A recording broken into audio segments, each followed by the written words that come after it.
CSS stands for Cascading Style Sheets. It's a coding language you can use to style your HTML and make it look pretty. To use CSS, you must have some sort of HTML file in place, since HTML and CSS are always used in tandem together. Once you have an HTML file, you can create an opening and closing style tag, and begin writing CSS inside of it. Styling your HTML with CSS typically starts with writing what's known as a class, an identifier prefixed with a dot and suffixed with an opening and closing curly bracket. Inside these curly brackets, CSS properties are written to determine exactly how an HTML element should look. There are a set number of properties you can use to style an element, the most basic being probably color.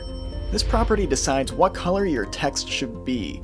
If we were to create a CSS class called TextRed, we can determine the color it'll change text to by typing color, red, semicolon, inside of the curly brackets. Here, color is the CSS property we've selected and red is the value we've set it to. All CSS properties must be followed with a colon to help separate the property name and its actual value. The semicolon at the end of the statement declares that our property is complete and that we can add more properties to this class if we'd like to style it further. So this is what we call a complete CSS class. It starts with a dot, is followed with an arbitrarily named identifier with opening and closing curly brackets.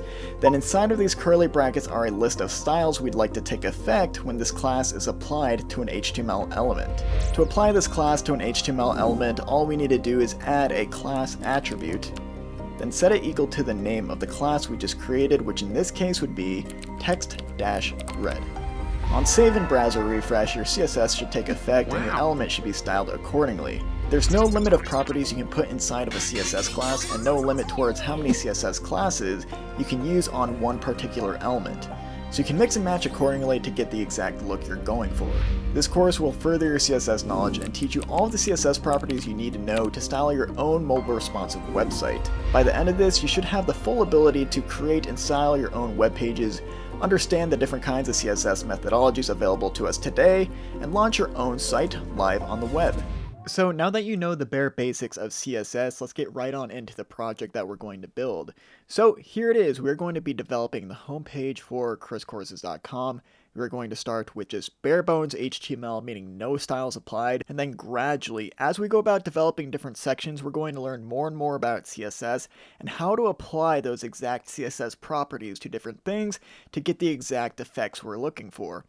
So as you can see, we have this nice little hero section up above. A hero section is basically just the introduction to your site. It kind of consists of everything we see up here from the header down to this little stat section. As we continue going, we're going to go to a popular courses section. We have a feature section down here, testimonials with a slider, and then we have a pricing section, frequently asked questions section, and then a footer. So there are going to be two versions of this course. There's going to be a free one and also a premium one.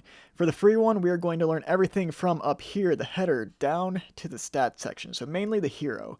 Now that might not seem like a lot relative to the rest of the site, but I promise you, everything you need to know to style your own web pages within CSS, we are going to learn just within this hero section. We are going to learn how to correctly position our elements, how to get the right font size, how to make sure that everything scales responsively as you begin resizing your website, all the way down until we get to a mobile view. As you can see right here, we're going to be developing all this within the free version. But if you'd like to take this to the next level, well, everything else we're going to be developing within the premium version of this course. But like I said, everything you need to know to get started as a web developer with HTML and CSS, we're going to do within this hero section. So don't feel like you're really missing out with too much as we go on to the next sections in the premium version. So to start, we typically need some sort of file to work off of. Now, since this is already developed on my website, we could work off of the main website and use this as our prototype as we go. However, when you're in the real world working with clients and designers, this probably isn't feasible because you're going to be the one responsible for developing the actual website. As a result, it's most likely that you're going to be handed off some sort of design file, and there are a number of options on how these design files are handed off. One of the most popular options today is called Figma. And as you can see right here, this is what Figma looks like. And it's basically a program in which designers can simply edit text, move things around as they need to get the exact look that they're going for. We design things before we actually develop them because designing takes less time. We don't want to go about developing something and not be happy with it, so typically it's smart to prototype your website before actually going through with development. One of the nice things about having a design file like this in Figma is, if we ever need to see the exact properties that an element has, we can simply click on that element, and it lists out all the properties on the right hand side for us. We can see that this text is a font family of Lotto, it is bold, it is 60 points large, and so forth.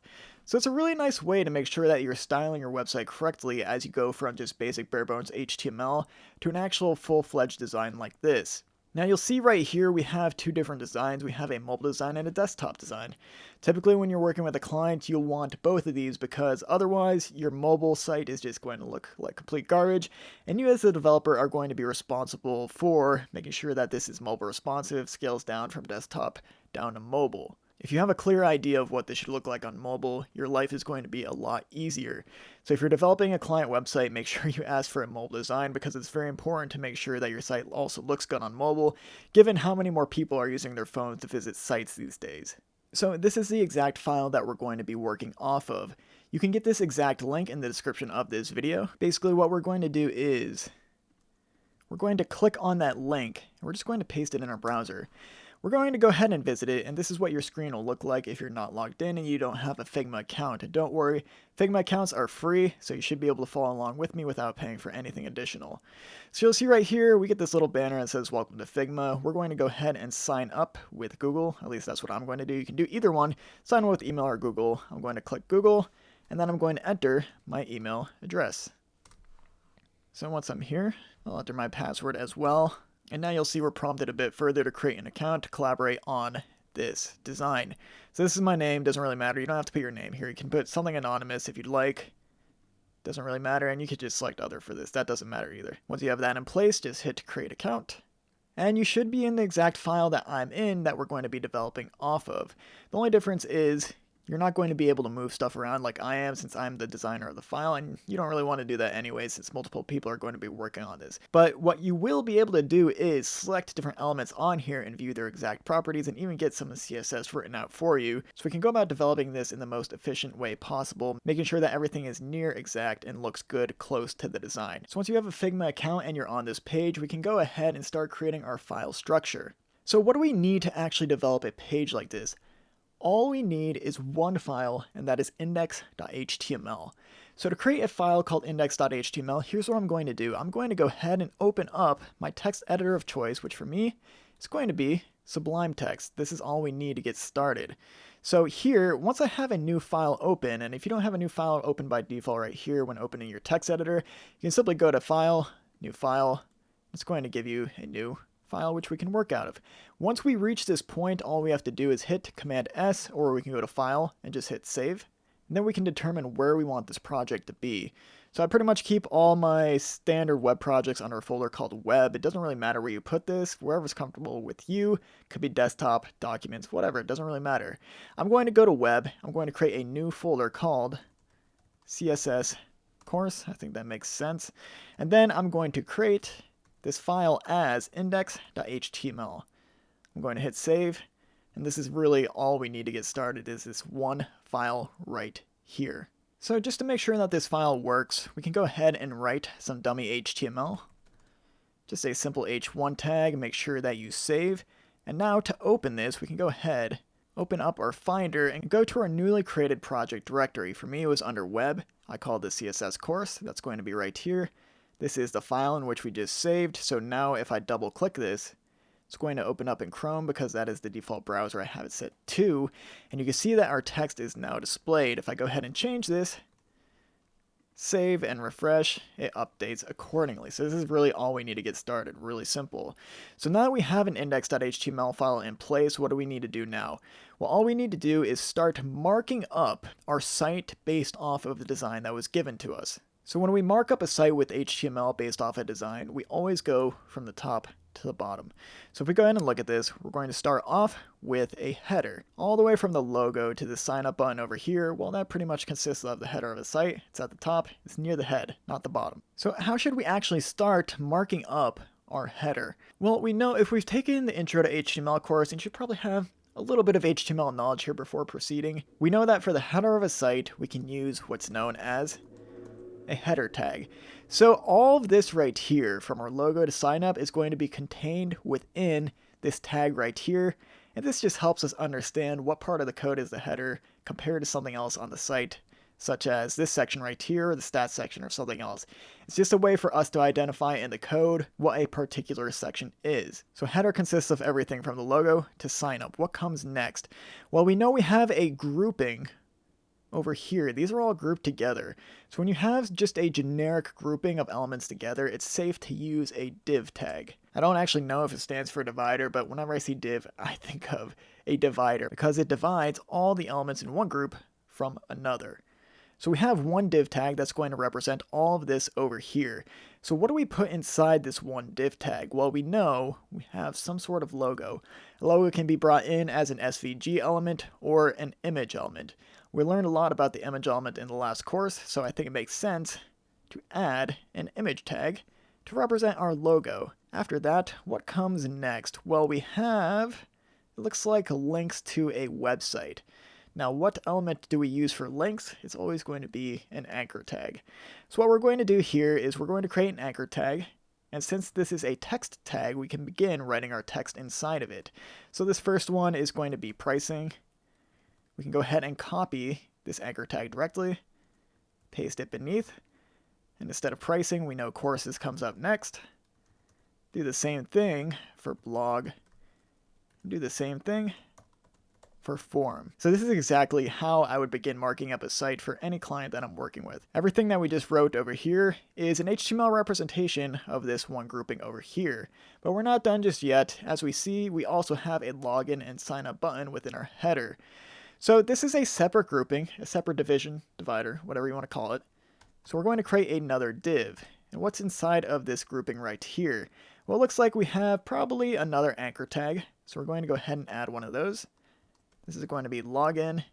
And then we have what looks like a button element. So we're going to use the button element that HTML provides. It looks something like this, just button and button. And we can go ahead and write sign up inside of that. So we can get rid of this H1 that we were testing things out with earlier. And when we save this and refresh our site in the browser, this is what our site is going to start off looking like. It looks really bad, there's no doubt about it, but as we begin adding CSS, it's going to look exactly like what we have over here. That's a really cool thing about CSS. So this markup right here for the header is really all we need to get started. We'll continue to mark up our site as we go, so things such as the hero, things such as the stats section, all of that will be done as we go. So you're learning only the exact things you need to get started with HTML and CSS and start developing your own websites. So one thing I'm going to do is I'm going to organize my windows really quickly just so we can have our code open along with our design and our website all at the same time. So what I'm going to do is I'm probably going to leave the design open as the biggest window. I'm going to go ahead and grab our rendered code. I'm going to put it in the bottom right hand corner. And I'll put our actual code in the top right hand corner just so we can see everything as we go. So our goal here right now is to get this to match up with this.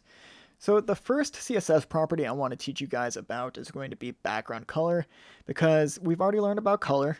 And I think this is the next step, a very easy step to get started with styling your elements.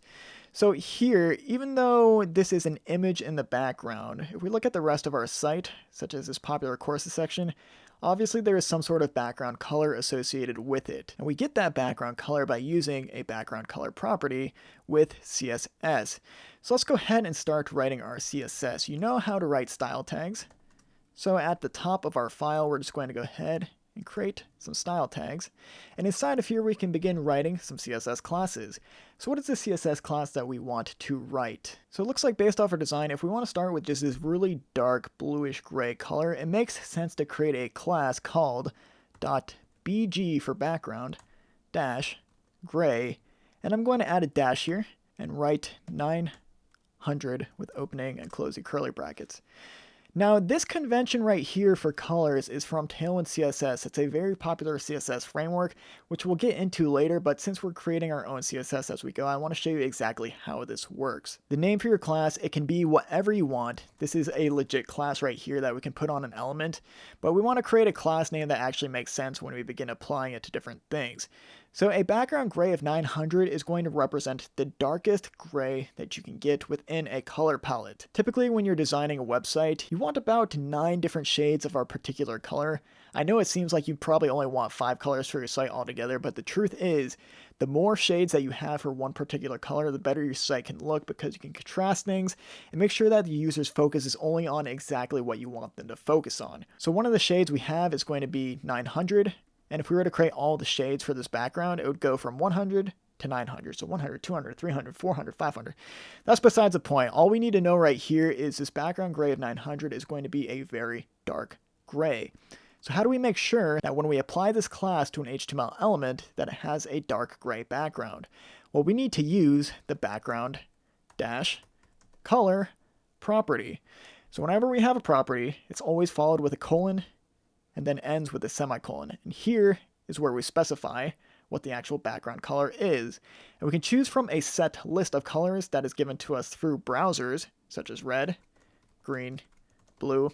The list goes on and on for these, or we can use hexadecimal values, such as something like that. We can also use RGBA values and HSL values if that's something you're interested in.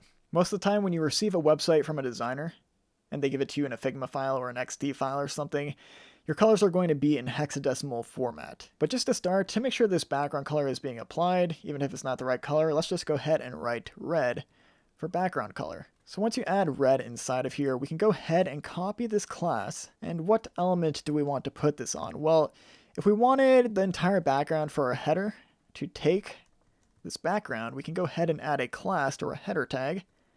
We just go ahead and paste that in.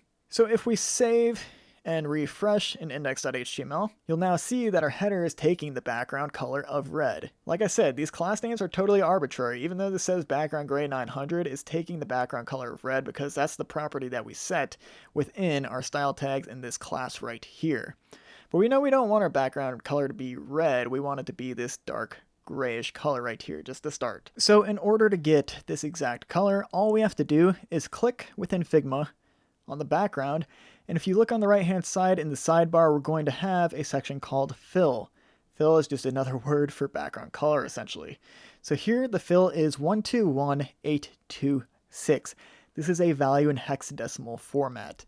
So what we're going to do is we're just going to simply copy this code right here, and within our background color property, instead of referencing red, we're going to reference hashtag #, whatever you want to call it, and we're going to add this 6-digit hexadecimal number. And if we save and refresh, you're going to see now we have the exact same color that's listed within our design, so we're on the right path.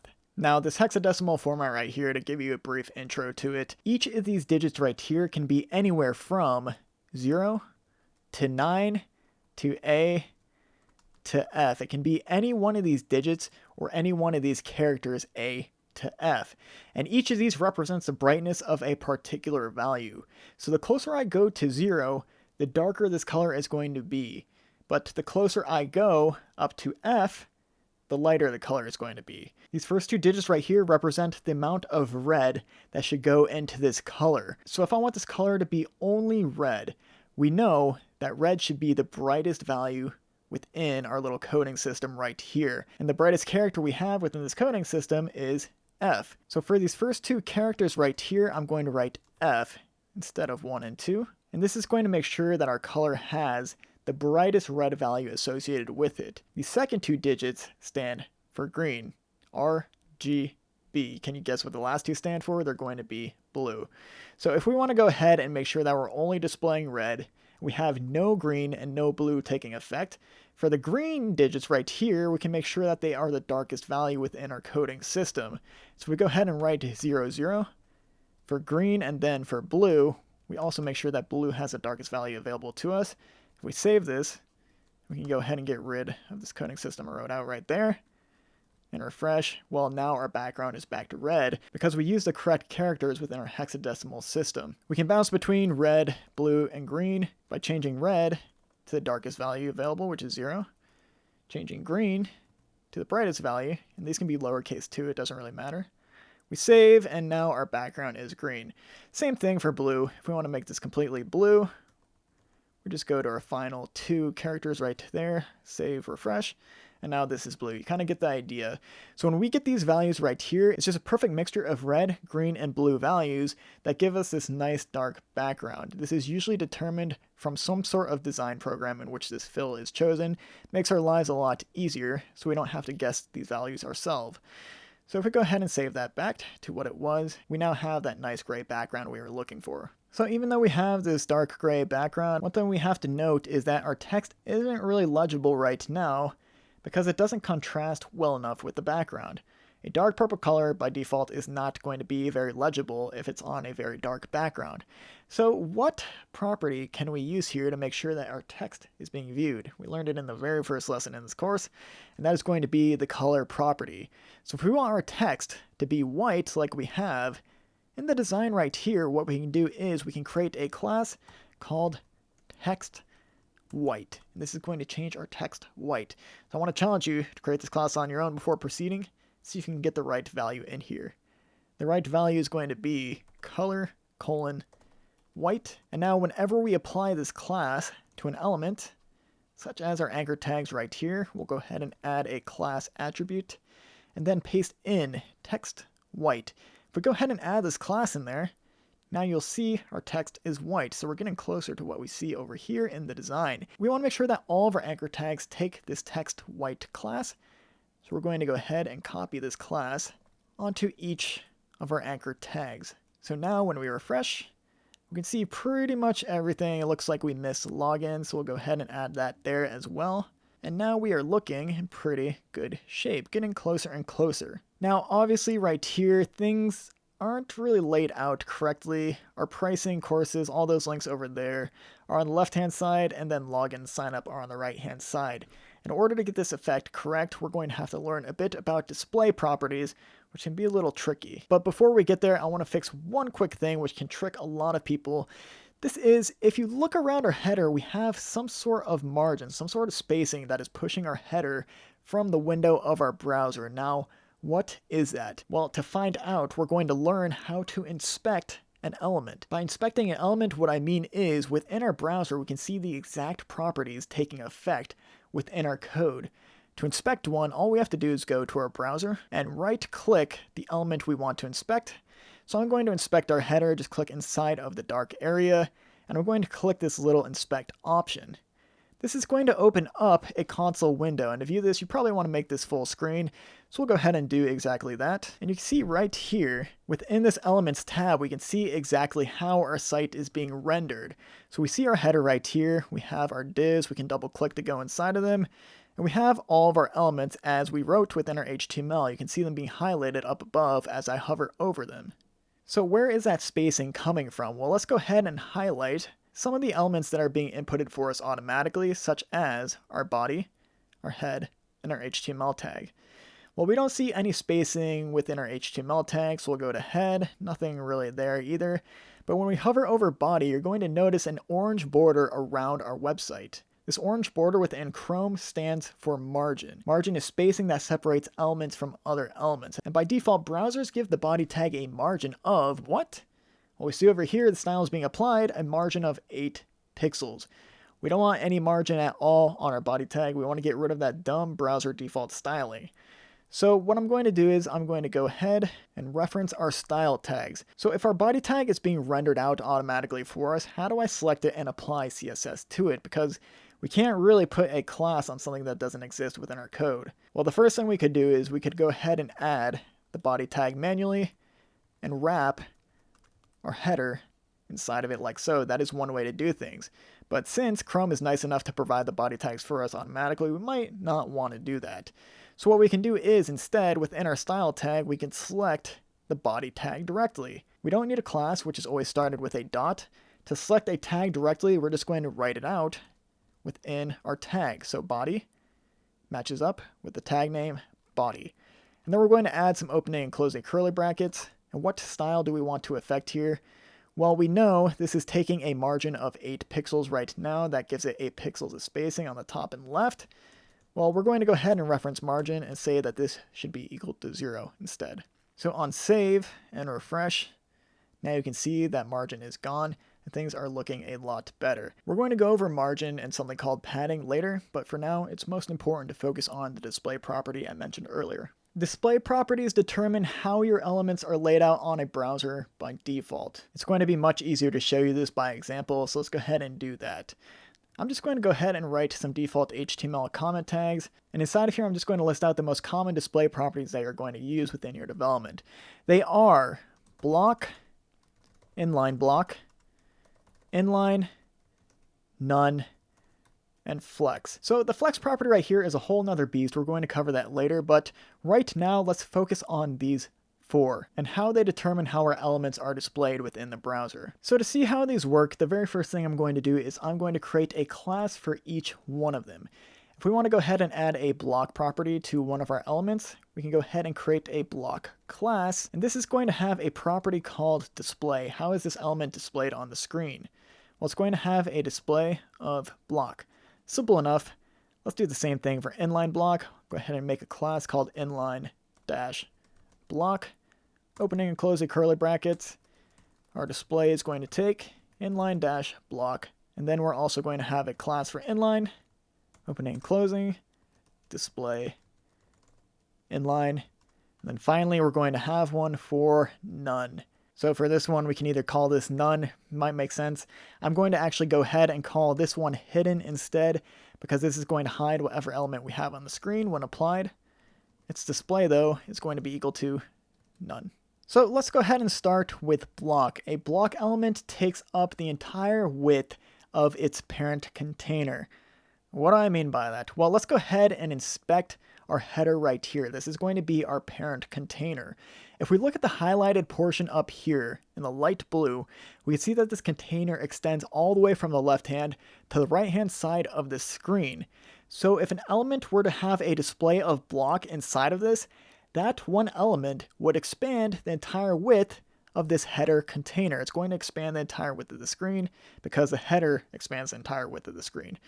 So right now, just by looking at this, most of our tags do not have a display of block by default because they're all right next to each other. None of these tags right here, the pricing, courses, blog, or forum tags, actually expand the full width of our container. They only take up the exact amount of space that they actually consist of. So if we were to go ahead and add our block class to our pricing anchor tag, save and refresh, you're going to see that courses is pushed down beneath it. And pricing, if we go ahead and inspect this, we can click into our header, click into the first div, and hover over our pricing anchor tag. You'll see that it now expands the full width of its parent container, which in this case is actually the div. But that's an important thing to note here, is a div by default has a display of block. Every HTML element we can use within HTML has some sort of default display property. In a div, its default display is always going to be block unless you change it to be something else. But since it is block, as you can see, it takes up the entire width. And what is our header elements display? Well, it's also going to be block because it's also taking up the entire width. So if we look at our anchor tag right here, it has block, takes up the entire width of the container, which is our div, which also takes up the entire width. The next property we're actually going to go over is inline instead of inline block. We'll get there in a second. So an element with a display of inline is only going to take up the exact amount of space it actually consists of. So when we look at our other anchor tags such as course, blog, and forum, as you can see, these don't have the block class applied. By default, an anchor tag is going to have a display of inline. They're only taking up the exact amount of space of the content inside of them, which in this case is courses. So as you can see, our little container right there is only taking up the exact space of courses. So if I were to select our pricing element, which remember has this block class on side of it, we can see its display is equal to block. We can actually change this directly within the inspector. What we can do is we can click on this value right here of block, hit delete. You'll see that this goes back to its normal default attribute. And we can go ahead and type in inline.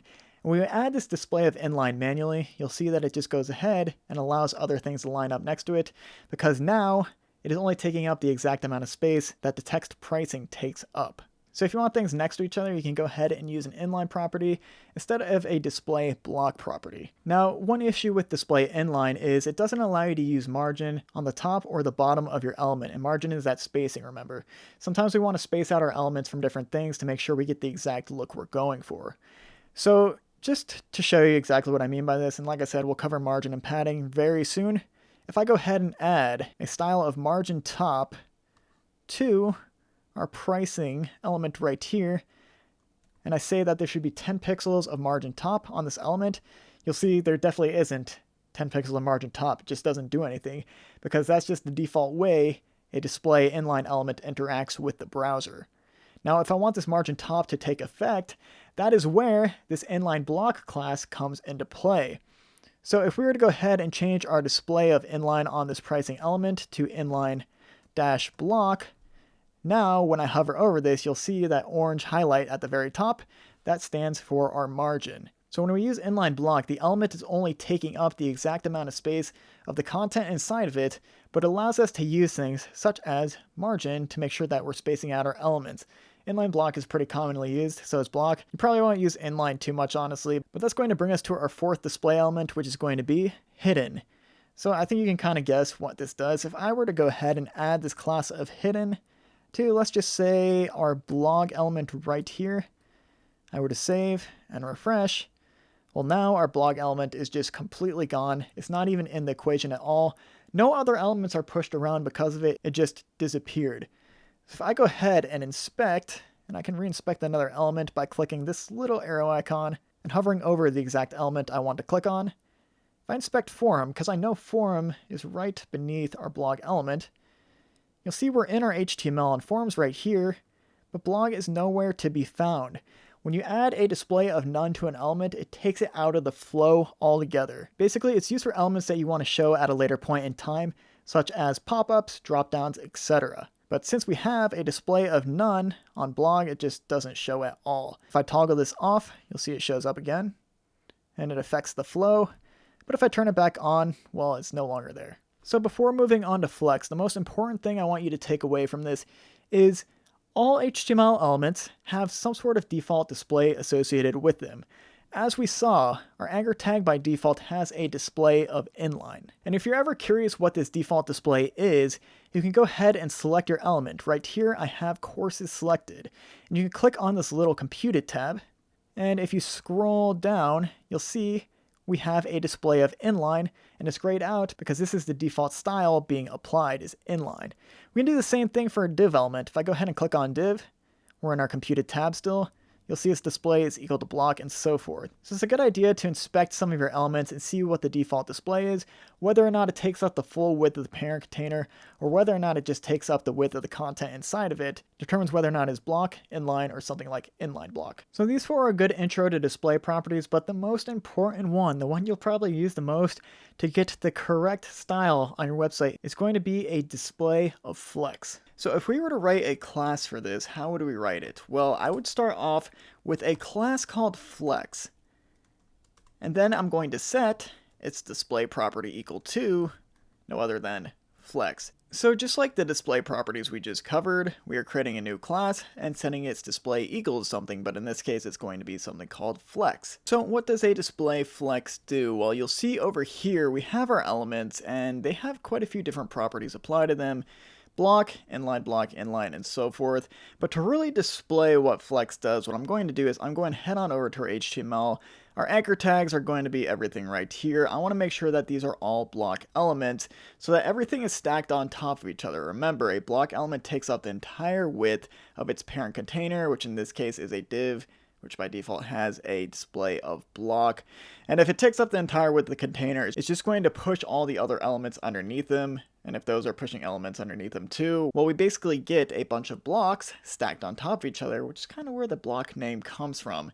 So let's go ahead and add our block class, which remember, gives a display of block to all of our anchor tags, just so we can see how Flex really works. I'm going to add that on to these four anchor tags, save, and then refresh, and now you'll see everything is stacked on top of each other. If we want to make sure that login and sign up are stacked on top of each other as well, Well, we need to make sure that our anchor tag right here, where it says login, also has a display of block, because anchor tags by default are going to have a display of inline. So if we go ahead and add on this block class, well, now login is a block element as well. You'll see when I inspect this, it takes up the entire width of its parent container, and it looks like everything is a div, a block display element essentially.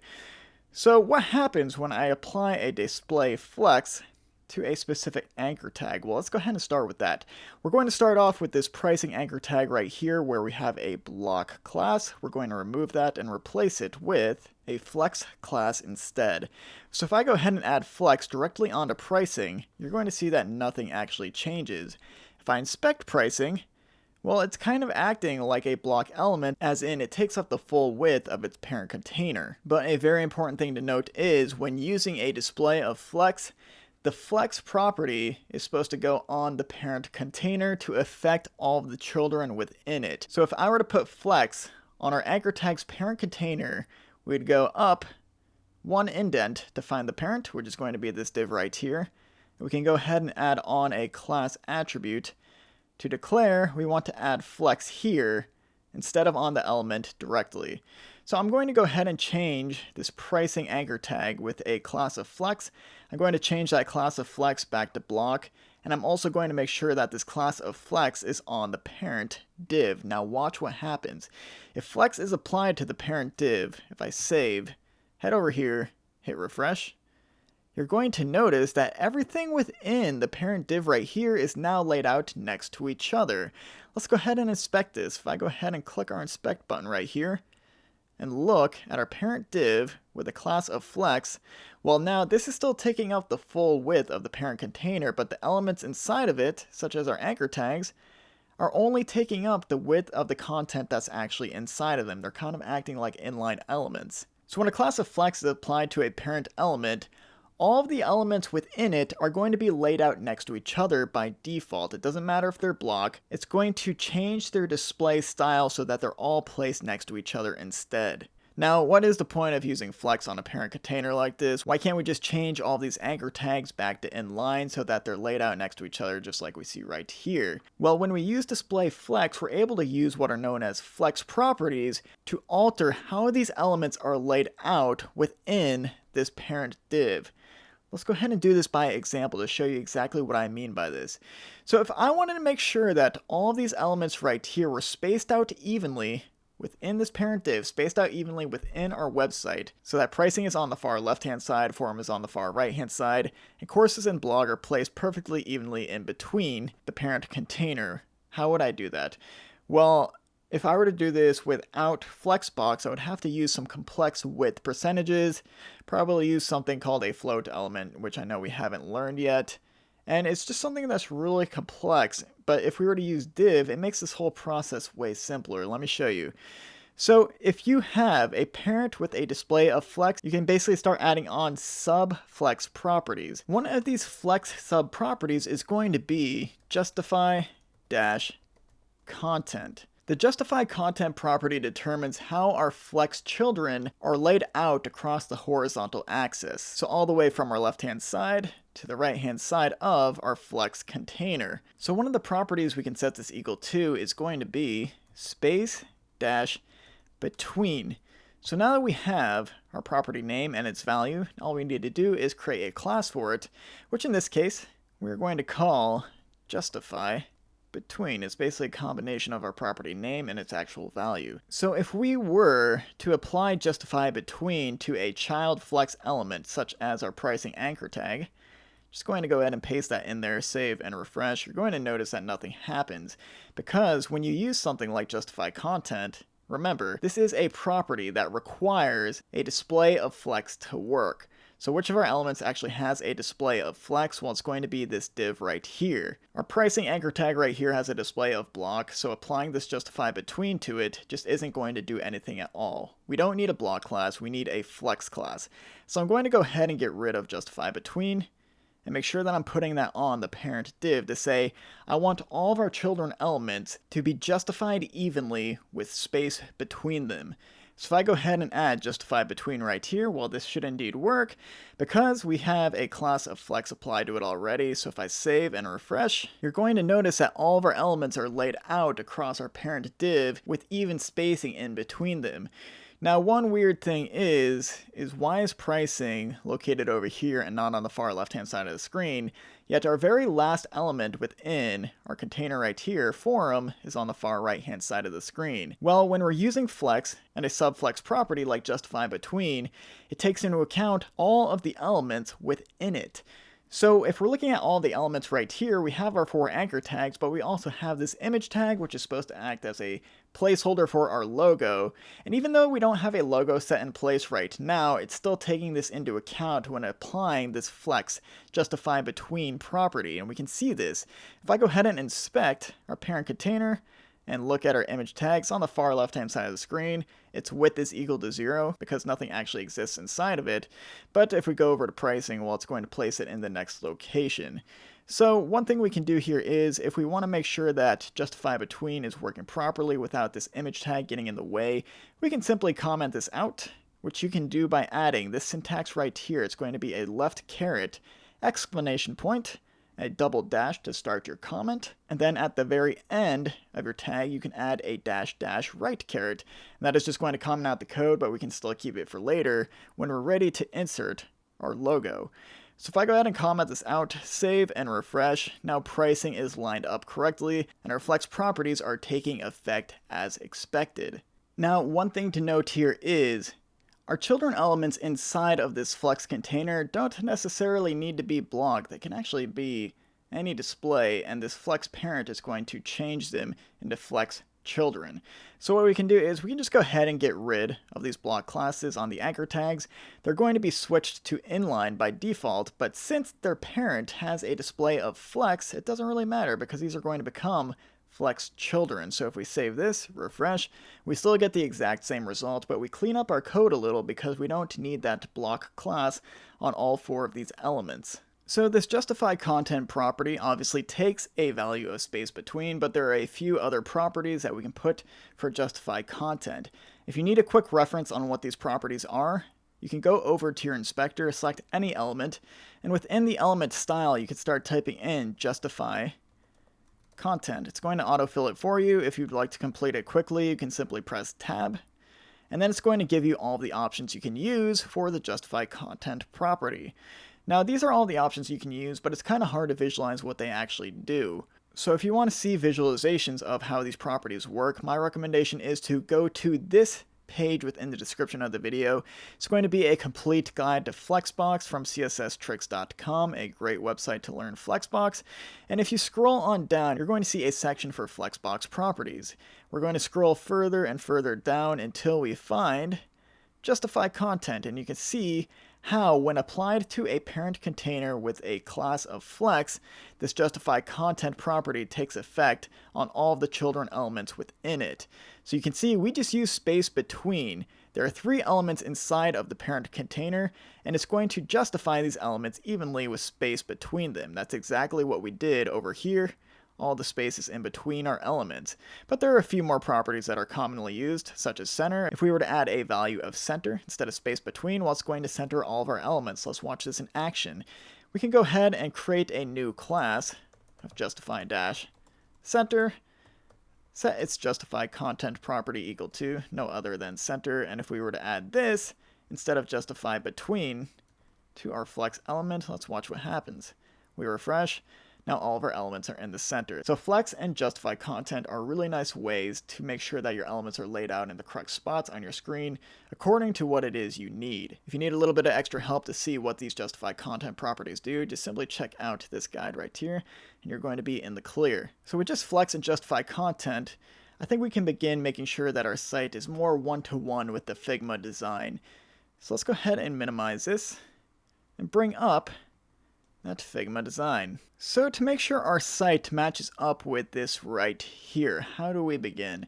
Well, we can do this in a few ways. One, we can begin looking at the Figma design like we're doing right now, and then we can hit something like Command tilde to switch back and forth between Chrome windows to make sure that this design matches up with this over here. Another thing you can do to make sure that these are always open at the same time is you can simply shrink the Figma window and keep this one open at the same time, and you can kind of get a better idea of how this looks compared to this. We always want to make sure that this looks as close as possible to our design. Now, some people, they even have multiple display monitors. I have one of these right here, which I typically use for development.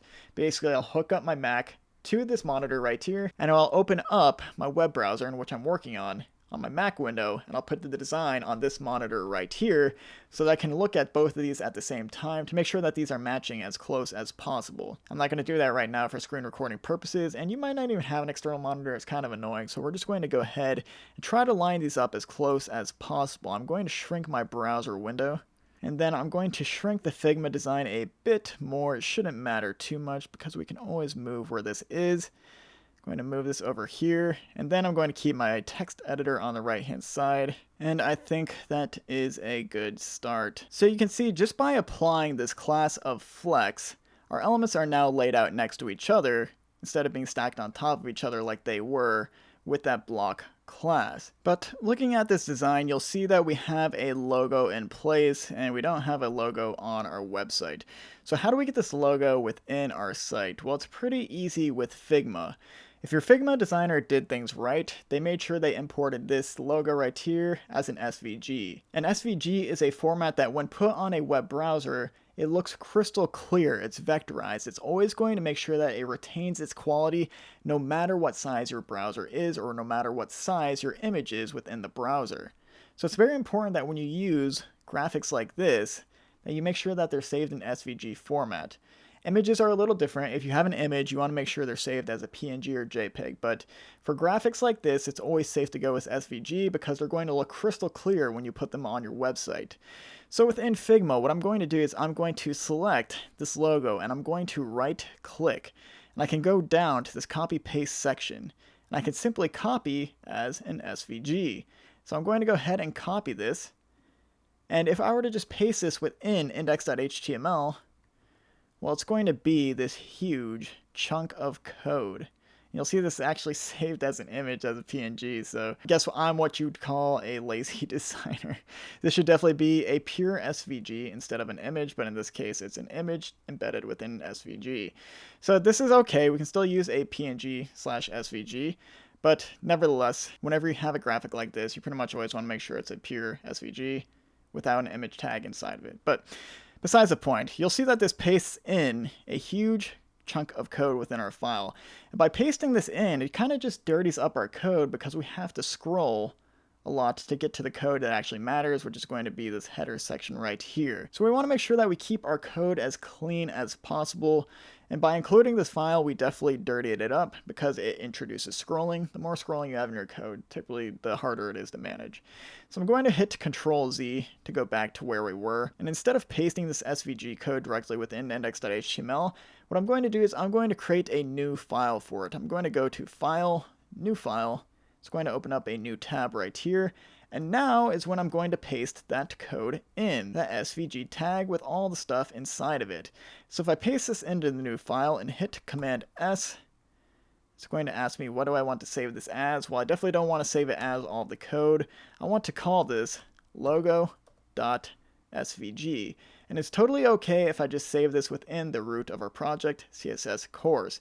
So what I'm going to do is make sure I have that selected, make sure that this is called logo.svg, and then we're going to hit save. So it's going to save it as an SVG, and now that it's saved within our project root, we can reference it within this image tag right here. So what I'm going to do is reference exactly where our logo.svg is relative to index.html. And if you ever forget where this image is, where this SVG is relative to your main file, you can always just open up your Finder. Make sure you go to your project directory, which is going to be CSS course right here. And you can see this is just located directly within the same file, the same directory as index.html. So if you ever want to reference something within the same directory as another file, you can simply hit /. That's going to say we are looking within the same directory this file is currently located in. So if we're in the same directory right here, what's the file we want to reference? It's going to be logo.svg. So if I go ahead and save this, go back to our project over here and refresh, you can see now our logo is in place. But remember, although this is saved as an SVG, it is using an image tag inside of it, which is referencing a PNG. Technically, this is actually a PNG. You'll see if I were to blow this up to something like 500 pixels wide, you can see it just loses clarity. It's not as clear as it was when it was small. If you were to have an SVG, a pure SVG that doesn't reference an image like this would be crystal clear as well, no matter how big it is. So that's just a little thing to keep in mind, is you always want to save these as pure SVGs, not like I did, like a dummy, as an SVG/PNG. But in this case, it's totally fine because we're not going to make this any bigger than it actually is. So it's going to look something like this. Now let's go back to our Figma file. You'll see that we have our logo right here, and we kind of have some spacing on the left-hand side. That looks about accurate with what we have over here. It's not exactly how we're going to do things, but we'll keep it as is for now. But obviously, one thing to note here is our elements over here aren't vertically centered with our logo, and they don't have the correct spacing in between them. We're going to cover spacing in the next episode, but to get these vertically centered, well, that's going to be a flex property, so that is perfect for this lesson. So the flex property we want to use to get things vertically centered instead of laying them out horizontally like we did with justify content is actually going to be a property called align-items. So when we set this property, it's going to determine how the items within our flex container right here are aligned vertically. So if I wanted to make sure that these were aligned in the center of our parent container, if we look over a parent container right here, pricing, courses, blog, and forum are at the top of our parent container. If we want to make sure that these are centered vertically within them, we would add an align items property equal to no other than center. So if I were to create a class for this, I would call it items-center, save that, and now I can apply this to our flex element, and I can just add this on to the very end. It's okay to use both justify center and item center together because these are two different CSS properties. We have justify content and align items. They're different, so it's okay for you to use these together. So I'm going to add item center to this flex container with justify center. I'm going to hit Command S to save, refresh over here, and now you'll see our elements are vertically centered along with our logo. So if you ever want to vertically center something, you're going to use this item center class. And just like justify content, you can determine what align items can be set to by typing into your browser's element style, brackets right here. We're just going to type in align-items. What can this be equal to? Well, any of these. If you ever need a reference visually, well, you can just go back to the guide to Flexbox. And what you're going to do is look for align-items. It's going to be down here, and you can see some of the most popular property values, which are going to be flex start, flex end, center, stretch, and so forth.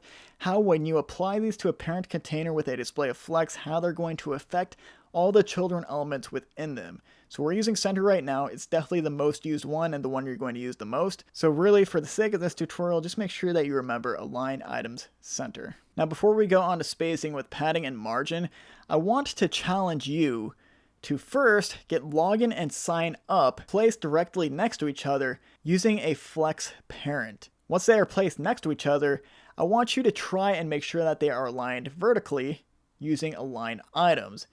And then to take it to the next level, I want you to try making sure that this container right here that contains login and sign up is placed directly next to this container, which contains our logo and all of our links inside of it. So basically this right here should be placed over here, and we should start getting something that looks closer to what we have in our design. Take a minute, try yourself. Otherwise, let's continue. So to get login and sign up placed directly next to each other, well, we can see right now we already have them in their own separate div, and that is perfect for adding a display of flex. So if we add a class onto this div and add a display of flex, which is using this class right here, if we save this and refresh, these elements by default are going to be placed next to each other. We don't need this block element on our anchor tag anymore because that is messing up our code.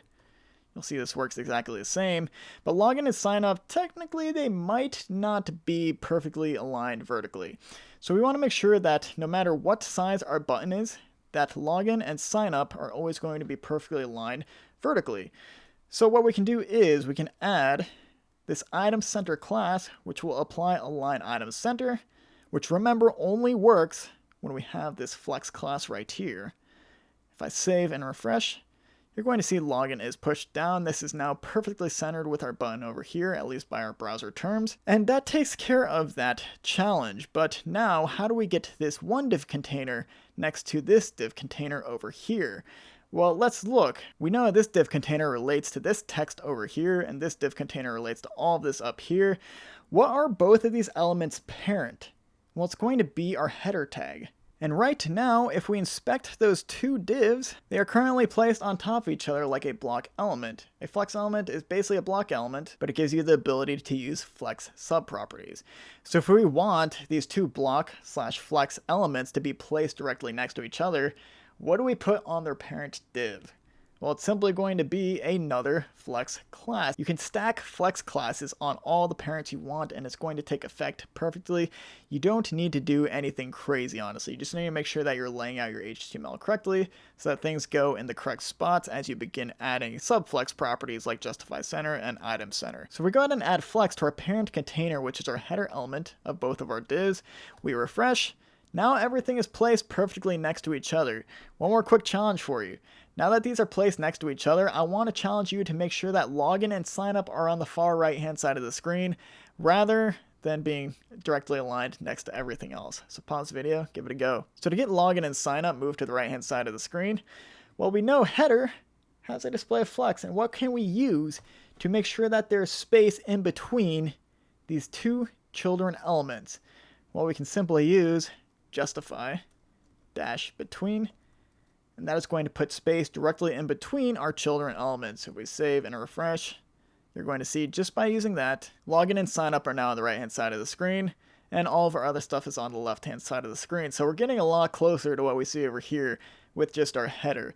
And we're only using a couple flex subproperties to do this, and these are the ones I use the most within my day-to-day development, so don't be thinking you need all those other flex classes. Typically I only use these three, and I'm good to go. So like I said, to get these spaced out correctly and match our design closer, we're going to be using some properties called padding and margin. So let's go ahead and use those now. So margin or padding are two CSS properties which allow us to add spacing in between our elements. How do they work, and when do we use one over the other? Well, let's go ahead and start off with margin. To add some margin to our elements, some spacing to the outside of them, what I'm going to do is I'm going to create a class called M-8. And inside of this, I'm going to write out a property of margin and set it equal to 8px. So when we look at this class, this M is going to stand for margin, and this 8 is going to stand for 8 pixels, at least to start in these beginning portions. So if I go ahead and save this, refresh, nothing is going to work because we need to add M-8 to whatever element we want to add this spacing to. So if I wanted to add 8 pixels of spacing to the outside of our header, we would apply this M-8 class. So let's go ahead and add M-8 to our header. We save, we refresh, and you're going to see on the outside of our header, we now have 8 pixels of space on the top, the left, the right hand side, and even the bottom of the element. So by inspecting this and hovering over the header, you're going to see this orange overlay that stands for margin. If you see orange in the inspector, it stands for margin. If you see green, it's going to stand for padding. Margin is the space on the outside of an element, while padding is the space on the inside of an element. What exactly does that mean? Well, you can see right here our header has margin spacing on the outside of it. What if we were to apply padding to our element instead? Well, let's go ahead and do that. I'm going to go ahead and create another class of p-8, but rather than reference margin, I'm going to reference padding and set this equal to padding 8 pixels. So if I were to replace our M-8 with P-8 instead and refresh, well, now our spacing is on the inside of an element. So our background color is still taking effect, but that spacing is being applied so that there are 8 pixels between the top of our element's bounding box and the content inside of it. Same with the left, right, and bottom sides of the box. So when determining whether or not to use margin or padding, this is a good rule to have. If you have some sort of background color and you need to make sure that there is spacing between the background color element and the content inside of it, well, that is a good indicator that you're going to want to use padding.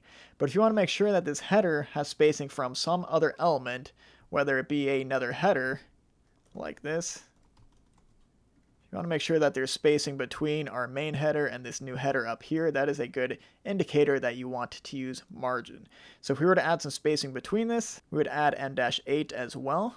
And now we have more spacing between this header and this header up here, albeit the spacing is on the top, left, right, and bottom sides of the header. So let's start matching up what we have over here with what we have in our design. So first thing I'm going to do is actually get rid of these classes we just applied. We can go ahead and keep them within our CSS styles just for the time being. We can also get rid of the header tag that we just created. We save, we refresh, and we're back to where we started. Wow, how cool. So looking at this, what can we do to make sure that we have adequate spacing on the top of our header? Well, we could go ahead and reapply that P-8 class. We save or refresh. We have a good amount of spacing, although it's not the right amount of spacing as we have over here.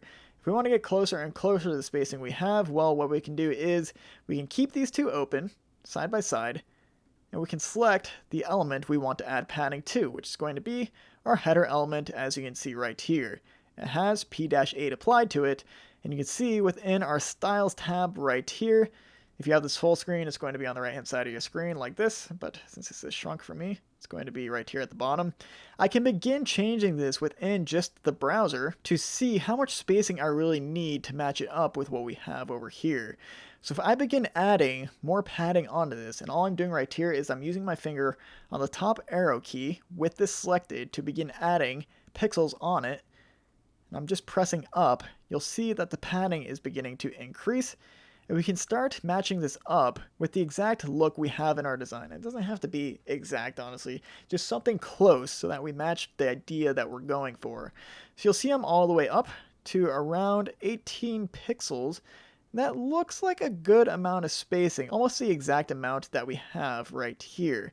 So what I'm going to do is I'm going to determine that 18 pixels is the amount that I want for our padding. And you're going to notice that this padding is being applied on the top, left, right, and bottom sides of our container. Now, what if I want more padding on the top and bottom than I do on the left and right hand sides of this container? How do I actually change that? Well, this padding property actually has 4 more properties associated with it. So rather than using just padding, we can check this off for now to make sure that it's not being applied. Within this element style object right here, what we can do is we can reference a different padding property. So if we only want a padding of 18 pixels on the top and bottom of this element, I can type in padding-top,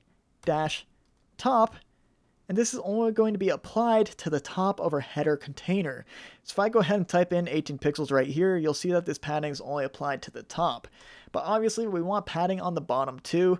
So what I'm going to do is type padding-bottom 18 pixels, and now that padding's on the bottom. Now how to determine how much padding we need on the left and the right hand sides of this container? Well, this is actually going to be determined by something in a later episode called containers. We'll get there, probably in the next one actually, but for now, let's go ahead and add a rudimentary amount that's a little different from our padding top and padding bottom. So what I can say is, if I want the padding on my left to be different, I'm going to add a property of padding left, and let's just say we want this to be a little smaller than what we have on top and bottom. I'm going to say that this should be equal to 12 pixels. That looks pretty good to me. And typically within containers, you want to make sure that the padding is consistent on the left and right hand sides. So what we're going to do is we're going to reference our padding right and just make sure that this is the exact same as our padding left, which is 12 pixels. That's looking like a pretty good header so far. So remember, whenever we type our code directly into the console within the browser, it's only going to take effect directly within the browser. If I were to refresh, all of the code that we just wrote would just go out the window. We don't want that, so don't refresh. You want to make sure that you copy this code right here with Command C. And then you're going to go back on over to index.html and you can paste it in. And we can begin writing our code as necessary to make sure that this is as clean as possible. So we have a few ways in which we could apply these padding styles to our element. One way we could do is we could begin creating classes for each of these individual properties. For instance, padding top would be pt-18. And then we would say this value is equal to 18 pixels. And then we could add that onto our header. Now that's one way to do it, but that's going to clutter up our CSS quite a bit because we need to write 4 individual classes just for applying padding. Another way we could do this is we could create a class that's going to affect the padding on just the top and bottom of an element and make sure that it's different from what's supposed to be applied to the left and right hand sides of an element. So a class for this, let's say we just want to affect the top and bottom padding of our header. I could create a class called py for the y-axis of the element we're about to affect, and set this equal to 18. And inside of it, we're going to reference a padding of 18 pixels. And I just realized, let's go ahead and go back to pt18 real quick. When you're referencing a padding top of 18, you want to make sure that your property right here is referencing padding-top. And if we look within a py of 18 that's supposed to affect the top and bottom padding, well, we want to make sure we're referencing padding top. Not only that, but we're also going to apply a padding bottom. So now when we apply py18 to our header, you can get rid of this p-8. We're not going to use that anymore. We save and we refresh. Well, now our padding top and bottom is there. But we don't have our left and right hand side. We could create a px class to affect that, but even that might be a bit overkill because it's still cluttering up our code quite a bit. So something we can do here is we can just add a style inline. So if I were to select our header tag and go inside of it, at the very end of our class attribute with this double quotation, I'm going to add on an additional attribute called style. I'm going to set this equal to 2 double quotations, and inside of this, I can apply a CSS style directly inside here. So I can take something like padding top, put it directly within the style tag, and it's going to take effect. Let's test this out with padding-left. If I save that and refresh, you see now we have padding left applied to our element. But how is this any cleaner than what we have up here? It's not too much cleaner, but we can make it as clean as possible. So instead of referencing padding left, padding top, padding right, and so forth, there is a shorthand syntax for padding we can use. And this is the same syntax that you can use for margin as well when you're ready to use that. But this shorthand syntax is going to be just padding, colon, and then the value you want to use. So if we were to apply this right now, obviously there would be 18 pixels on all sides of our container. But remember, we only want 18 pixels on the top and bottom, and then 12 pixels on the left and the right. So what we can do is we can just put 18 pixels right here, type space, and then 12 pixels following it up. When I do this, save and refresh, watch the left and right hand sides of our header. You're going to see that they get smaller, but the top and bottom sides of it remain at 18 pixels. This is padding and margin shorthand syntax. The first value used within your padding style right here is going to affect the top and the bottom sides of your element, while the second value is going to apply to the left and the right hand sides of it by default. And you can actually add on 2 more values here. So if I were to add on 100 pixels for the third value, and then 200 pixels for the fourth value, we save, we refresh. Everything is just completely out of whack right now. Maybe those were a little too big for this example, but it doesn't matter. So what's happening here? Well, right now we are starting off on the very top hand side of our element. So our padding top right now is equal to 18 pixels, as you can see right here. We scroll all the way to the right. Well, our element's kind of extending past what we actually use. Let's go ahead, change this last value equal to something smaller, like 80, just so we can see what's happening. Now when I refresh on the right hand side of this, you'll see 12 pixels is being applied. This is definitely the smallest amount of padding that we have. And if we keep going clockwise here, we know 18 is at the top, 12 is at the right, 100 pixels is being applied to the bottom, and this fourth value right here is going to be 80. This is being applied to the left. So this is more shorthand syntax, but this allows you to have 4 different padding values without having to type them in individually like we would right here, specifying padding top, bottom, left, and right. But for our case, we don't need these last 2 values. We just need to affect the top, bottom, left, and right really quickly. We know top and bottom are going to be the same with left and right. So we can specify for our y-axis, our padding is going to be 18 pixels, and for our x-axis, our padding is going to be 12 pixels. So I'm going to add that right in there, and I'm going to delete this reference code we had right here. We can leave the rest of our padding classes just for reference. We save, we refresh, and now we have a padding of 18 pixels on the top and bottom, and a padding of 12 pixels on the left and the right. So you might come across a few people who tell you inline styles are bad.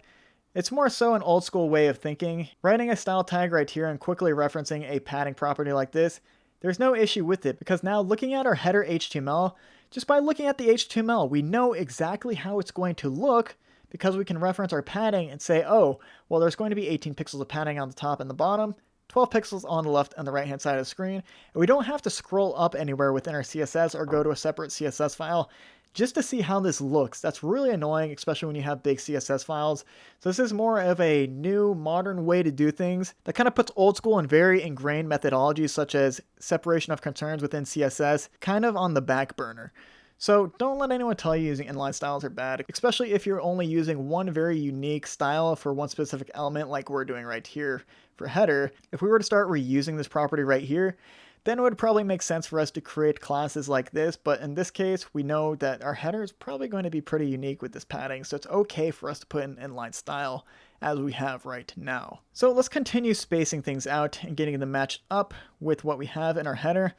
So looking at this, it looks like all of our link tags right here need to be spaced out a little from our actual logo. So let's go ahead and add some spacing between pricing and our logo. So if you just need some spacing between elements and there are no background colors applied, it's a good indicator that you can use margin instead of padding. So let's go ahead and add some margin onto our image tag. To start, let's go ahead and just add an inline style. We'll go ahead and practice using that. We'll add a style attribute and set this equal to margin. Well, what margin do we want to affect? Simply only the right-hand margin. Since we're only selecting just one thing we want to affect, here it would make sense to reference just margin right rather than using any shorthand syntax. And here we can specify how many pixels do we want on the right-hand side of this image tag. I'm going to start with 20, and we're going to kind of just estimate as we go. So if I save and refresh, now we have 20 pixels of margin. You'll see that there's spacing in between our logo and pricing. Still not enough, as you see there's quite a bit more over here on our design. So if I need to match this up a bit better, what I can do is I can select our image tag right here. We know it has a margin right being applied, as we can see down below. And I can start pressing up on those arrow keys, start giving it some spacing. And I'm just going to keep going until I get something that looks pretty close to what we have over here in Figma. And I think 50 pixels is a good place to stop. It's maybe not exact, but it's pretty darn close. And remember, don't need to always be exact. Forget all that 99% pixel perfection BS. I pretty much never do that for like any client I work with. It's just totally unrealistic, honestly. So we know that a margin right of 50 looks good. So instead of referencing 20 right here for our image tag, I'm going to add 50 pixels of spacing instead. And if I refresh, that is now taking effect, which is perfect. And it looks like we're going to need to start enlarging this to make sure that we're matching up with our design correctly.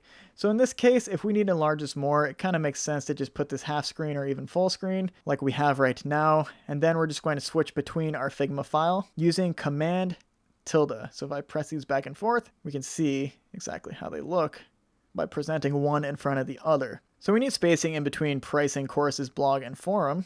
But how do we determine whether or not to use margin or padding? Well, let's start with margin and see why we would use padding instead. So same deal, I'm just going to start off with an inline style, and I'm going to give our pricing tag right here a margin right of 8 pixels. If I add that, refresh, you're going to see now we have some spacing in between pricing and courses. Maybe not enough. Let's just go ahead and increase this to 16 pixels. I refresh. That's probably just a good amount to start. We'll go ahead and tune this up later. But notice one thing. If I try clicking in between the space right here, I can't actually go to the pricing page. Now, you technically don't need to be able to click empty space like this and go to a certain location.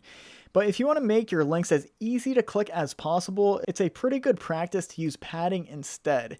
Because when we change margin right to padding right instead, save and refresh, now that spacing is going to be clickable. So if I click on the space, I'm by default going to go to the pricing page or whatever this href attribute is set to. And the benefit is when a user is trying to go to a specific page on your site, well, it just makes it easier to click because I can just accidentally click on the edge of pricing rather than directly on it. And I'm still going to go to the exact page that I want to go to. And this will make a little more sense as we begin adding padding to all of these elements. So if I want an equal amount of space in which we can click on, for pricing, courses, blog, and forum, well, I wouldn't want to add a padding right of 16 pixels to courses because that means if a user clicks on the spacing on the left-hand side of courses, well, we're still going to go to the pricing page because if we inspect, you'll see pricing is taking up all the space on the right-hand side of it. So as a result, what we want to do is we want to make sure that we're adding padding to both the left and the right-hand sides of all these elements. That way there's equal spacing in between them and an equal amount chance in which a user clicks on the spacing on the outside but still goes to the correct URL that they want to go to, whether it be courses, blog form, or pricing. So if I want to add padding on both the right and left-hand sides of pricing, well, instead of using padding right and padding left together, I can use some shorthand syntax of just padding. This is going to add 16 pixels of padding to the top, left, right, and bottom sides of our pricing container. You see if I save this, refresh. Well, now we have a very large area we can click on, which is pretty good for a user experience, honestly. But it might be a little too much padding on the top and bottom because when we added that, it actually affected the whole size of our header. So we want to make sure that the top and bottom padding is a little smaller than the left and right hand sides. But we can still keep some top and bottom padding on there to make sure that these links are easier to click. So if I just want to reference the top and bottom, we're going to reference the first value within this padding property. We're just going to add on a smaller value than what we have right here of 16 pixels. We'll start with 8 pixels for top and bottom, and then our left and right is going to be 16 pixels. And full screen, it looks like this. Save and refresh. You'll see that our header got smaller. It looks like the padding isn't affecting it too much, but there's still a good amount of spacing in which we can click on this element. So we can click on anywhere where there's green and also the blue. It'll be redirected to the pricing page or whatever href attribute is set to. Now, how do we do the same for courses, blog, and forum? Well, a couple of ways to do this. One is we could simply copy the style tag and paste it on to the other anchor tags. So now you'll see courses has an adequate amount of spacing, and it makes it easier to click on as we hover over the spacing. But in this case, we are kind of repeating ourselves somewhat, and it's okay to repeat yourself. I know that is a big coding philosophy of do not repeat yourself, but sometimes it is easier and more maintainable to repeat yourself. I refuse to believe that everything should be abstracted. So it's okay to repeat yourself, but in this case, this padding property is just taking up a lot of space within our HTML, and you can see when I had it small screen like this, it was a little harder to read. So since we're using the exact same padding property, what we can do is create a class, and that class is going to take up less space than what we have right here. So let's go ahead and do that. This is a pretty typical way to style things using what's called an atomic framework, where every class has only one or two properties inside of it. A very modern way to create and style things with CSS. So if I wanted to duplicate this style right here using CSS, what I would do is, well, we know based off this, the top and bottom of these tags should have a value of 8 pixels. So I'm going to create a class of py-8. It's going to stand for the top and bottom of our padding element. And the top and bottom is going to be equal to apx. We want to make sure the left and right are not equal to anything, so I'm going to add 0px for the left and right hand sides using shorthand syntax, just like so. And then we need to create a class for the left and right hand sides, which is going to be 16 pixels. So what I'm going to do is create a class of px. The x stands for left and right, the x-axis. Set this equal to 16, which stands for 16 pixels. And our padding for the top and bottom is going to be 0 pixels. You can also just put 0 here, it doesn't matter. And then the left and right hand sides are going to be no other than 16. And just to make sure it's styled correctly, I'll get rid of that extra space, save, fresh. Well, nothing. It looks exactly the same because we actually haven't applied these classes and we still have the style attribute being applied to both pricing and courses. So what I'm going to do is I'm going to get rid of the style attribute and look how large the style attribute is right now. And you'll see how this changes using a CSS class. So if I were to get rid of this large style property and apply py-8 as one class and px-16 as another, we save and refresh, we're going to get the exact same result. The difference being our code is a little cleaner because we only have about 8 characters of text right here compared to something like 20 like we have with the style tag. So it just makes your code a little cleaner. And when you have all these classes set up for you by default using a library such as TailwindCSS, well, it's going to make your life 10 times easier than just writing out style tags or writing your own specific CSS using a traditional methodology. So instead of using the style tag, we're going to keep referencing these new classes we created. We can simply copy these two and paste them in to our other anchor tags. And we save this, refresh. Now we have an adequate amount of spacing between all of our anchor tags, and we can also click on them individually even if we were to miss the actual text and we were to click on some of the text instead. And inspecting this, looks like we have a bit of an issue. You'll see the padding's only being applied to the left and right hand sides of the actual container. And you'll see when I select this, we have our px16 taking effect, and our padding top and bottom is equal to 0 while the left and right is 16, but our py is being overridden. Whatever element is placed furthest down within your CSS style tags is what's going to take precedence over whatever is above it. So since px16 is actually below py8, you'll see right here px16 is what is taking effect, and we're declaring within px16 the top and bottom are equal to 0. That is not what we should be doing. So instead of declaring that top and bottom should be 0, we're specifically going to write out that our padding left and that our padding right should be equal to 16px. When I save that, refresh, and inspect, you'll see now this is allowing our py8 class to take effect as the top and bottom is no longer being overridden. Right now, px16 is overriding the second value right here within py8. But just to be safe, to make sure that the 0 pixels doesn't override any left or right padding, we can go ahead and get rid of that and make sure that our padding y8 is only affecting the top and bottom of the actual element we're applying it to. So if I were to add padding top of 8 pixels here and padding bottom of 8 pixels there, we refresh.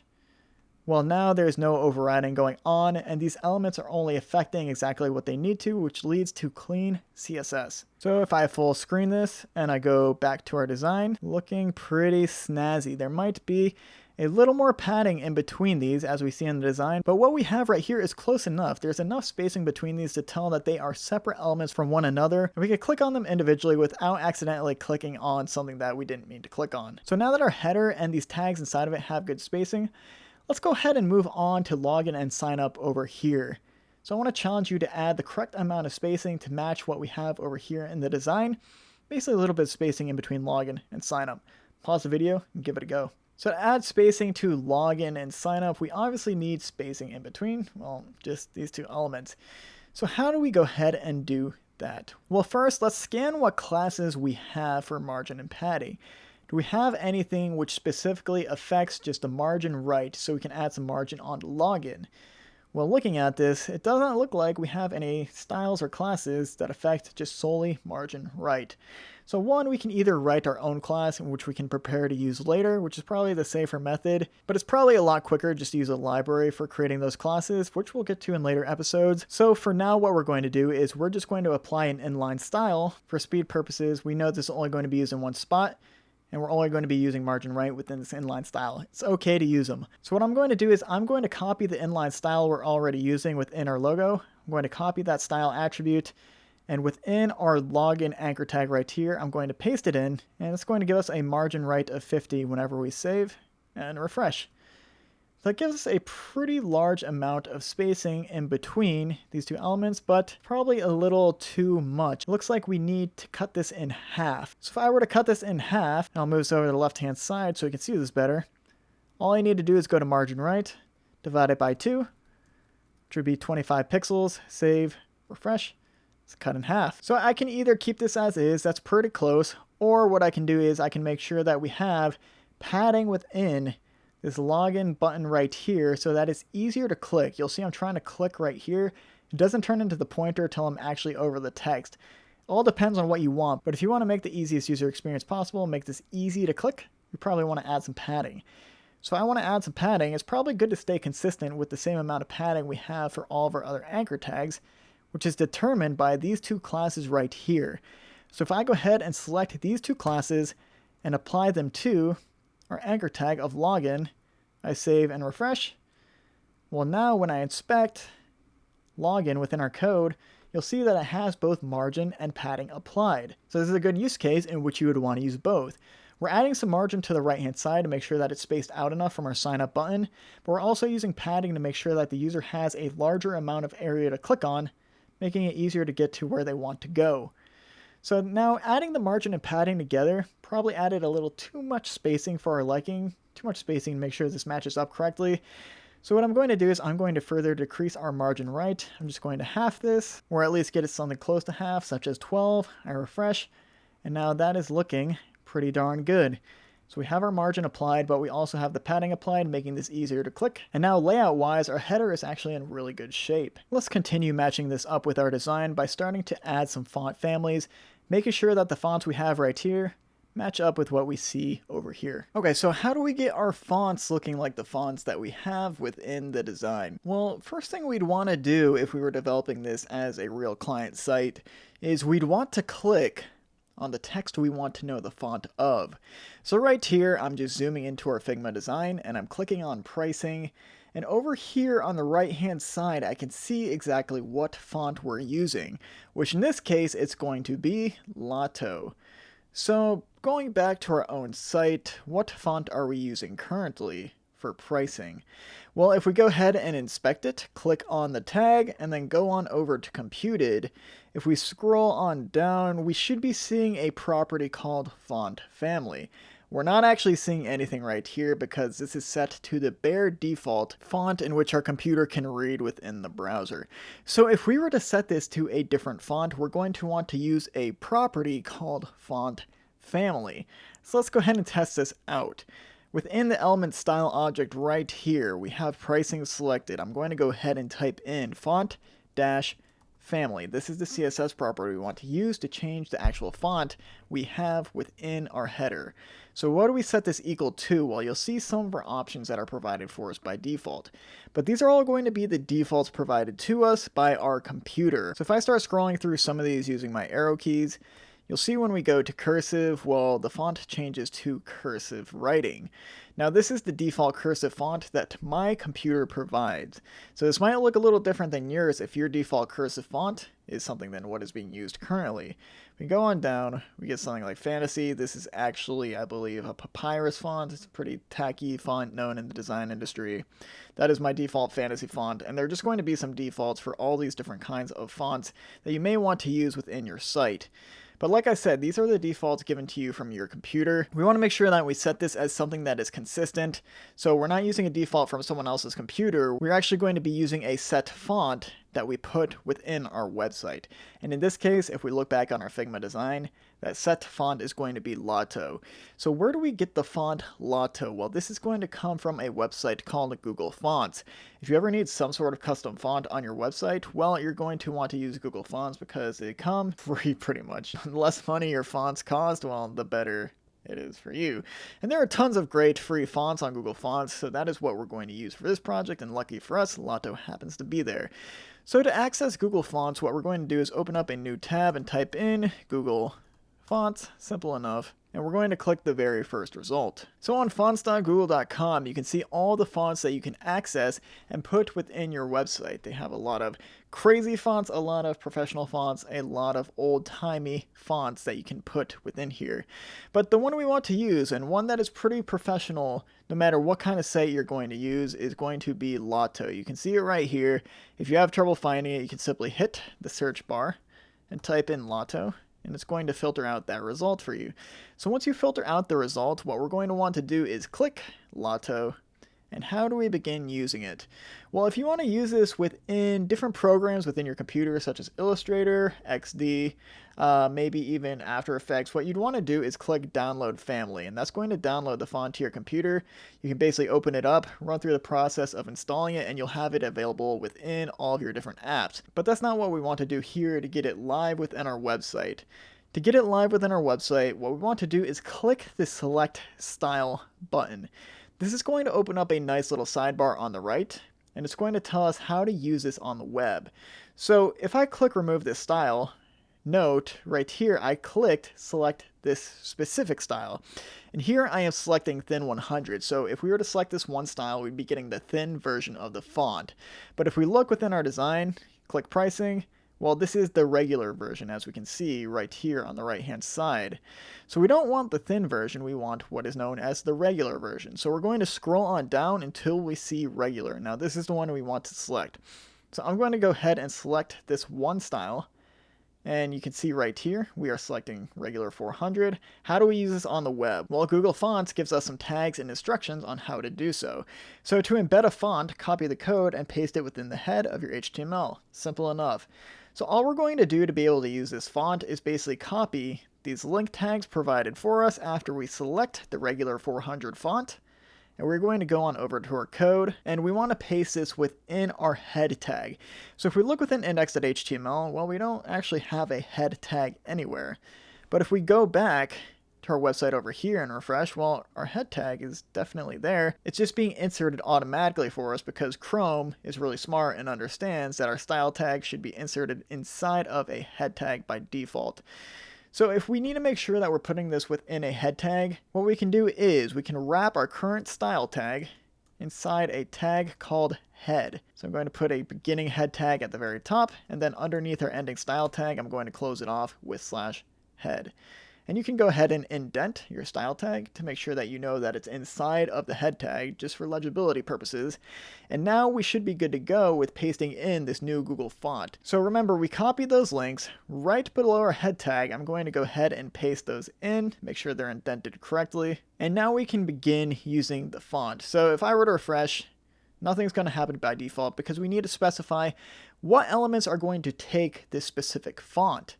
So going back to Google Fonts, if we go ahead and scroll down even more, you're going to see that they provide CSS rules to specify families. This is what we want to use to specify what font should go on what element. So I'm going to go ahead and grab this line of code, the font family Lotto, go back to Sublime Text, and now we need to create some sort of class that'll apply no other than a font family of Lotto. So I'm going to go ahead to the bottom of our style tag and create a new class. I'm going to call this class font-Lotto. So whatever this is applied to, it's going to take the font of Lotto. Simple enough. And now I can just go ahead and paste in that font family code that Google Fonts provided to us, so that when this is applied, we are going to use the font family of Lotto. And then if the Lotto font family isn't found for whatever reason, whether it be a poor connection or something just doesn't work, we're going to go to the computer's default sans serif font. So now that we have this font family in place, we can begin using it on different elements. So let's go ahead and say I want to apply Lotto to pricing. If I go ahead and paste font Lotto in there, within our class attribute, go back to our page after saving, refresh, you're going to see now it is taking on the font of Lotto. But it can get quite cumbersome if I were to go ahead and have to copy and paste this onto every single element I wanted to use it on. We know by default we don't want this ugly serif font. We just want to make sure we're using Lotto for everything. So instead of having this font Lotto class, what we can do is we can select our body element. Remember, body encapsulates everything that is going to actually display within our web page. So if we want to make sure that everything within our web page has a font of Lotto, this is actually where we're going to paste our Lotto styling that was provided to us with Google Fonts. So I'm going to go ahead and copy this one more time, and I'm going to paste it directly within our body tag. I'm going to save. And now everything encapsulated within our body tag, which is everything displayed on our site, should by default have a font family of Lotto. So if I go ahead, save, and refresh, you're going to see I no longer need to put font Lotto on individual elements. Everything just automatically takes that font family by default. So looking at this, we are pretty close to what we have in the design, but obviously one issue here is we have underlines within our website, but they are not in the design. Don't really need an underline here because since these are in the header, the user pretty much always knows that these are going to be things that you can click on. If this is text you're going to use within long bodies of paragraphs, well, it's probably better to keep the underline. But in this case, we can go ahead and get rid of it. So to get rid of an underline, we need to reference a property of text decoration. Basically, this is a property that says how are we going to decorate our text. Right now, we're decorating it with an underline property by default because all anchor tags by default, unless specified otherwise, are going to have a text decoration of underline. But we know we don't want this underline for these specific links at the very top. So we're going to create a class called no-underline. We're going to get rid of the underline for the default elements that have it. So here we can simply take our text decoration of underline, paste it within our no underline class, but we know that this is supposed to be no underline rather than underline. So here I'm just going to set text decoration equal to none. So now that we have this class in place, I can begin using it on the elements I don't want an underline on, such as pricing, courses, blog form, and login. So let's go ahead and try this out with pricing. If I go ahead and add on no underline to this specific tag and refresh after saving, you're going to see that the underline is gone. Perfect. Now let's go ahead and do it for courses, blog, forum, and then don't forget login. That is also an anchor tag. So by default, it's going to have the underline text decoration. Once we add no underline and we refresh, all of the underlines are gone. Perfect. So now comparing the two sites, the design on the right and our site on the left, looking a lot better and a lot closer. But one thing you might note if you look really closely, especially on a Retina display, is the text over here just looks a lot cleaner. Something about it just looks a lot more precise than what we have over here. What we have in our website actually looks a little pixelated to some degree. So how do we make our text cleaner? Why does it look cleaner over in design but not on our actual website? Well, by default, browsers don't provide anti-aliasing, which means you smooth out the text to give it a clean, crisp look. Why they don't provide the anti-aliasing by default, I am not really sure. I feel like this should be default on any font because it makes it look so much better.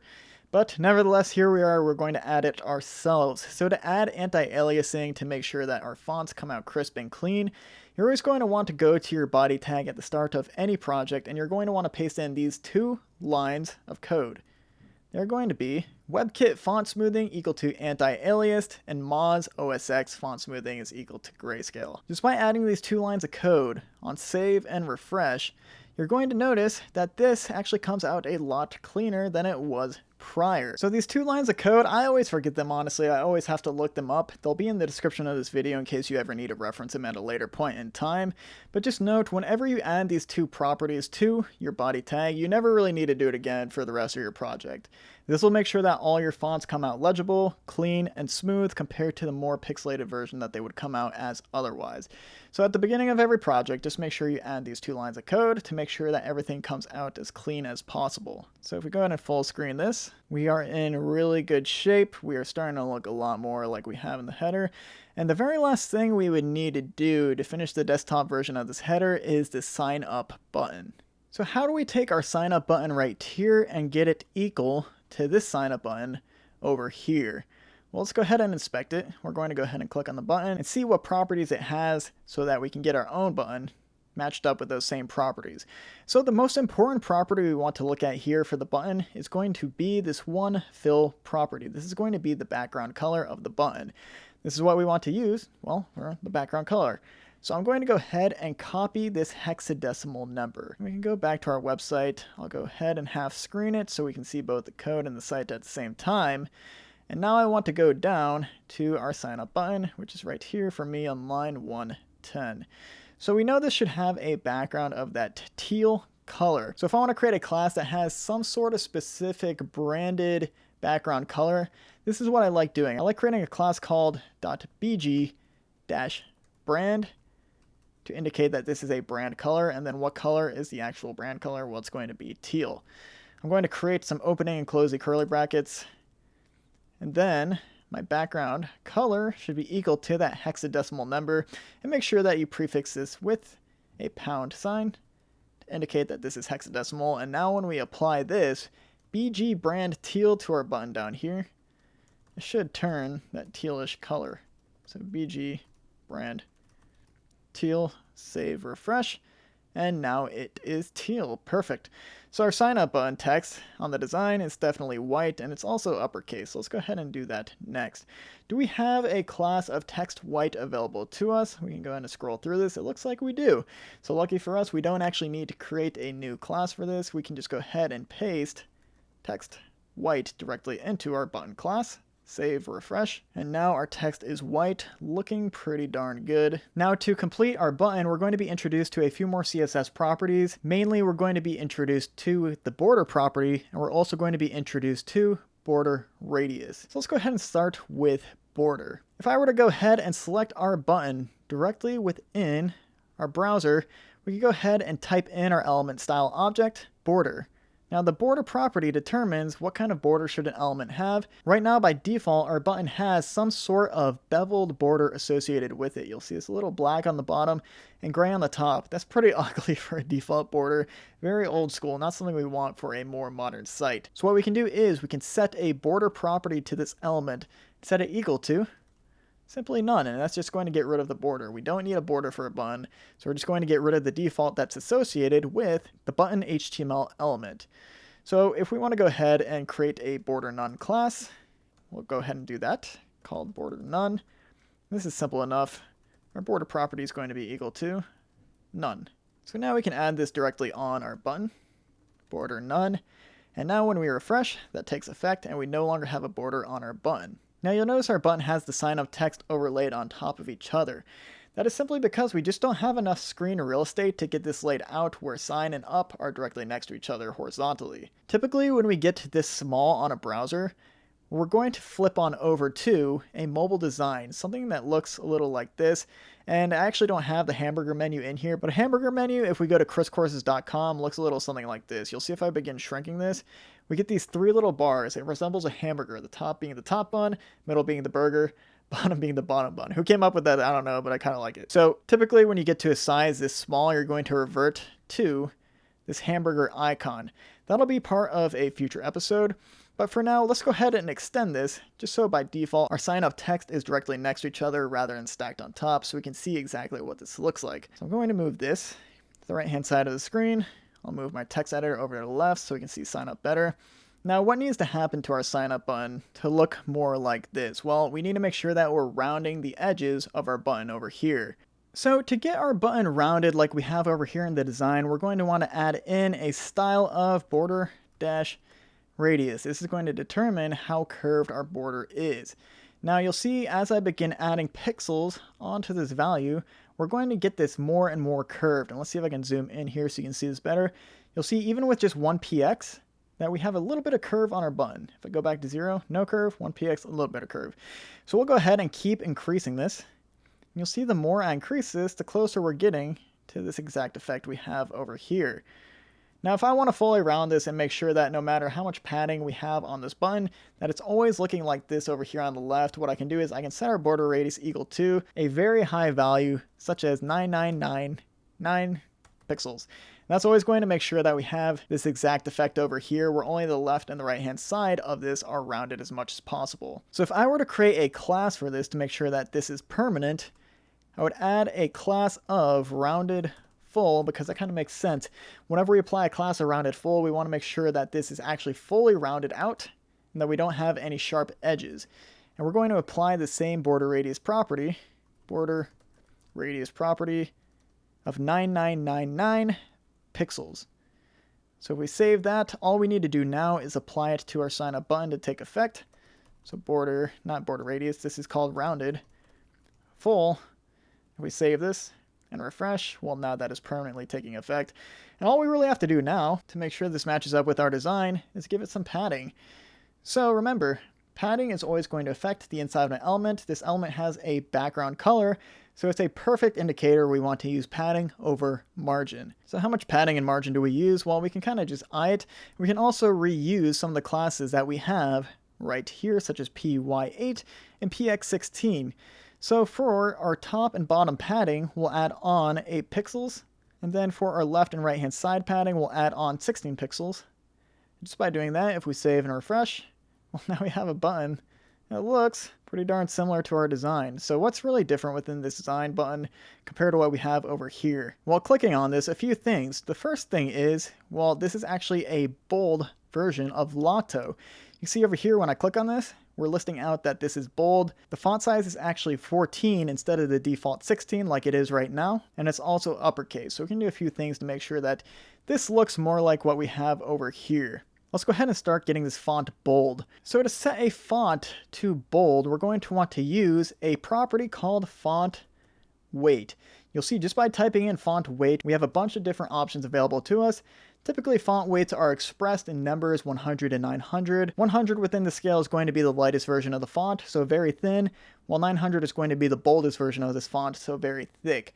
You typically never have a scale that goes past this, so having the scale of 100 and 900 is a good default to make sure your fonts differentiate, but you don't have too many variations in the first place. And you'll also see we have some options of bold, bolder, lighter, normal, and so forth. So if we wanted to go ahead and make this font bold, we could either use something like 700, 600 if we're pulling those in through Google Fonts, or we could go ahead and use this bold property. So you'll see when we apply this font weight of bold, our text actually takes that bold effect. And when I toggle this on and off, well, we're going between the two different versions. So we want to make sure we leave this on. But one thing to note is, how are we making this bold if we never actually pulled in the bold version of the font to begin with using Google Fonts? Well, we can always check this by going to our computed property tab right here and scrolling down to our font family. Well, this is interesting. By default, our button has a font family of Arial, not what we want for our buttons. So this is just coming by default from the browser. We never actually set anything to be equal to Arial. And right now you can see our Lotto font trying to take effect, but this default is actually overriding our Lotto font. So we want to make sure that Lotto is applied for all buttons. How do we make sure that this is taking effect? Well, we can do so within our CSS. If we scroll to the top, right underneath our body tag, we can specifically say we want all button tags to have a font family of what? Well, a font family of Lotto. And then if that Lotto class is not found, we're going to default back to sans serif. So if I go ahead and paste that in and save and then refresh, you're going to notice now we are definitely using the Lotto font. And we can double check this by scrolling down on our computed tab. And our font family now is taking Lotto instead of Arial, which is perfect. But now we don't have that bold version because, like I said, even if we were to change our font weight right here to bold, and the main reason is, well, since we refreshed, well, we lost our element style. Our font weight should be equal to bold. And now this is taking the bold version of the font. But once again, why is this working for me, even though I never downloaded the bold version from Google Fonts? Well, I actually downloaded this full font set onto my computer. So right now, even though I don't have the font weight bold on our website through Google Fonts, I still have this font family on my computer, only my computer, so it's still showing up for me. But if your user doesn't have this font weight on their computer, well, it's not going to show the bold version. It's only going to show the normal version because that's the only one we're pulling in using Google Fonts. So we need to make sure that we're pulling in both the regular and bold version of our Google Fonts. So I'm going to go back to our Lotto Google Fonts tab.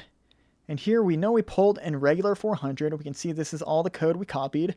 But I also want to select the bold version. So if someone doesn't have this font on their computer, it'll still display the bold version when rendering in the browser. So if I select bold 700, you'll see now we have two versions of the font in place. And if we look very closely right here, this last link tag has been updated to include a weight of 400 and 700, 400 being the regular version and 700 being the bold version.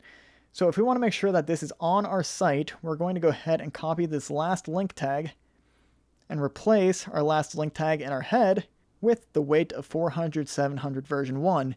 So if I go ahead and save this, now no matter what, even if you don't have the bold version on your specific computer, this should work for whoever is visiting your site. So we're going to go ahead to the bottom of our style sheet, and here we're going to create a class of font-bold. This is going to take a font weight of no other than bold, and that is going to set our font weight equal to 700, which is the exact weight we just added using Google Fonts. So we can go ahead and take this font bold class, add it to sign up, save and refresh. And now this is taking the correct font bold version. Looks pretty nice. And we're getting closer and closer to what we have in the design. So in the design, this text was also uppercase.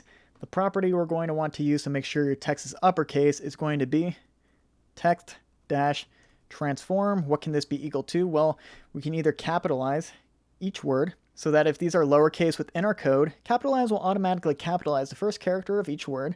But we don't want that. We want to make sure we don't use lowercase. We don't care if everything's small at the moment, but we want to make sure everything's uppercase to make sure that this button really stands out. So we're going to use this text transform uppercase property like so. And you can see when adding that, even though our text in the HTML is sign up, makes it easy to read, our text on the site is all uppercase, so we can draw more attention to the button, because this is really where we want our users' eyes to focus. We want to make sure they're signing up for our site, our business, our software service, or whatever it is. So if we were to create a class for this, we're just going to follow the same process as we've been doing. I'm going to create a class called uppercase and set its text-transform property equal to uppercase. And now I can apply this to our button. Just add it on to the end of our class, save and refresh, and now this is taking effect permanently. So getting closer and closer to the design. But once again, over here, our font size is 14, not the default, which is typically 16 over in the browser. So if we want to go ahead and add a class to affect our font size, I'm going to add a class of text-sm. Wherever this class is applied to, it's going to make our text smaller. So the property we want to use to affect the size of our text is going to be font-size. And we saw within Figma, our button should have a font size of 14 pixels. By default, most text elements have a font size of 16, such as our links up here. We're going to make sure that our button is a bit smaller in text by setting it equal to 14 pixels. So if I go ahead and add this text small class to our button down here, paste it in, save and refresh. Well, it looks like it actually got a little bigger. So let's go ahead and see what's going on here. If I go ahead and inspect our button element, you can see the font size is definitely 14. If I go to computed, our font size is also set to 14. So it looks like by default, the button is actually smaller than 14 pixels given by the browser. So if I go ahead and get rid of that class again, refresh, and inspect our font size, you'll see by default the button is actually 13.333 pixels large. I'm not sure where they got this number and why they put it on the button specifically, but that's what they put it as. But we want to match the design as closely as possible, so we're going to go ahead and keep that text small class, even though it does make the text a little bigger than what it just was. We want to make sure we're as accurate as possible with the design, so it's going to be 14 pixels. So what's up next? Well, if we look closely with the text right here, you can see that there's a little bit more spacing in between the individual characters than what we have within our own button. This is what's called letter spacing. If I go ahead and click on the text, you'll see right here, this little icon represents letter spacing and it's set to 6%. So how do we add letter spacing using CSS? Well, if we go ahead and select our element, go to styles, and type in letter dash spacing, well, that's the property we want to use. How much spacing do we want between each letter? Well, we can add pixels onto this property, and you're going to see that it begins to widen up the text. So with 1 pixel, this is looking pretty wide, and I would actually say it's pretty close to what we have over here in the design. I think really what's differentiating this button over here from what we have over here is mainly that we just have more padding on our button. So if we want to add more padding to our button, a quick way to do this is select our button over here and go ahead and scroll on down until we find our padding left and padding right. And we'll just go ahead and match this up as close as possible to the design. So I'm going to add on pixels to our padding left until I get something that's pretty close to what we have over here.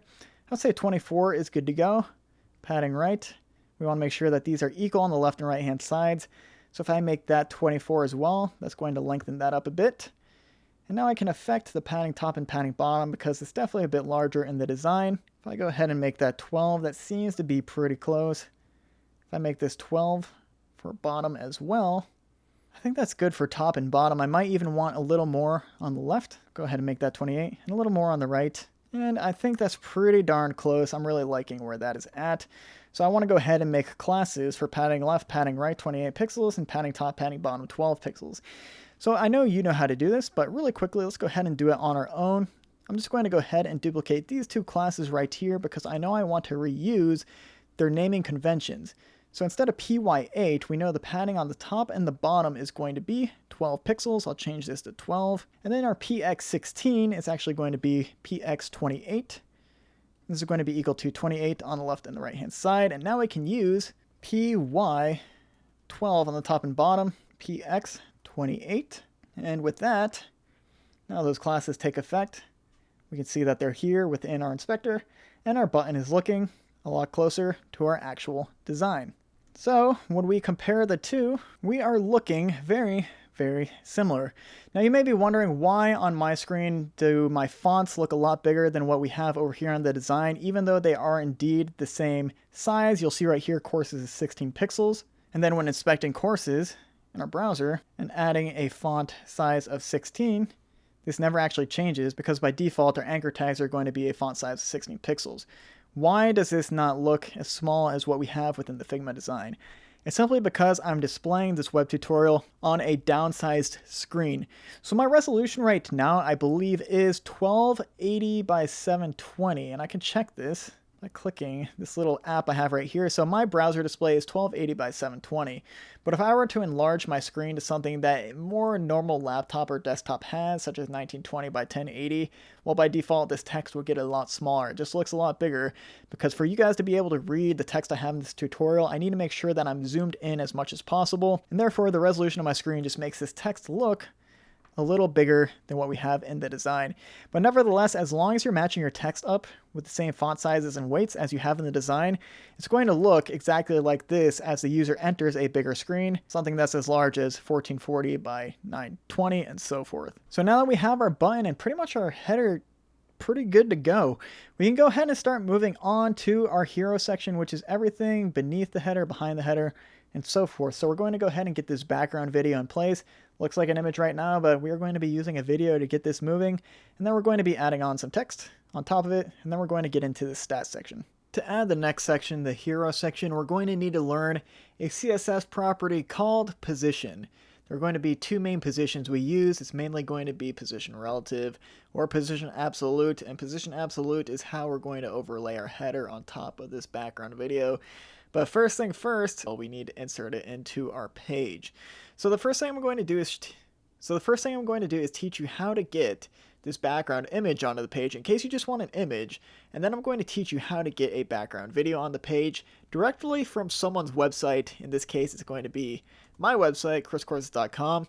I'll show you how to pick the video off this page directly so we can use it on our own site and replicate the same video effect that we have right here. So first thing first, let's go ahead and start with the image. To get this background image off of Figma, all we're going to do is click on the image, and then if we scroll down on the right hand side over here, you're going to see that there is an export button. We're going to go ahead and click on that, and you can see we can save our image as different types: PNG, JPEG, SVG. In this case, it makes sense to save this as a PNG or JPEG, probably a PNG because this is mostly flat colors, which means it's going to retain a lot of quality while not being too big.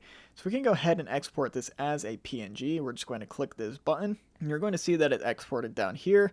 And now we can begin using this within our site. So to use this within our site, we simply need to open up our Finder window. Here is our project, CSS course. And now we need to make sure that this image that we downloaded is within our project directory. So we go on over to downloads. What we can do is find the image we just downloaded, which is saved as image7.png. We can just go ahead and drag this on over into CSS course, our main project. And we want to rename this something that's a little more representative of what this image actually is. So this is the hero image. It's what's going to go on the hero section of our site, which, remember, is the very first thing a user sees when they visit your homepage. So we're going to go ahead and rename this hero.png. And to start organizing your files a little better, it's typically safe to create a new directory within your project and store files of similar format, such as your images. So what I'm going to do is I'm going to right-click within CSS course here and click New Folder. And I'm going to call this folder img for image. So all my images are going to go within this folder here. I'm simply going to go ahead and drag hero.png inside of it. And now if I ever have some sort of other image on this site like we have down here, I can simply put them within this folder and keep them separate from our code, keeping things organized. So now that hero.png is within this image directory, we can go ahead and open up our code, or we can reference this hero.png image. So how are we going to reference this? Well, the first thing we need to reference an image is some sort of image tag. So this hero section, if we look at it within our browser over here within Figma, we can see it's not really part of the header. The header is mainly just these links at the very top, but this is going to be its own individual section. So if we have an individual section, what kind of tag do we want to use for that? Well, it's pretty safe to use something like a section tag. So inside of this section, what do we have? Well, we have this large image in the background. So all we're going to do here is create a new image tag, which by default has a source and an alt attribute. And what is the source location of the image we want to use? Well, if we go back to Finder, we can see we're in our CSS course project. Index.html is the file we're inside of right now. What do we need to reference to get on over to hero.png? Well, we're going to start within the current directory of index.html. So / the current directory. We're going to go inside of the image directory. So we're going to type img, we're going inside of there. And then what is the name of the file we want to reference? Well, it's going to be hero.png. So if we save this, go back to our site, and then refresh, you're going to see now this image is in place. Although it is quite large and it's expanding past the boundaries of our actual site if we begin to scroll to the right hand side of the screen. So the first thing I would do is fix this scrolling issue, because when you visit a site, you really shouldn't be able to scroll left and right unless you're on something really creative or crazy. So in order to fix this, we need to make sure that this image that we just uploaded is only taking up the full width of its parent container. So if we look at our parent container right here, the section tag, we see its width is 1265. But if we go ahead and look at our image, well, the width is 1440, exactly what we exported it at within Figma. So in order to make sure that this fits within its parent container, we need to make sure we're adding some sort of width property onto this image element to set its width equal to 100%, which means it's going to take up 100% of its parent container. We can see this in action within element.style. If we select our image and add a width property, and set this equal to 100%, well, now it is taking up the full width of its parent container. You'll see that 1440 just changed to 1265, the exact same width, the section tag encapsulating it, and now I can't scroll to the left or right like I could earlier. So this width 100% is something we're going to want to add a class for. So let's go ahead and open up Sublime Text, and at the bottom of our style tags, we can add a class called w-full, which stands for width full. This is going to have a property of width, 100%, the exact same property we have over here. So I save, refresh, well, this once again is expanding past its parent container, because although we have this class, we need to make sure that we apply it to this image we just created.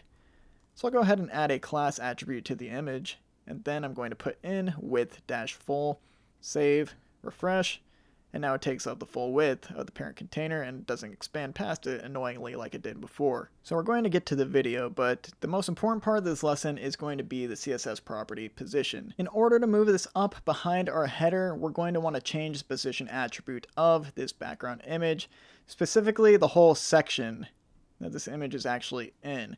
So let's go ahead and open up our inspector. We'll right click, click inspect, and we're going to want to focus on the section tag right here. So if we go ahead and add a position, style, and then set this equal to relative, it's going to give us the ability to move this section in whatever direction we need to. So there are 4 properties we now have access to: a top property, a left property, a right property, and a bottom property. And we can set these to move this entire section around as we need. So for instance, if I were to go ahead and add a top property onto this, which is now available to me because this has a position of relative, I can begin moving this section around. So if I want to move this up a certain amount of distance, I can set the top equal to something like -40 pixels, and you'll see that it begins to move upwards. It's currently covering our header right now. That's okay, because we'll change this using some Z indexing. But for now, let's go ahead and make sure it covers the whole header, because we know that eventually when we move this background behind the header, we're not going to have any white space as a result. So I'm going to start with 40 pixels, -40 pixels, and I'm just going to keep hitting the down arrow key until I get something that covers the full amount of height. And it looks like once I hit -77, that this covers the whole thing. So this is the code that I'm going to want to use to move this section upwards. It's position relative with a top of -77. So position relative is something that we're going to be using a lot, so it makes sense to create a class for it. I'm going to create a class called relative and set its position equal to relative. So now that I have this class, I can use it within our section tag. It's going to apply the position relative style.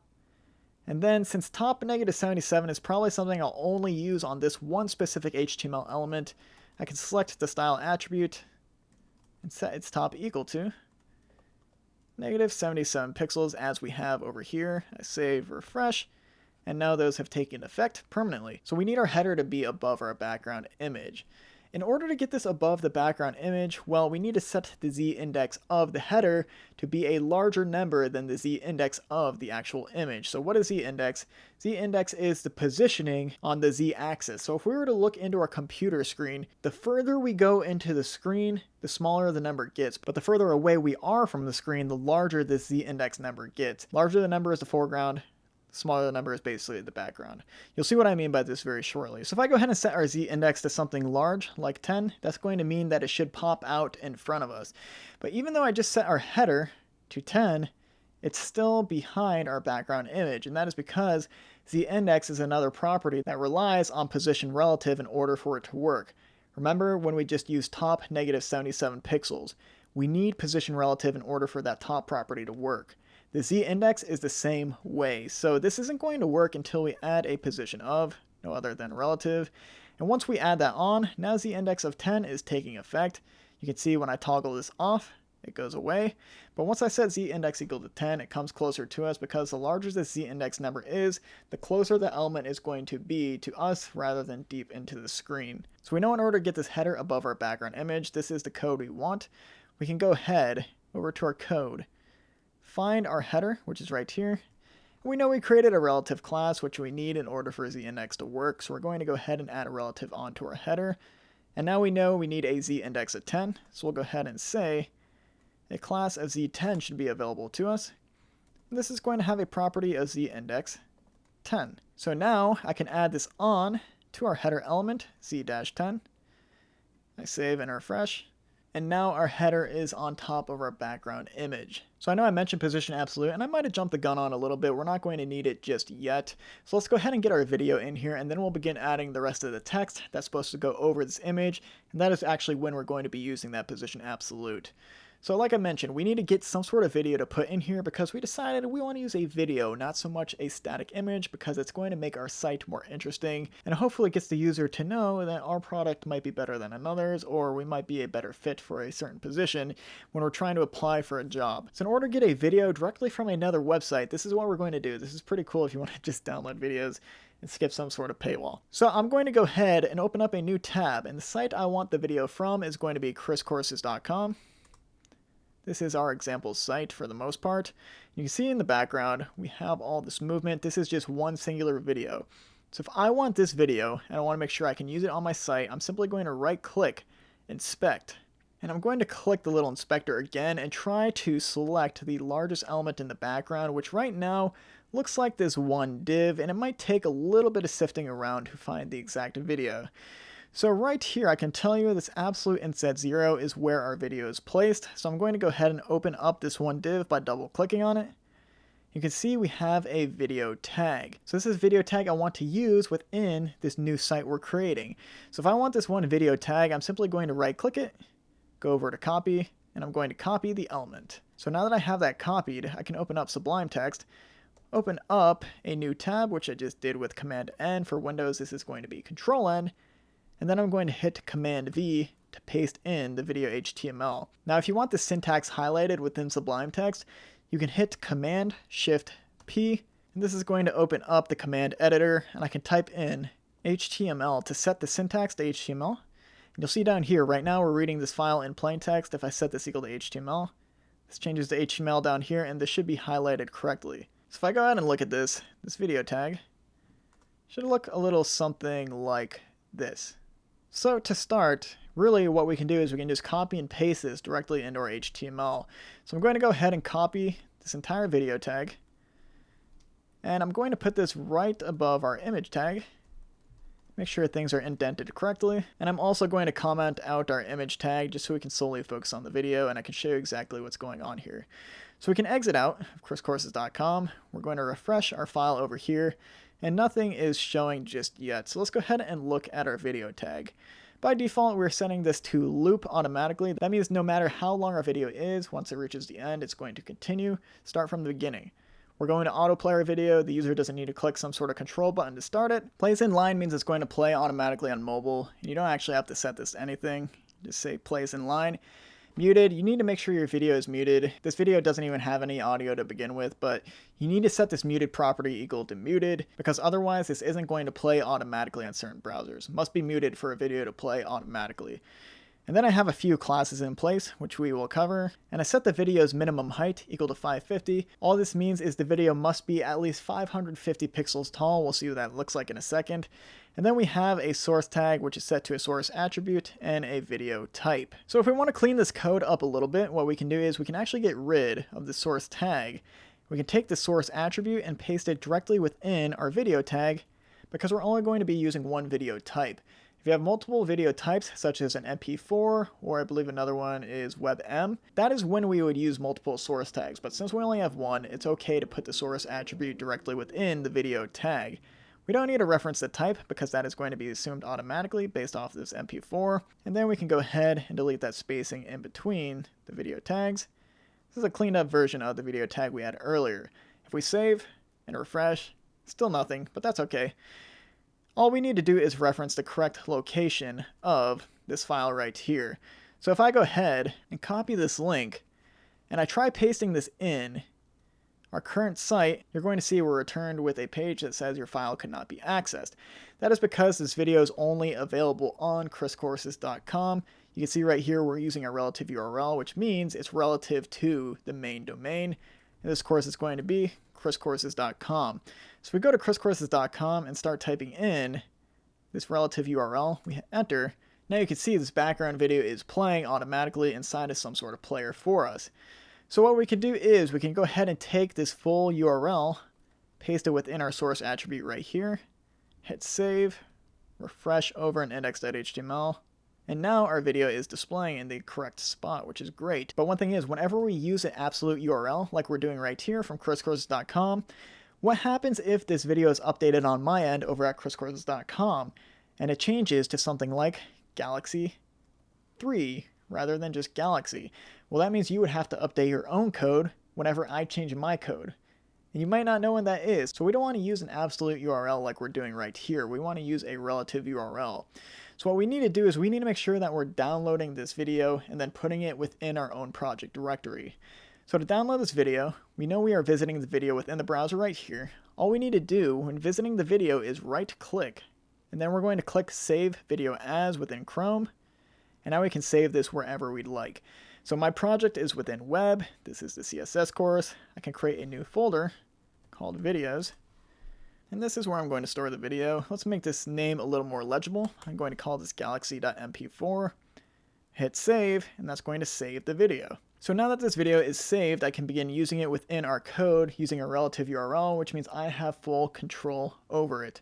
So we're not referencing Galaxy B6C8. We're actually referencing just galaxy.mp4. We're not referencing this from chriscourses.com, but rather if we look within our Finder, we're going to go inside of our videos directory, and then we are going to reference galaxy.mp4. So here, we can go ahead and delete everything before videos. We can go ahead and add a dot to be safe to say we're traversing from this one directory with index.html and then going inside of videos. We hit save. We go back to our site over here, we refresh. And now this is loading a lot quicker too from our own personal project. And we can double check that this is working by right clicking, hitting inspect, checking out our video, and you'll see this is indeed referencing no other than Videos Galaxy MP4. We can check even further that this works by typing a slash at the index.html right here, by getting rid of index.html and pasting in this new URL that we have. We can get rid of the dot and the slash.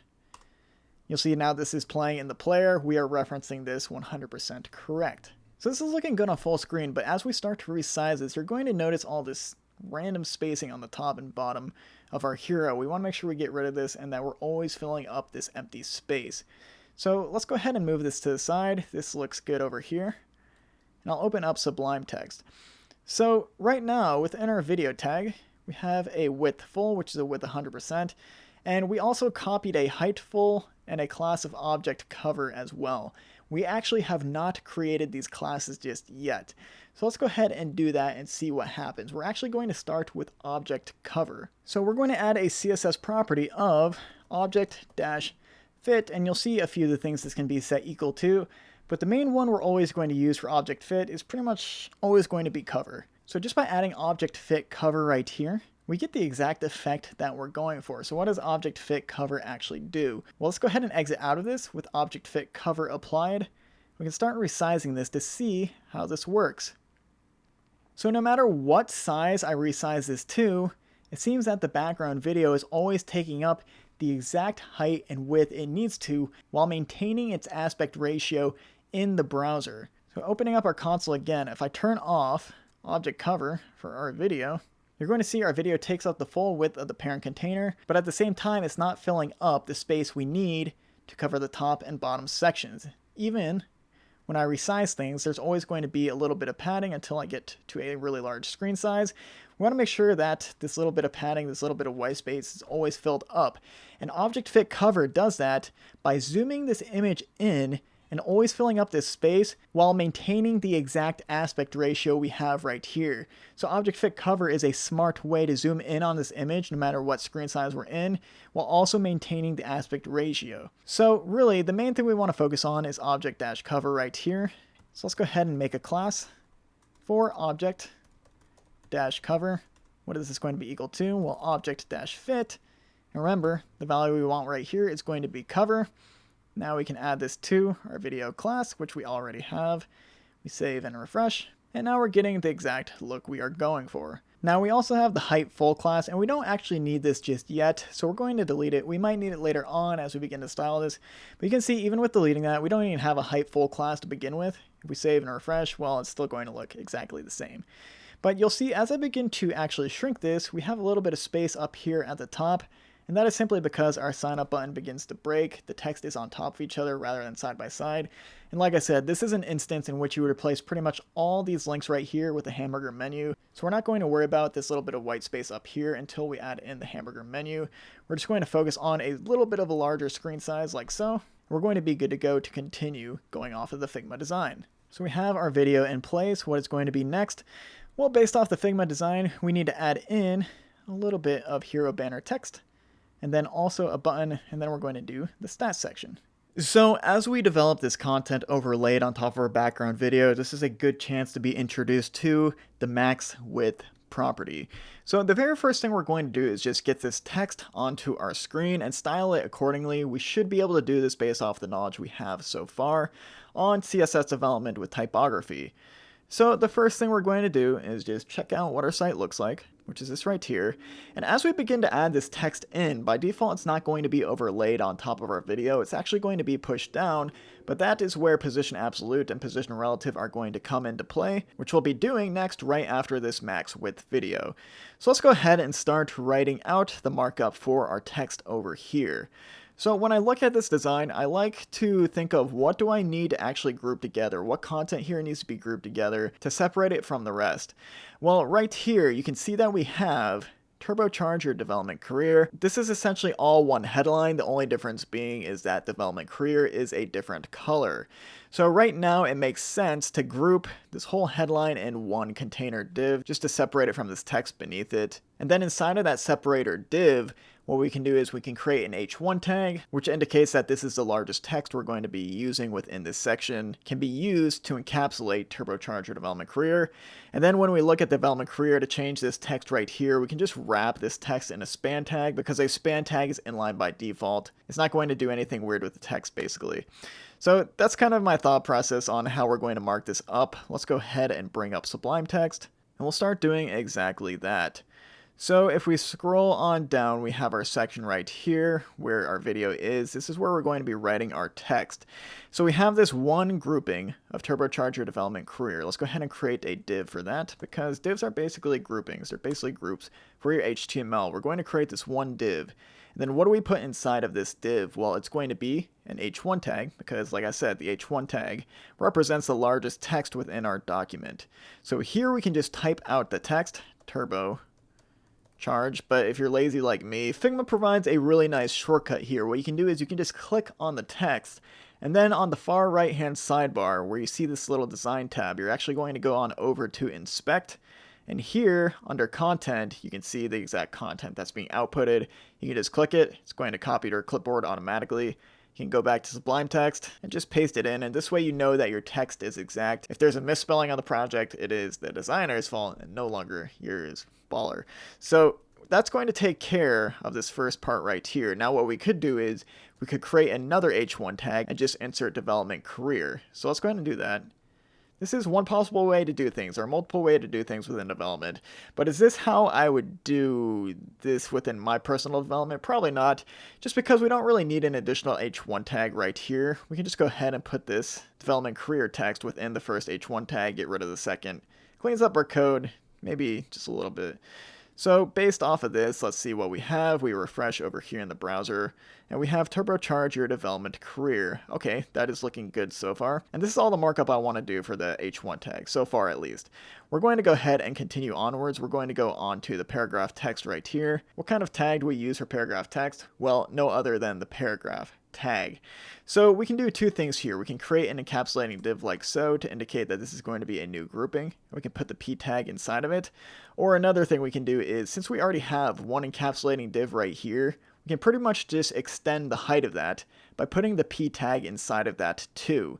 So if we were to put the p tag inside of this one encapsulating div, which basically extends from here to here, if we were to put the p tag inside of it, well, now our encapsulating div is going to go all the way from up here down to here, which is totally a valid way to do things, especially because H1 and paragraph tags are going to be blocked by default. They're always going to be pushing down against each other. Nothing's going to be laid out next to each other. So this is actually the way I would do things, is I would just go ahead and put the p tag within the main encapsulating div. So we have our H1, we have our paragraph tag. Let's go ahead and put the content inside of that. I'm just going to click this, make sure I'm in the inspect tab, click content over here in Figma, and then I'm just going to go ahead and paste that in with Command V. Save that. We'll go back to our site, refresh, and there is our paragraph text. So almost done with the markup. All we really have right now is a button.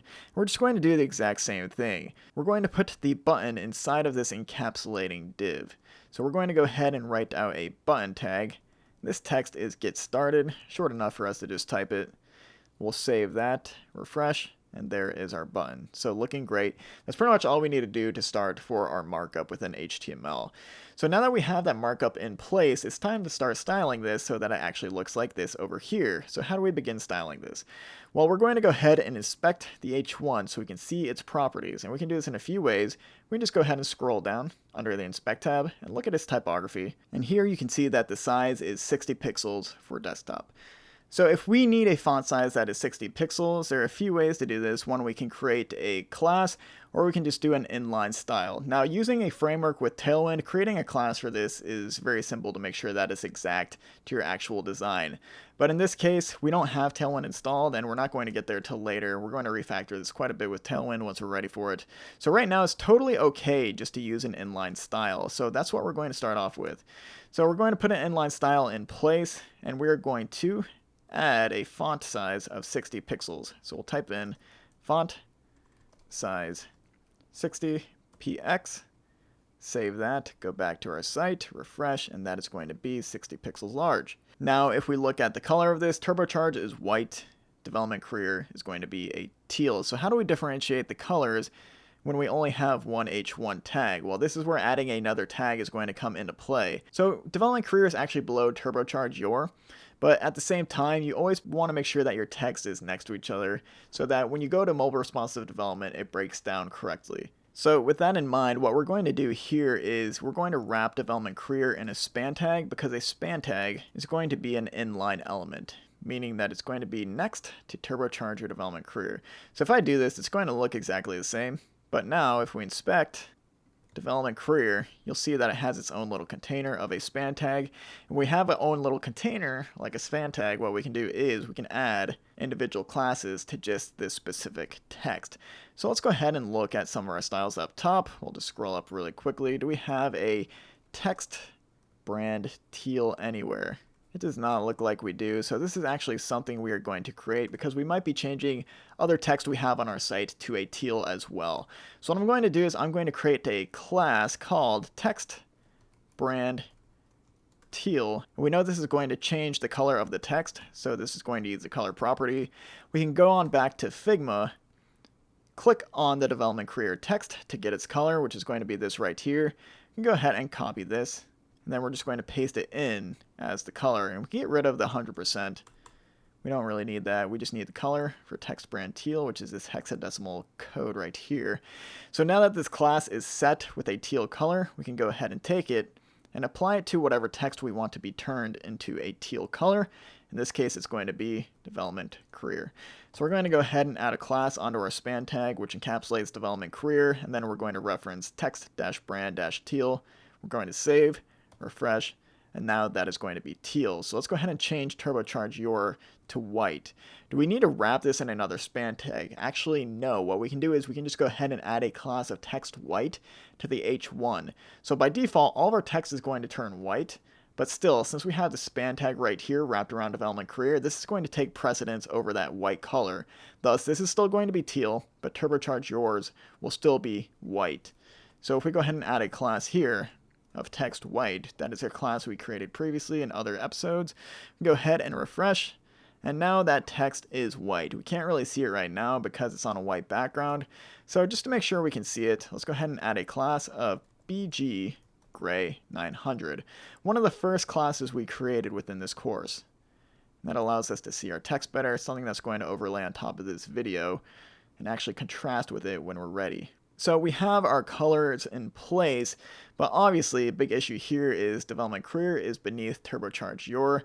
How do we get this effect? Well, there are a few ways to do it. As I mentioned, we could have put development career in its own H1 tag, but don't really want to do that. At least that's not the way I would typically do it. One way to do this is to add a break tag, which would just be a BR/ self-closing tag. If you add the break tag, it's automatically going to break your text down to the next line. That is one way to do things, but sometimes with the break tags, it creates for weird breaking down on your text when you begin resizing this like so. So I typically stay away from break tags. And what I like doing to make sure that my text looks like this, even without a break tag, is I like adding a max width to my container. What is a max width? Well, it's the maximum width a container can extend to. So right now our max width is 100%, because as you can see, the container for our H1, or even the container for our div, is extending the full width of its parent container, which in this case is this section element, and obviously the section element takes up the full width of our browser. So basically the max width of our H1 is the full width of the browser. We don't really want that. We want the max width to be something that forces this text to break down onto the next line. And we can get this max width by seeing what element has the largest width right here within the design. It is going to be development career. So if we were to click on this, we can get its width right up here in the properties section, which is going to be 538 pixels. So if we were to make our encapsulating container a max width of 138, this text will break down correctly. You'll see what I mean by this when we add it. So what I'm going to do is I'm going to head back to our code. And for our encapsulating container, I'm actually going to make sure that everything within this encapsulating container is no more than 538 pixels. And we might actually go up a little on this max width value. So in order to add a max width, this is something that typically varies a lot within your design. So you're going to want to add a style tag rather than create a class because it's going to be unique. Here I'm going to create a max width style. And this is going to be equal to 138 pixels. So if I go ahead and add this, refresh, you're going to see the max width of this encapsulating container is now 538 pixels. It's not taking up the full screen anymore. It's only taking up 538 pixels. And as a result, it's forcing this development career text to break down underneath turbocharge your. You'll see as I begin increasing this max width, the container begins to grow because it's allowed to. Eventually, when I hit a value that is a lot higher, such as 700, maybe even 800, you'll see that our text automatically fills in the available space. But if that space is not available, well, it automatically goes to the next line. And this is really nice because as this container starts getting smaller on mobile sizes, while our text begins to continue breaking underneath it, creating for a good readable flow when needed. So that is why we use max width, is to make sure that our text flows correctly as we begin to resize our screen like so. So we have a max width for our overall container, which is great. Let's go ahead and move on to our paragraph text down here. Obviously this is white, can't really see our paragraph text anymore because by default it is black. So what we're going to do is we're going to select our paragraph tag and change its text to white with a class of text white. So refreshing, now our text is white. Let's go back to our design. You'll see the max width of this paragraph container is actually smaller than our text up here. So it's okay for our encapsulating container to have some sort of max width associated with it to make sure that this text is breaking down, but it's still too large for this text to be the correct width as it is within the design. So let's go ahead and click on this paragraph text and see what width it is. The width is going to be 449 pixels. So that is going to be the max width we apply, not to the parent container in this case. Since this one element has a max width associated with it, we're just going to apply it to this element directly. So we'll go ahead and add in a new style, max width. And then what was it? It's going to be 449 pixels, like so. We can go ahead and save, go back to our site and refresh. And now this paragraph tag can be no more than 449 pixels wide, which is going to give us a similar look to what we see in the design. Now there are a few discrepancies still. I think the biggest one is that the size in this design is 20 pixels, yet the size within our paragraph tag right here is going to be a default of 16, because that is the default font size for all paragraph tags without changing anything. So let's go ahead and make sure that the font size for this text is a little larger. We can just go within our style tag and say our font size is going to be equal to 20 pixels like so. Refresh, it's going to make it a little bigger. And now it's a little closer to what we see in the design. You'll see professionals is on the top, education is on the bottom. Looks pretty darn close to me. Now another issue is you can see we have some spacing in between our H1 and our paragraph tag, and they might be maybe even a little too much right here. It's pretty close, but I think there is a little too much within our actual website compared to the design. So where is this spacing coming from? Is this some sort of margin? Well, we can always inspect our H1 tag right here and see what's being applied to it. So by inspecting it, you can see we have margin on the top and bottom. Even though we never really set any default margin for H1 tag, this is just some browser default stuff. So one thing we can do is, if we want to get rid of all browser defaults for H1 tag, we can scroll to the top of our style tag right here. And here where we are doing some resets and some default styling for all of our tags, such as body, button, and so forth, we can add in some default styling for all H1 tags. What default styling do we want to add in? Well, it's pretty safe to get rid of all margin altogether and just style your margin accordingly as needed as you go about developing your site. So we can select our H1 and make sure that its margin is going to be equal to 0 by default. And then that's going to allow us to get the correct margin spacing between our H1 and the paragraph text beneath it. So right now, when we get rid of that default H1 margin, it's going to look like this. We can go back to our design. See, we're missing a little bit of margin now. The only spacing between it right here is going to be due to our paragraph text, and this is something else we can do. So we can go ahead and get rid of the spacing by default for our paragraph text. So we're going to go ahead and underneath our H1 styling, we can say that our margin is going to be equal to 0. So we're going to get rid of that default paragraph text styling. It's going to make everything really tight together, but it's going to allow us to be a lot more precise with our styling, as we can add our own margin to ensure we get the exact same look we have over here in the design. So how much margin do we actually need to get this similar effect? So what I'm going to do is I'm going to inspect our paragraph text, and I want to add some margin top to this. So over here within our browser, I can type in margin top, and I think 30 pixels is good to start, and I might even just hit that exact, because that looks pretty close to what we have in the design. And you can just go back and forth by hitting Command tilde to make sure this is actually close. And I think I'm going to go with that. It's going to be a margin top at 30. So now that I know that I want it, what I can do is I can add it inside of our style tag, margin top 30 pixels, like so. We can save and refresh. That takes effect permanently. And eventually you're going to get to the point where if you keep adding inline styles like this, it's going to get really messy. And like I said, this is where Tailwind CSS comes in really handy. It's a utility CSS framework, which has classes where you can just write in stuff like MT20, MT16. It has all those styles already laid out for you, so you don't have to write them yourself. And they're really useful for creating things such as margin top right here without having to type in a full margin top style directly into a style attribute. Like I said, we're going to go ahead and refactor that later on, but this is totally okay for what we need to do right now. So we have the margin in place for the top of our paragraph text. Now what we can do is we can add margin top to our button to make sure we have this spacing right here. So if we go ahead and select our button element, we're going to add, not a class actually, we're going to start off with a style attribute, just so it can be exact. We're going to do margin top. Let's just go ahead and try 30 like we did for our paragraph tag. We add that in there, we save and we refresh, and now we have a good amount of margin top on our button. We can go back to our design, see what that looks like. It looks pretty even, maybe a little less than what we have right here. If we want to try to get more exact, we can go down by a couple pixels, maybe 2. And I think that's looking pretty good. So let's go ahead and style this button. This is going to be very similar to the button we styled up here in the header. Let's see what the main thing we have to do is. Well, it looks like we need to turn the background white. So let's go ahead and start by doing that.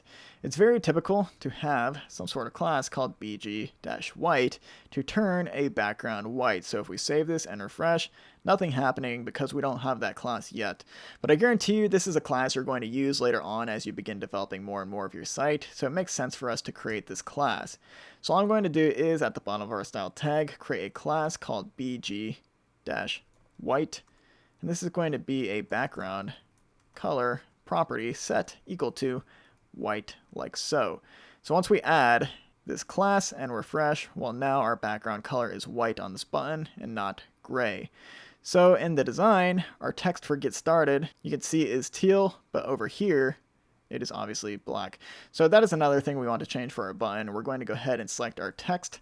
And this is a brand color, and I believe we created a text brand teal class for this text up here. So we can just go ahead and reuse that. We're going to go ahead and type in text brand teal, like so, save and refresh. And now our text is teal. But one thing is, this text is a little hard to read on the white background. So it's always safe to double check your design to see that this color right here is the exact same color we're using up here. If it's not, you need to make sure that you accommodate for that. So right here we have a hexadecimal for our button text at 539D98. We can click on development career and you'll see that this is definitely not the same thing.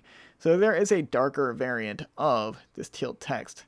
Now what we can do is, one, we can copy this hexadecimal and we can create an inline style for the color if this is the only place we're going to use this text. Or we can create a new class along the lines of something like text brand teal dash dark. If we know we're going to be using this at a later point in time, which probably are, so I'm going to go ahead and use the class version calling this text brand teal dark. Save that. We'll go back to our site, refresh. Obviously this goes back to black because we actually haven't created this class. When I create this class, I'm going to do it right beneath our current text brand teal. So this was text brand teal dark, and then the color is going to be that color from the Figma design. So I'm just going to select our text, go to colors, click on the color, copy it, and then paste it in. Get rid of the 100% as our main color, save. And now that this is already applied, we refresh, and now that text is a little more legible compared to before. So another thing we want to do is we want to get rid of the borders here on this button because in the design there are no borders. So we can just go ahead and type border none, save, refresh, and remember this works because this is a class we already created. And then we need to start adding in some padding on the left and the padding on the top. So what are our current available padding classes? We can go ahead and check out the button we used in the header, which is this sign up button right here, and see that we used PY12 and PX28 for the button. We can just go ahead and reuse this because we know it's available to us. We'll go ahead and paste that in right here, save and refresh, and now we have padding on our button. That looks really good. Pretty darn close to what we have. Now all we need to do really is round the edges of the button. So rounding the edges of the button, remember that is the border radius property. We created a class, I believe, called rounded full, which you can see fully rounds the edges of this button. So if we were to apply this rounded full, save and refresh, it makes it a completely rounded button, but in the design this is not completely rounded. So it really depends on how you want to do this. This is totally valid. You can use a button like this with everything fully rounded. But if you want to try to get close as possible to the design, you probably have to create a new border radius. So instead of creating a completely new class, I'm just going to go ahead and add a new inline style called border radius. And I can go ahead and start typing in a small value because this is only slightly rounded within the design. I'm going to go ahead and start with 8 pixels. So with 8 pixels, rounding on our button, you can see that might even be a little too much compared to what we have right there. So I'm going to go ahead and half this into 4 pixels. Save that, refresh, and I think that is pretty darn close to what we have within the design. So I'm going to go ahead and stick with that. Okay, so to get our text overlaid on top of our background video, we need to start using something called position absolute. Using position absolute basically takes an element out of the document flow and allows you to overlap it on top of other elements. The tricky part is positioning this in the correct way using the correct HTML markup, because when you use something like position absolute, you also have to use something called position relative in tandem together in order to make sure that this works correctly. So let's go ahead and illustrate this. If I were to go ahead and apply position absolute to this one encapsulating div right here with a background gray of 900, let's watch what happens. I'm going to go ahead and type in position absolute, and nothing happening just yet. You would expect something to happen immediately, but like position relative, position absolute requires top, right, bottom, and left properties in order for this to actually have some sort of effect. So if I were to go ahead and change this position absolute, and now that this is position absolute, I can add in a top property, and I set this equal to 0. Well, you might think this might just stay in place because when we use this with position relative, well, a top 0 means it would just be put in its initial spot. But if we were to add top 0 to position absolute, you're going to see it's no longer here, but if I scroll up, well, now it's at the very top of our actual browser window. So by default, an element with position absolute, if you set it to top 0, it's going to be positioned at the top of your browser window. But if you have a parent of this one element right here that has position absolute, let's go ahead and find its parent. We go up 1, 2, 3, up to section. We can see this is tabbed, so this is going to be the parent element of this div. If this parent element right here has a position of relative, well, this position absolute element is going to be positioned relative to this one element with a class of relative.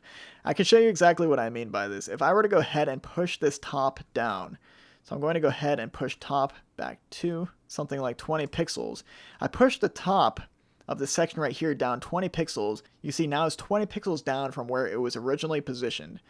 Its original position is going to be right here.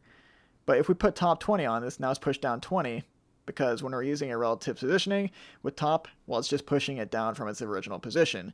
But the thing is, since this has a position of relative, the element nested inside of it with a position absolute is always going to be relative to this one element. So you can see text right here with a background gray of 900 is no longer at the very top of our screen, but is at the top of this one section element, because it has a class of relative, which in return gives it a position of relative. So you'll see if I go ahead and turn this off for this one parent container with relative, now our position absolute box is going to the very top of the screen again. Because if we look at all of its parents, which right now is just going to be section and body, none of those have a position of relative. And since none of those have a position of relative actually taking effect, since we turned it off, well, by default, it's just going to go to the very top of your browser window. So we actually have this laid out correctly previously when we had position relative turned on for this section right here. Let's go ahead and refresh to get a fresh start. And now we can go ahead and look at our elements and determine how we want to use position absolute. So we could either put position absolute on this element right here and overlay it relative to this section that we had prior.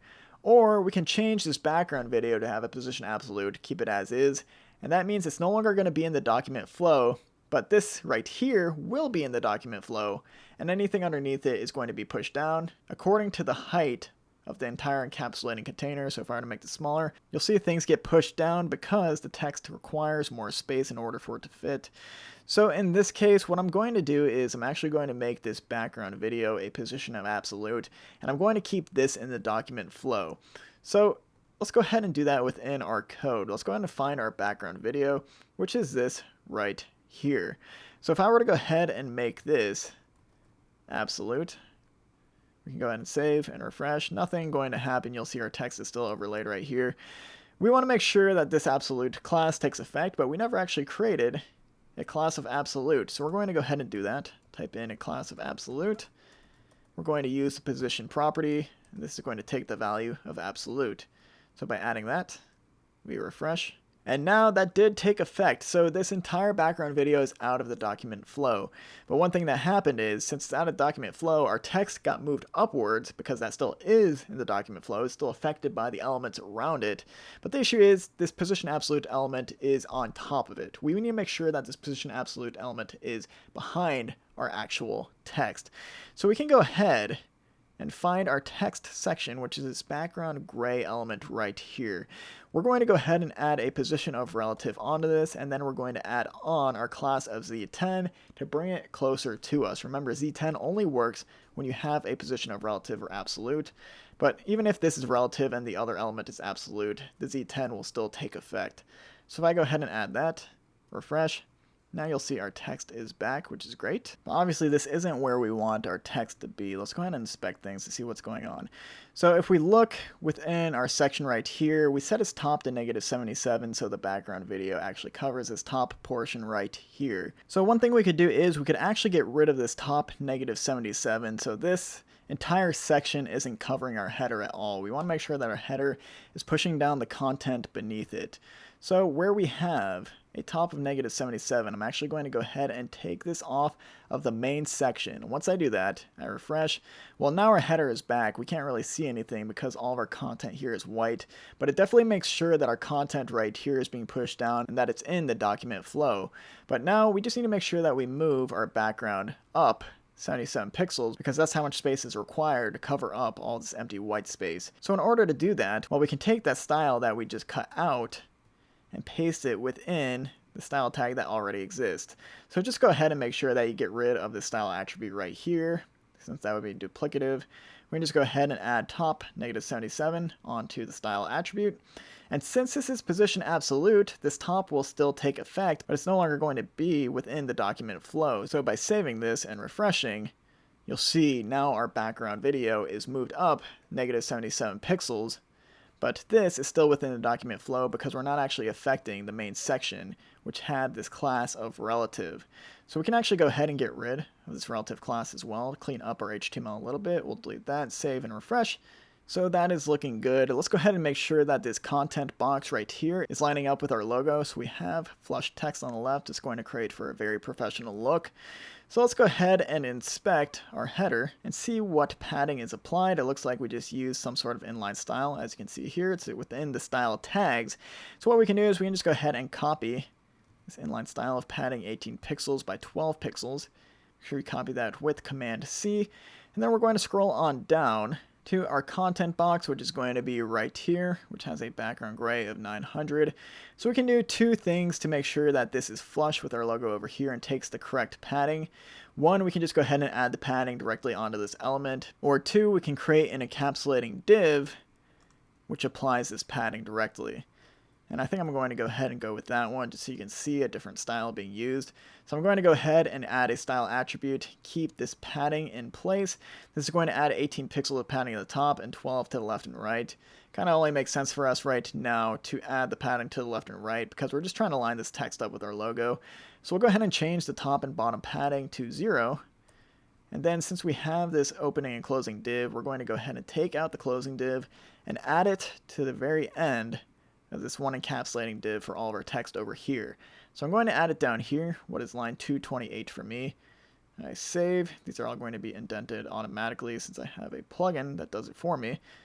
I'm going to go ahead and save, refresh, and now you can see this container right here is flush with the end of our logo. It looks a lot cleaner compared to just having it up on the left-hand side.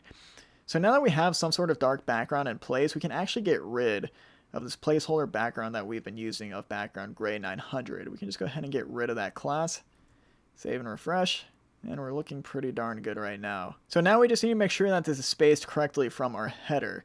So if we look over here at our header, you can see there's an adequate amount of spacing pushing down turbocharge your. What do we want to use for spacing between elements? Well, we always want to use margin because no background color and no links are being taken into effect here. So our content is currently all inside of this one div right here where we just added padding to. We can also add a margin top property and set this equal to something large like 200 pixels to push it down from our header. Now typically you would expect this to just work. You see our text is pushed down, but now our background video is out of place. So if you're ever confused on what's happening, it's always good to inspect your elements. I'm going to go ahead and find our video and then its sibling div, which is pushing everything down by 200 pixels. So you'll see we are indeed being pushed down by 200 pixels, but our video here has a top of -77 relative to the main section. So this section right here contains our text, which is in the document flow. So as a result, even though this is being pushed down 200 pixels, the video is only going -77 pixels upwards based off of the positioning of this text right here. So as a result, something we can do is, instead of using margin top, which pushes everything down from the outside of the element, we can go ahead and change this to padding top, and it's going to give us the same effect. Our text is going to be pushed down, but our video is going to remain in place and give us that look we're going for. So instead of using margin top, this is actually a case where we're going to use padding top. We can refresh, and that is looking good, but this is a little too far down for my liking. It's a little off compared to what we have over here in the design. So instead of referencing 200 pixels for padding top, we can just go ahead and change this to something like 100 until we get a look that we are happy with. And I would say 100 pixels is pretty darn close. So I'm going to go ahead and stick with that. And right now we have a minimum height of 550 pixels, so you see as I begin to shrink this down, this maintains that height of 550 pixels, which is fine, but as we start to get bigger, well, it starts growing, and that might not be something you really want. So if you want to make sure that this is a set value, can just go ahead and change this to height, and if you want to match the design, we're just going to go ahead and set this to the value we grabbed within the design, which is going to be 689 pixels.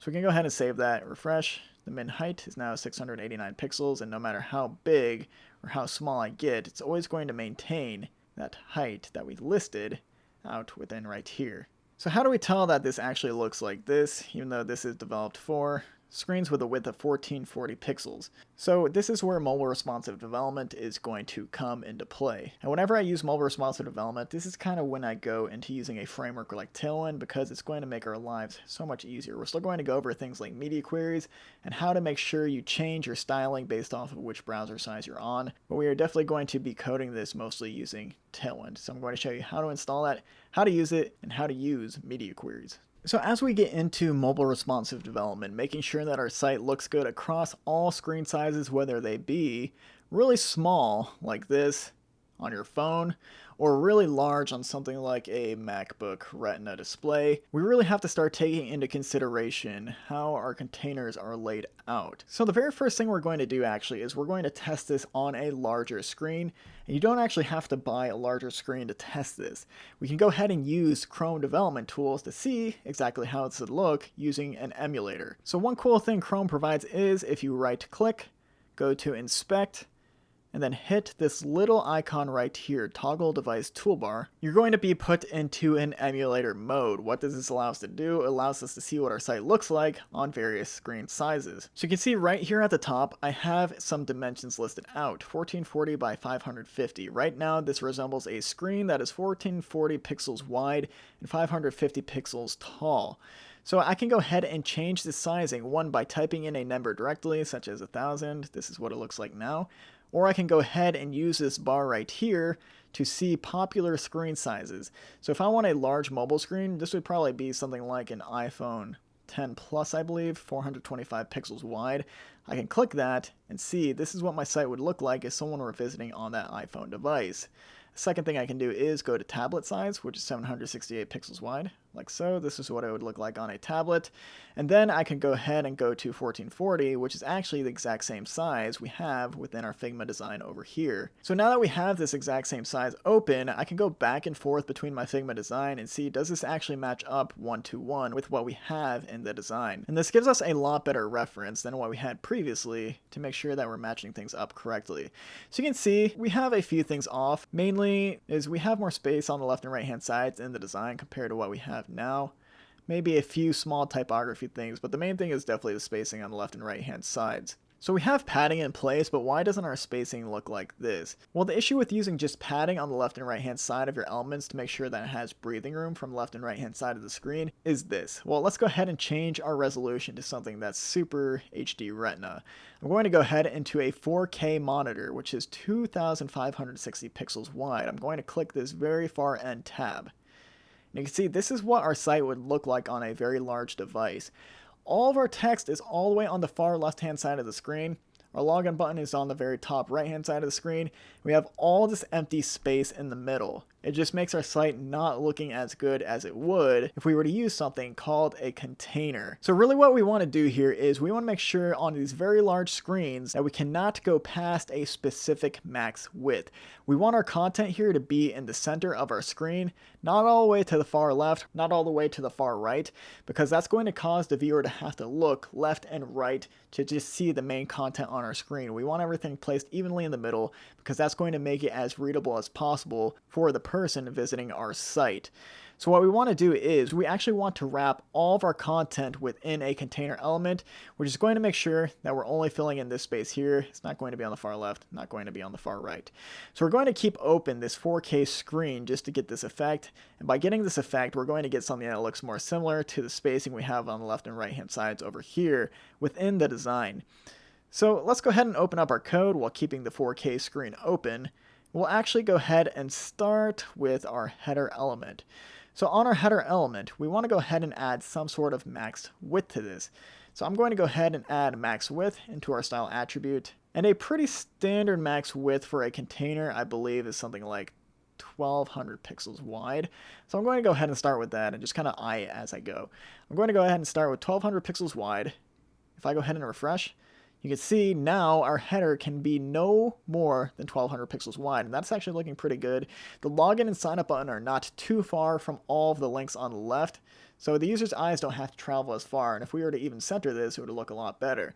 So let's go ahead and center this. How do we center an element without wrapping this in something like a Flexbox? Well, a cool way to center block elements or flex elements is we can set the margin left and the margin right of this element to auto, and instead of setting it to a set pixel number, if we set this to the value auto, it's automatically going to center our element. It's going to put an equal amount of margin on the left and right hand sides of the screen, going to center everything. So I set margin left and margin right to auto a lot, so I like creating a class for this to center elements, which are flex or block, and that also have a max width.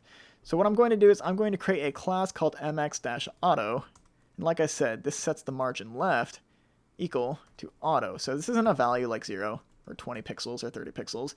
This is just a set property value of auto. I'm going to do the same thing for margin right, set that to auto. And now I can take this class and apply it to our header element, and it's going to give us equal amount of margin on the left and right hand sides of the header, which has a max width of 1200. So let's watch what happens when I save and refresh. Now all of our content is centered for specifically our header. So we're looking a lot better than what we had prior.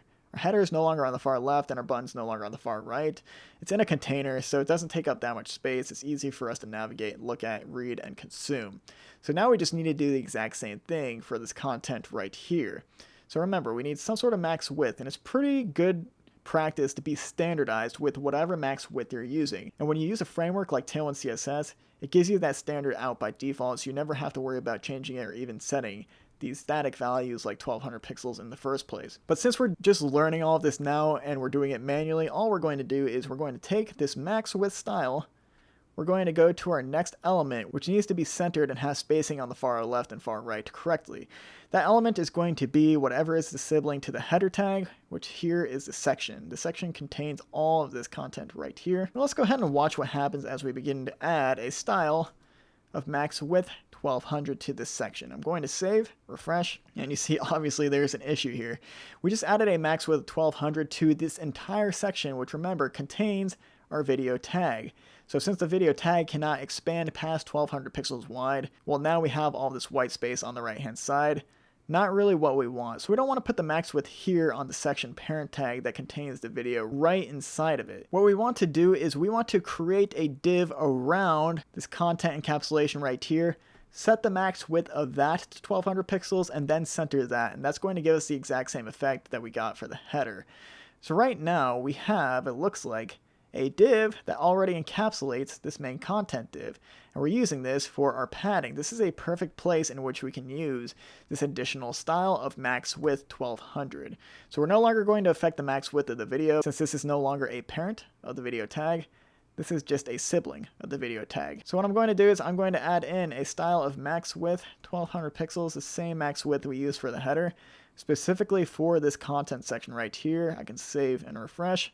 And no changes yet, at least not visibly, but if I go ahead and inspect that element, we just added a max width 2. You can see that it no longer takes up the entire width of the screen. We have all that margin on the far right hand side. And if I were to delete this, you can see it would be taking up the full width of the screen. So adding this max width in place is what we need to get started. And now we can add on that mx-auto class, which is going to give us even margin on the left and right hand sides of our screen. So we can go ahead and add mx-auto.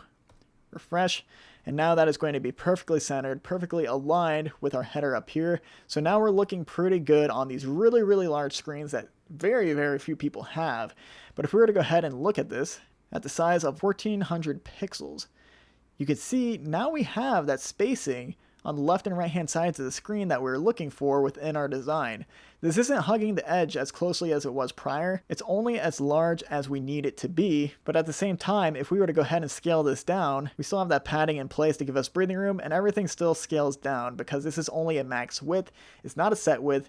When we use a max width, the things inside of it can still scale down as needed. They just can't grow past a certain size, which is great for large screen sizes for keeping all of our text and content legible for those who actually use that large size screen. So that's going to take care of containers, and how to develop for a large screen is pretty much always want to use some sort of container for your content so the user's eyes don't have to travel left and right to get to what it is they want to see.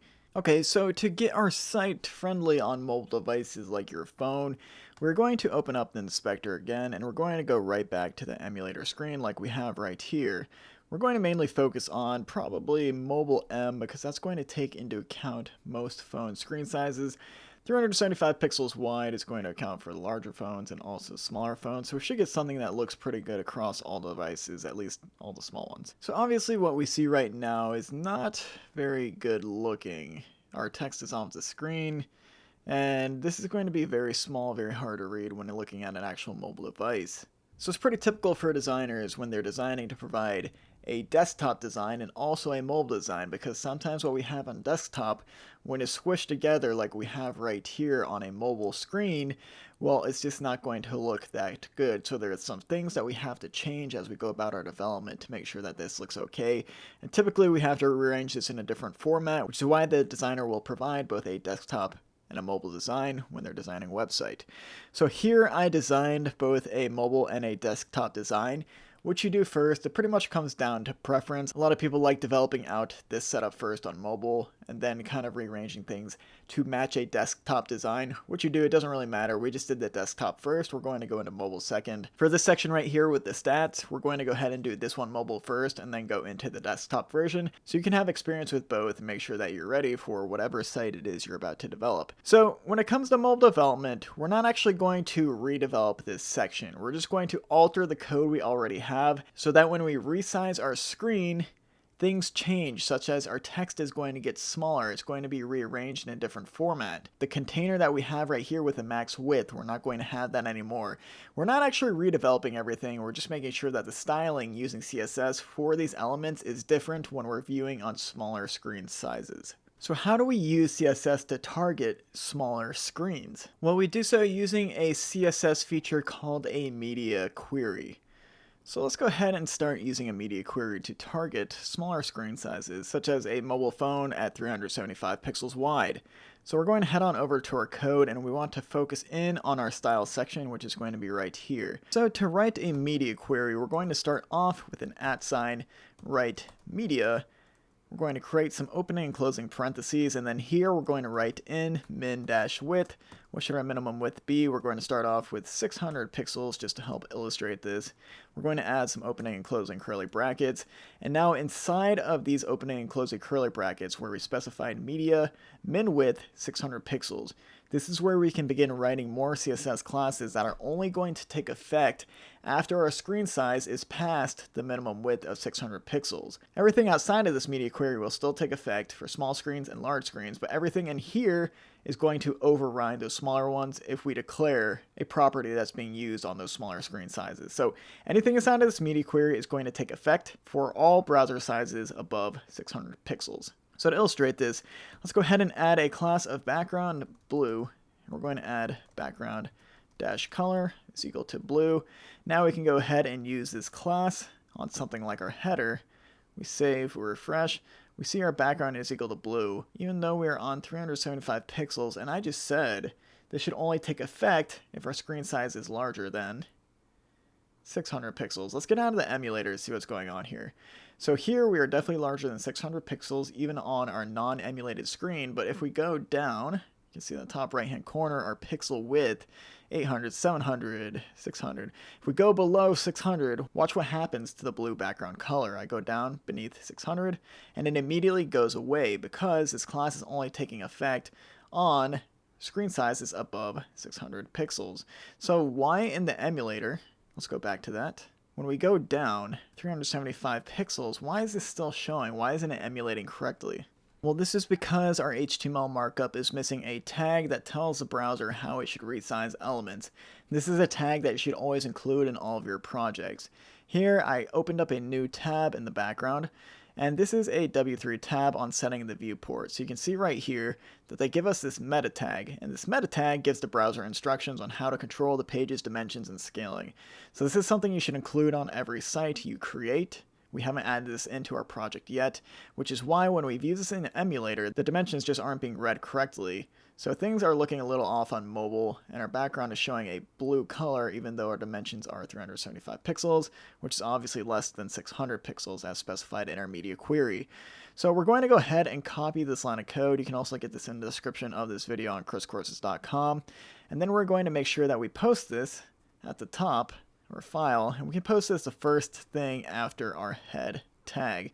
So I'm just going to paste that in there, and once I save it and I go back to our site over here and refresh, watch what happens to our page. You're going to see things look completely different, but things are scaled down correctly because we added in this meta tag. Now we just need to make sure that this is edited in a manner where this actually looks good. You'll see our header is no longer blue. If I start sizing things up to something that's more like tablet sizing, things resize correctly, you'll see once I hit that 600 pixel breakpoint we just set with the media query, the background color of blue goes away, but there's definitely some mobile styling we have to do here to make sure that things look good on a mobile screen, because this is not what we want to show to our viewers. So now that that meta tag is added, let's go ahead and do some real-world styling using media queries. So basically everything outside of the media query is going to be used for mobile styling. Everything inside of this is only going to take effect for desktop styling. So a common minimum width to use for projects for small screen sizes, or everything above a small screen size, is going to be 640 pixels. So I'm going to change our 600 to 640. We can go ahead and get rid of this background blue. We don't need that anymore because that was just for illustration purposes. And now let's go ahead and check out our screen at 425 pixels within the emulator. So not looking too hot, obviously. And if we're shooting for this over here, well, we got a few things that are off. So the very first thing I would do here is to make sure that this background video expands the entire width of our screen. So what I'm going to do is I'm going to inspect that element directly to see what is going on and how I can actually fix it to make sure that it's matching up with what we have over here. So as we begin to scan through this, you'll see even though we're hovering over our section right here, it's still 425 pixels wide. And obviously it says up here in our emulator we're also viewing at 425 pixels wide, but something is definitely off with that. Now this is something that can commonly trip you up, and it's just something that Chrome kind of messes up on in the emulator. Once you add in that meta tag that we added in at the very top for the viewport, a refresh on the page isn't going to fix the emulator. You actually need to exit out of the emulator and then re-enter it. So as long as this is saved with the meta tag of viewport, you can go ahead and exit out of this by clicking this little X right here, and then we can right click, hit inspect, and now we're going to be brought back to our page, but now it's in the correct sizing that we want. If we go ahead and inspect that section again, you'll see here it's listed out at 425 pixels, and same deal for up here, we have 425 pixels. So we're in good shape, but like I said, now we need to make sure that this looks more like that. So to make our lives a little easier, we can actually rearrange our console. So usually when I'm developing on mobile, I like my console being on the right hand side, and it's going to give me a little more height within this view because mobile phones are longer in height than they are with width. So it's going to make sure that I'm resembling what looks like a mobile phone. To make sure that I can move this console, all I have to do is click these little three buttons right here, and I can click whether or not I want the console docked on the right, the left, or in a separate window. Typically I only go between dock to bottom and dock to right. In this case I'm going to go dock to right. That's just going to move my console over to the right hand side and make things a little easier to view as I go about developing this. So let's go ahead and start by shrinking our text so that it looks a little more like this over here. So let's go ahead and inspect this. I'm going to go ahead and click on the text. And we can see right here, this text has a size of 36 pixels, while this text over here has a size of 60 pixels. So obviously this is a lot smaller than what we have on desktop. So we want to make sure that we create a class that only affects mobile sizes and changes the text to 36 pixels. But once we reach that 640 pixel breakpoint, that is when we want to change that text to a class that has a size of 60 pixels. So here's what we're going to do. We're going to make sure we know the text size for mobile, which is going to be 36 pixels. We're going to scroll on down to our media query. And right above our media query, we're going to create a class called text-36. We can even be a little specific with this number by adding in px. And then I'm going to write that our font size should be equal to no other than 36 pixels. So now I have a class that can be applied to our mobile element. Let's go ahead and do that. So we need to look for the text turbocharge your development career. We're going to go on scrolling down till we find that H1, turbocharge your development career. And here we can add on that text 36 pixels class. So since we're adding a font size class right here, if we save and go back to our site, this isn't going to take effect immediately. Why is that? Because we have a style attribute on top of it, which is declaring that the font size should be 60 pixels. So the style attribute is always going to override your CSS classes that you declare within the class attribute. As a result, you want to get rid of the style tag so we can make sure that we can use media queries in the first place. So we're going to get rid of that style tag, and now when we refresh, this is going to be a lot smaller and pretty close to what we have over here. It should be near exact with that font size at no other than 36 pixels. So that is looking good, but since we just added that class and got rid of that style tag, now specifying that this should have been 60 pixels for a font size, you'll see once we get out of the emulator, well, now this is just way too small on desktop, so we need to take that into consideration. We just added a class for the mobile view by making sure we declare the class outside of this media query. As a result, for desktop classes, we want to make sure that we're declaring them within the media query. So these are only going to take effect on screen sizes larger than 640 pixels wide. So here we're going to create another class called text-60px. And here we can set the font size equal to 60 pixels. So now we can go back down to our H1 tag, which will be this guy right here. We can also add in that text-60 pixel class.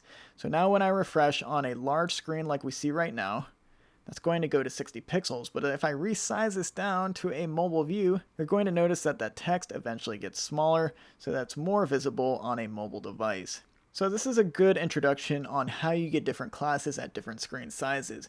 But when reading this within our HTML, it's hard for us to determine which of these classes is going to be displayed on mobile and which of these is going to be displayed on desktop. As a result, for those displayed on desktop, it's good to add a prefix onto these class names.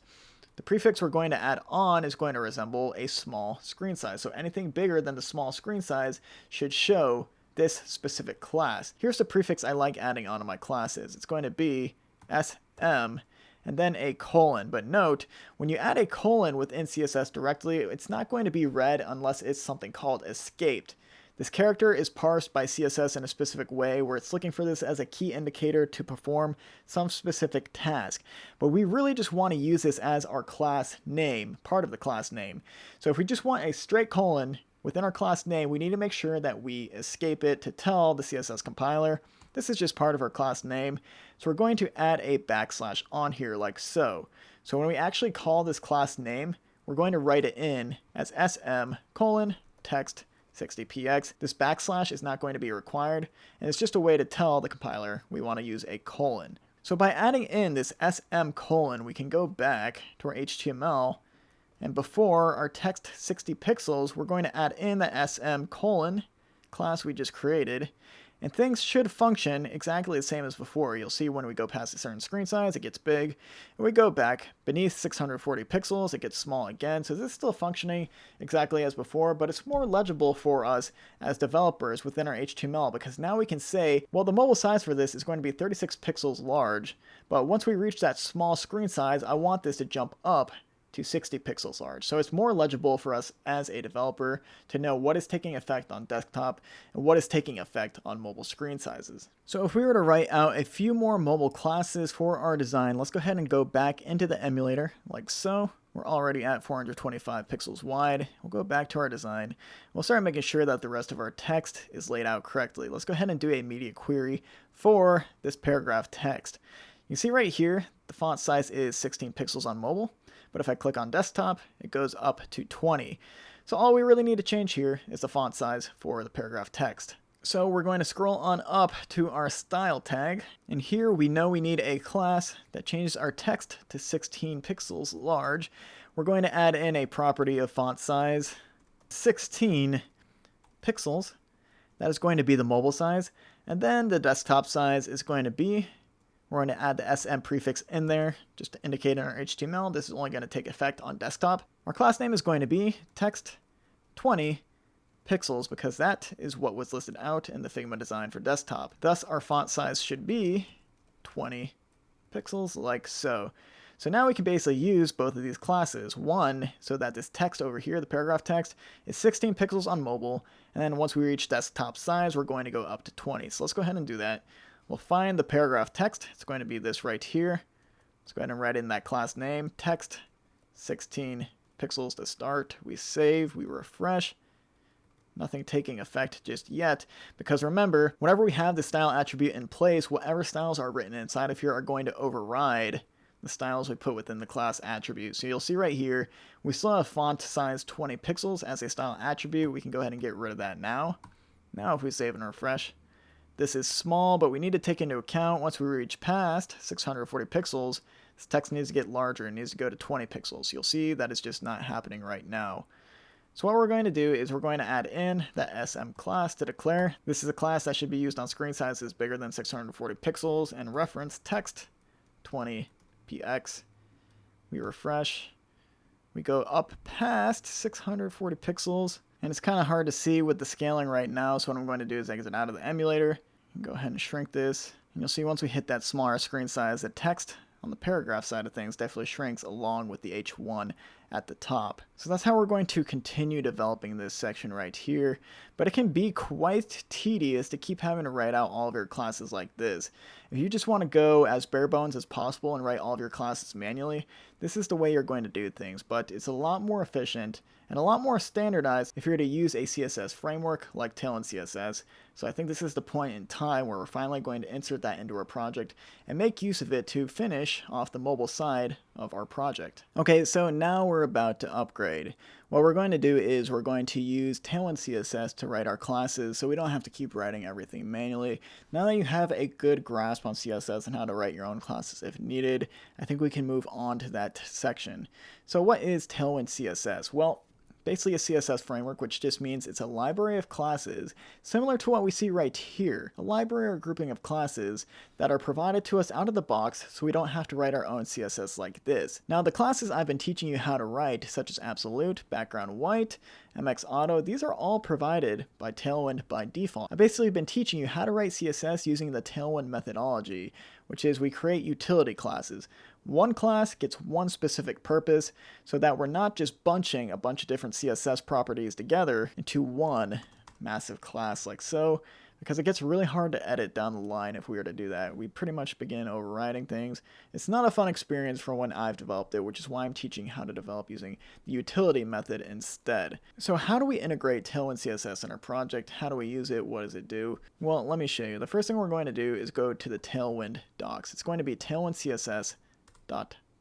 And here you can see they describe themselves as a utility for a CSS framework packed with classes like Flex, PT4, Text Center. It's pretty much all the classes I've been teaching you how to create on your own, but they're jam-packed in their own library so you don't have to create those classes yourself.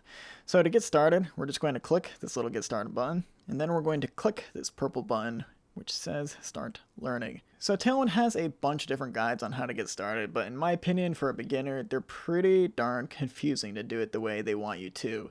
So what I like doing is I like just hitting Command F when I'm on this page, and I like searching for CDN. So we're going to pull this project in using what's called a CDN. It's a content delivery network. Basically, all it does is we're pulling in a file that's hosted on Tailwind's website. Pretty much never changes, so we don't have to worry about whether or not they change it. And it's going to allow us to use all the Tailwind CSS classes simply by pasting this in as a link tag within our HTML. So here you can see they really don't want you to use it. They have all these X's why you shouldn't, but to get started, it's totally fine to use it. And I would recommend just doing this because it's a lot easier than the other methods that they have on how to install the package. So all we're going to do is we're going to head to this little snippet down here. This is a link tag that references Tailwind CSS. If I go ahead and copy this, go back to our project, scroll to the top, I can go ahead and paste this right beneath our viewport meta tag, like so, and that's all I have to do to import Tailwind into our project. So here they're giving us a URL within the href attribute, which references Tailwind CSS. If I were to go ahead and paste this into a browser window, like so, you'll see this is exactly what Tailwind provides. It's a bunch of different class names, all minified, so they're all tightly packed together with no white space for page speed purposes, and these are pretty much all the classes we might use within our day-to-day development. So you'll see we have access to all of these classes. We don't have to write any of this ourselves, it's just provided to us. And then when we need to see what is available to us, we can use the Tailwind docs to search for a certain CSS property, let's say margin. We click on the first option here, and then we can see exactly what property will be applied whenever we use a specific Tailwind class. So these are the Tailwind classes available to us, and these are the properties that will be applied when we use one of the Tailwind classes. So it's a really nice way to create some sort of CSS standard. We're only using a specific amount of classes, and all these classes are written for us automatically, so we don't have to write them ourselves. So with Tailwind imported over here, make sure you save, and we'll go ahead and refresh index.html. And let's go ahead and make this full screen to see if anything has changed in the process. So it looks like a few issues to start. One is we have this white space up here, and it changed our text right here to not be as bold as it was prior. So one of the things with Tailwind when we import it is Tailwind presents to us what is called a browser reset file. So basically the creators of Tailwind went through every single HTML element they could find and reset them so that all their properties values are equal to 0. This is what's called a browser reset. And we did a little bit of this when we set our H1's margin to 0 and our paragraph tag's margin to 0 as well. Those browser defaults are not needed, and they're just there so that if you want to throw some HTML on a site, that there's going to be a little bit of structure when it comes to spacing between different elements. But they're really not needed, especially if we're going for a complex design like we're developing right here. Those browser defaults tend to get in the way, so it's smart to do a browser reset like Tailwind provides. So Tailwind is going to provide that browser reset. As you can see, it reset our H1 tag, so it no longer takes a bold styling by default. And then it's also going to provide us all those classes listed out within their documentation. So first thing first, let's go ahead and fix our text now that this got reset. So do we have a font bold class anywhere? Let's go ahead and search our HTML. Within my text editor, I'm going to press Command F for a search. I'm going to look for font-bold. It looks like we created this class ourselves. That's totally fine. Where is this being used though? It looks like it's only being used within our button. So if we also want to make our H1 bold, like it was prior, we're going to find our H1 tag, which is this right here, turbocharge your, and then on top of this, we can add the style font-bold. Because the browser reset took this away, H1 tags by default within the browser are bold, but Tailwind said no, we don't want that as a default, so we need to make sure that we add this manually. So our H1 tag, is it going to be bold when we add that class? Yes it is, so that is going to be back to normal. Now one of the classes Tailwind provides is font bold. So you can see we declared the class up here as font bold is equal to font weight of bold. Well, since Tailwind already provides it, we can go ahead and get rid of this class. If I save and refresh, well, everything still looks the same for our bold font. Now, if you're ever wondering whether or not Tailwind has the class, especially the ones we just wrote, we're going to go on over to the Tailwind docs, tailwindcss.com. You can just go ahead and hit the search button up here and search for something like font-bold. So that is the class that we just used. We can click on it.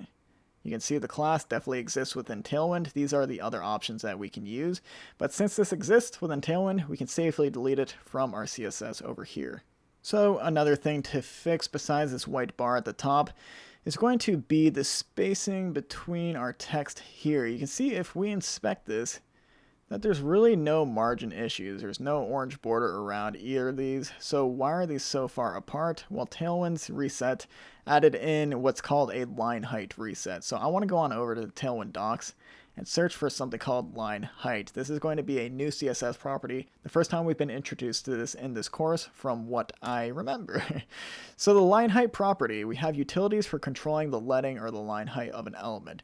The line height of an element is basically, when looking at this, what is the height of the element with the text inside of it? So you can see here that the blue highlight is the height of the element, even though the text inside of it is smaller than the actual height.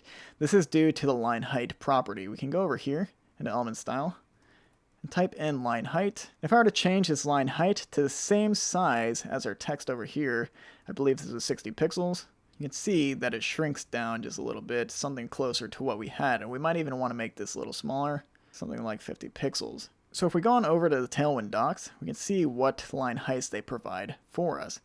And you can see, looking through these provided line heights, well, there's nothing that actually provides a line height of 50 pixels. They use a property called Rem, which we'll get to soon, or they use just a bare value without any property next to it. So we're going to start off with these bare bone values with no suffix at the end of them. And I would go with a letting none to get the effect we want, and I'll explain what that means once we apply it. So we know letting none is available to us in the docs, which means we can apply it since we imported Tailwind. So we're going to find our H1 again and make sure we refresh so we can see what it looks like without this class. You can see it's pretty wide, pretty far apart. So we're going to look for the H1, it's going to be right here. We're going to paste in letting none. So once we paste that in, save it and refresh, you can see now this text is much closer together. So a line height of 1 simply gives us a line height that is equal to our font's actual size. So you can see right here, these are pretty tight together, but the top of this D and the top of this L is pretty dang close to the bottom of this Y and the bottom of this G. That means that it's only taking up the exact amount of space of the content within it. We're only multiplying it by the exact font size by 1. So we're getting a height that is consistent with the font size. The other value is right here. This means we've been multiplying the font size by 1.25, and we keep getting larger and larger till we reach the tail end of their letting properties, which is going to be letting loose, and it's going to basically multiply our line height by 2, make each line of our text really far apart from each other. So letting of 1 is going to be pretty good to match us up with our desktop design over here. You can see that looks pretty close. I'm going to keep that. And now all we have to do to fix this Tailwind import is going to be this little white line at the very top. So to fix this, I believe all we have to do is find our video and edit out our top class to be a little more negative than it is right now, because some of those resets definitely affected the height of certain things, causing this little white bar to appear in the first place. So I have my video selected. I'm in the style attribute. I'm just going to hit down on my arrow key to affect this value. You see nothing being applied. I actually have to hit enter for this to be applied. So hit enter. And it looks like 80 pixels is where we want to go. I can hit up to lessen that value. And once I go to 79, we see the white bar. So we definitely want to make sure we're changing this to 80 pixels. So we're going to find that negative 77 pixels for our video, which is right here, and change it to 80 pixels instead. We save, we refresh, and now that takes care of the white bar at the top. We're pretty back to normal, I would say, compared to where we were. So if I go ahead and open up our emulator over here, and I go to that 4K screen, and I might not be able to do it in this layout, so I'm going to move our DevTool console to the bottom. Here I'm going to click on the 4K. You can see this looks pretty much exactly the same to where we had it prior, but now we have Tailwind in place, we have the reset, and we're able to use the rest of the Tailwind classes. So with Tailwind integrated, let's go ahead and finish this off on mobile. So we're looking at this at a 4K view. We're going to go back down to our 425 pixel view. And I'm also going to move our DevTools to the right hand side like we did previously, so I have a good view on what I want to edit. So a big issue here is all of our menu items in the header. Well, there's so many of them and the width is so large that if I were to scroll to the right hand side over here, well, you see our sign up button is over here, creating this white space on the right hand side, and things are just totally messed up in our header. It's simply because we have too much stuff up there, which is why within the mobile design on Figma, well, I guess not in the mobile design in Figma, the hamburger should be there. I meant to put it in there. But what we're going for is this little hamburger you can see on the top right hand side.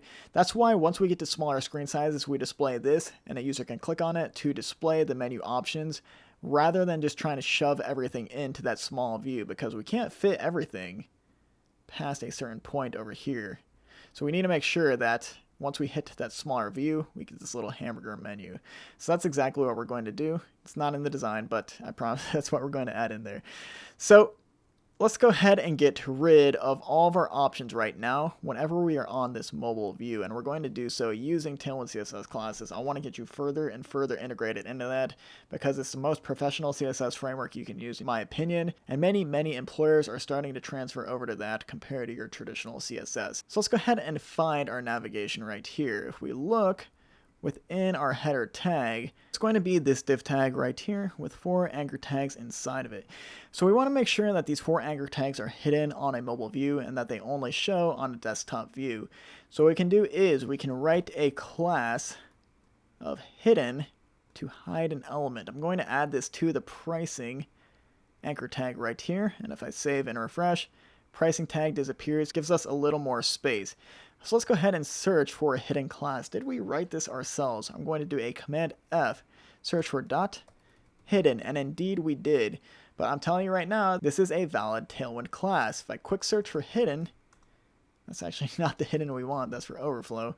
But if I search for display hidden, you'll see that this class sets an element's display to none. It's exactly what we have right here, so we can go ahead and get rid of this because it already exists within Tailwind.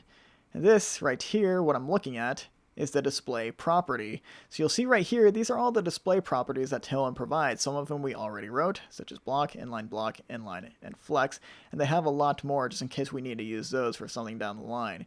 So let's go ahead and see what we're duplicating right now. We already have a class with block and Tailwind, we'll get rid of that. Class for Inline-Block, we can get rid of that. Class for inline, get rid of that.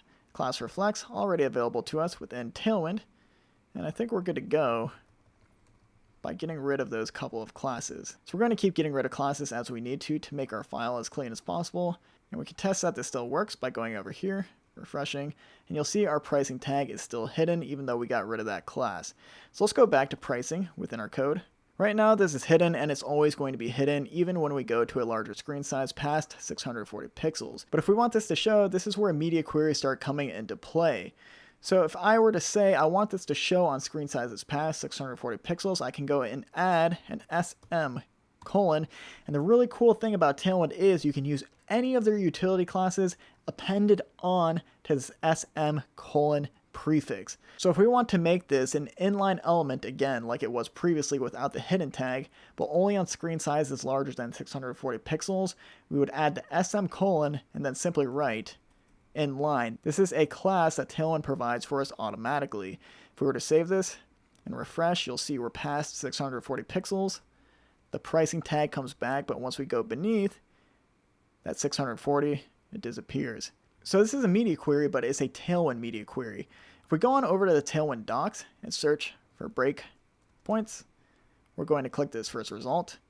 You can see by default Tailwind provides a couple of breakpoints for us, including screen sizes that are larger than 640, larger than 768, 1024, 1280, and 1536. All of these screen sizes represent different things. Typically, if you want to develop something on larger phones, you'd probably use a screen size of 640. Tablets are 768, and then you start hitting the desktop range once you get up to 1024.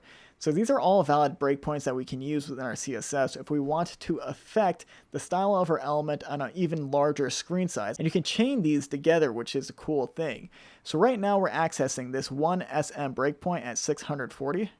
But if we wanted to make sure that this was hidden again at a larger breakpoint, such as 1024, we can simply add on an LG prefix, which stands for large, and say once it hits large again, we want to go back to the hidden style, which sets its display to none. So if we save, go back to our site over here, we're going to start at a small screen beneath 640, so no pricing is showing right now. If we go past 640, pricing appears again, but now if we go past 1024, let's go ahead and move this to the bottom so we can do exactly that. Once we go past 1024, pricing should be hidden again. So if I go and go and go, we hit 1024 and then pricing is hidden because of this awesome breakpoint system that Tailwind provides for small, medium, large, extra large, and 2x extra large classes. Like I said, you can use this for any Tailwind class, which is why, in my opinion, Tailwind is so awesome. You don't have to write your own media queries like we did up here, which can get really time consuming. They just provide all this for you out of the box, which in my opinion is why it's so freaking great. So now that you understand how to use Tailwind breakpoints, we can go ahead and put them to use. In a smart manner at least. So we want to keep this hidden class when we're on small screen sizes like 425. You'll see pricing is hidden. We pretty much want to hide all of this stuff right here beside our logo, and we want to show a hamburger icon instead. So let's go ahead and set this up just for pricing. Typically, if I want something to show on desktop, I'll go ahead and set it to the medium breakpoint with MD, which means it'll only take effect on screen sizes past 768 pixels. So it's going to be hidden at first, and then once we pass that 768 pixels, it's going to show again. So if I save and refresh, it's not going to show, and it's not going to show at 640 either, but once we hit 768, I believe it was, it's going to show again, which is what we want, because we'll have more real estate on our screen to show all this extra stuff. But we want to make sure that all of this stuff is hidden, not just pricing. So one thing we could do is we could go ahead and copy these classes and just paste them on to every other anchor tag to take the same effect. But it's a little tedious to do that. So as a result, what I'm going to do is I'm going to cut this class out of pricing instead. Make sure it always shows. And then I'm going to wrap these anchor tags in a nav tag to indicate this is the navigation to our site. And then I'm going to paste in the hidden class, and then once we reach that medium breakpoint, we're going to show this navigation element not as inline, but its standard block display. So make sure that you wrap all these anchor tags in the opening and closing nav tag. You can go ahead and indent them like so, refresh, and let's see how things look. Well, just by adding that hidden MD block, pretty much our whole nav is hidden now. But once we go past that 768 breakpoint, up here, they show once again. We can go ahead and exit out of the emulator to make sure things are still looking good with that new nav HTML. It looks like we're pretty good to go. So this is in good shape. And honestly, even for mobile screens, we could keep this as is. Maybe a user just wants to log in and sign up on mobile, but pretty much not going to be the case because they probably still want to access these other pages too, which is why the hamburger menu will come into play later. So let's go ahead and do the same thing for our login and sign up button to give us some room for that hamburger button. I want to challenge you to do it yourself with Tailwind and its breakpoints. So pause the video, give it a go. So to hide login and sign up, we're going to do the exact same thing we did for this nav tag. All we need to do is find the div that encapsulates our login button and sign up button, which is this div right here. It's encapsulating these two. And we're going to add on the class of hidden to start. So whenever we're on 425 pixels, we should not see these two, which we don't. But later, you'll see we're using a flex class, which means when we actually want this to show, we want it to have a display of flex. So once we get to a large, well, not a large, but a medium screen size, we want to go ahead and change this display to flex. So we can get rid of this initial flex because initially we should have a display of none. But once we hit the medium breakpoint, that is when we're going to go over to the flex class. We can save, refresh, and you'll see that immediately fixed the issue with the white spacing on the right hand side. We don't have as much stuff pushing out to the right, so it got rid of that white spacing altogether, which is exactly what we want. So as I begin to make this larger, once we hit 768, everything shows, but there's enough spacing for it to show in the first place. It enhances the user experience. It doesn't take away from it, which is why we use breakpoints, so that we can show things at certain points in time when we need to and hide them when we don't want them. Now, I know it's not in the design, but how do we go ahead and add a hamburger menu if we wanted one? Well, this is how I would do it. I would go ahead and open up a new tab and type in heroicons.com. This is an icon library provided by the creators of TailwindCSS, and they are all completely free so that you can use them within your project without any licensing ordeal.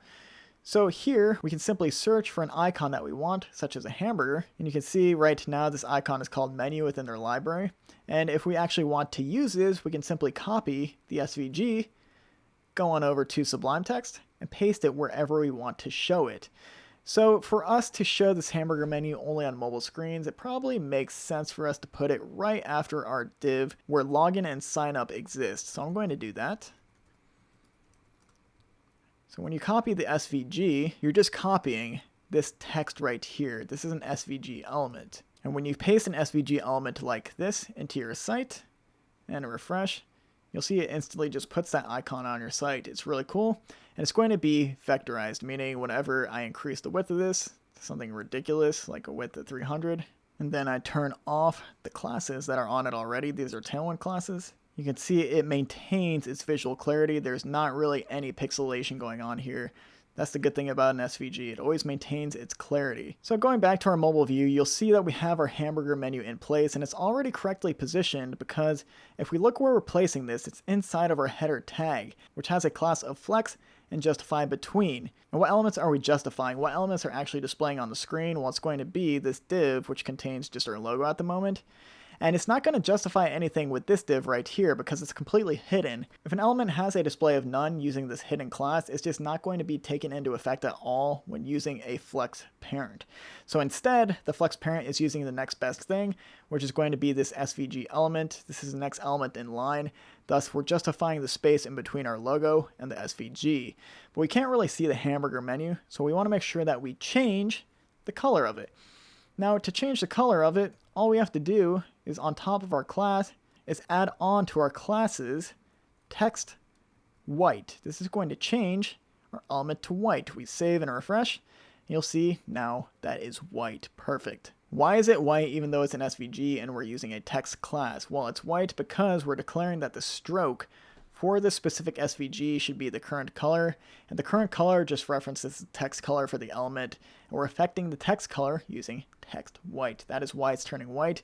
It's because we have its stroke color equal to its current color. So however, when we expand our screen, you'll see that the hamburger menu remains in place. We don't want it there once we're past a desktop view because it's no longer needed. We can display all of our elements, and this kind of loses its whole purpose as we go to this desktop view. So we want to make sure that we're hiding this once we reach a screen size that's past medium.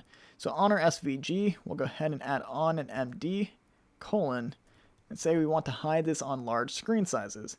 We can save, refresh, and now that element is gone completely, and this looks exactly like we want it to when viewing on that larger size. But once we go back down, we hide our elements and we're only going to show the hamburger menu instead. So let's check out our design to see where we're at.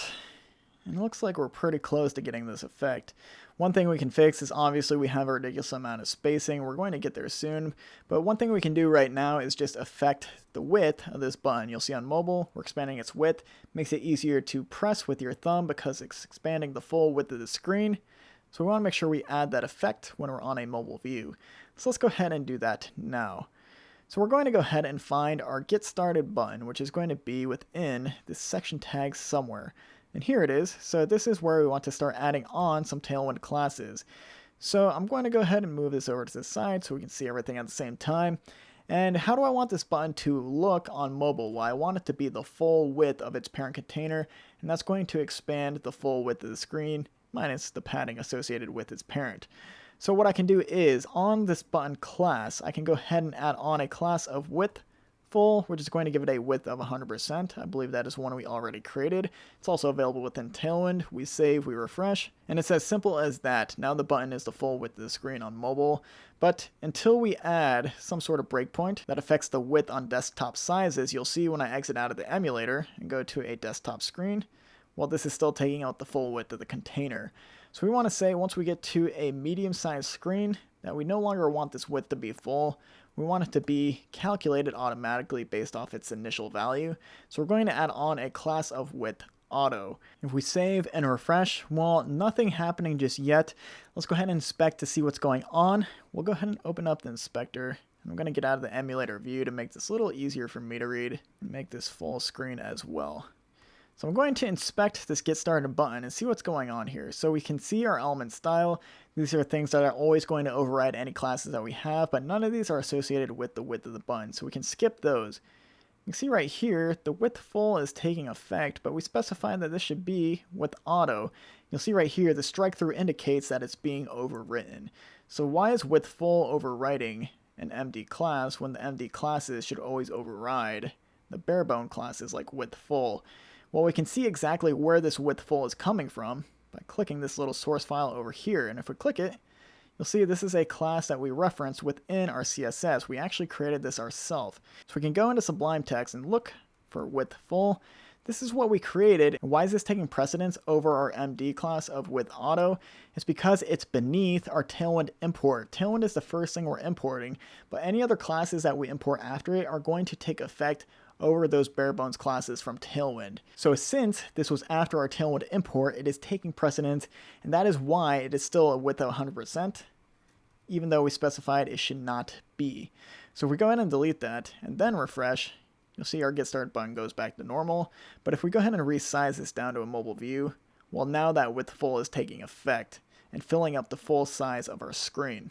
So next up, I want to go ahead and take care of the spacing between our header and our text down here. But before we do that, I want to introduce Rem and M units.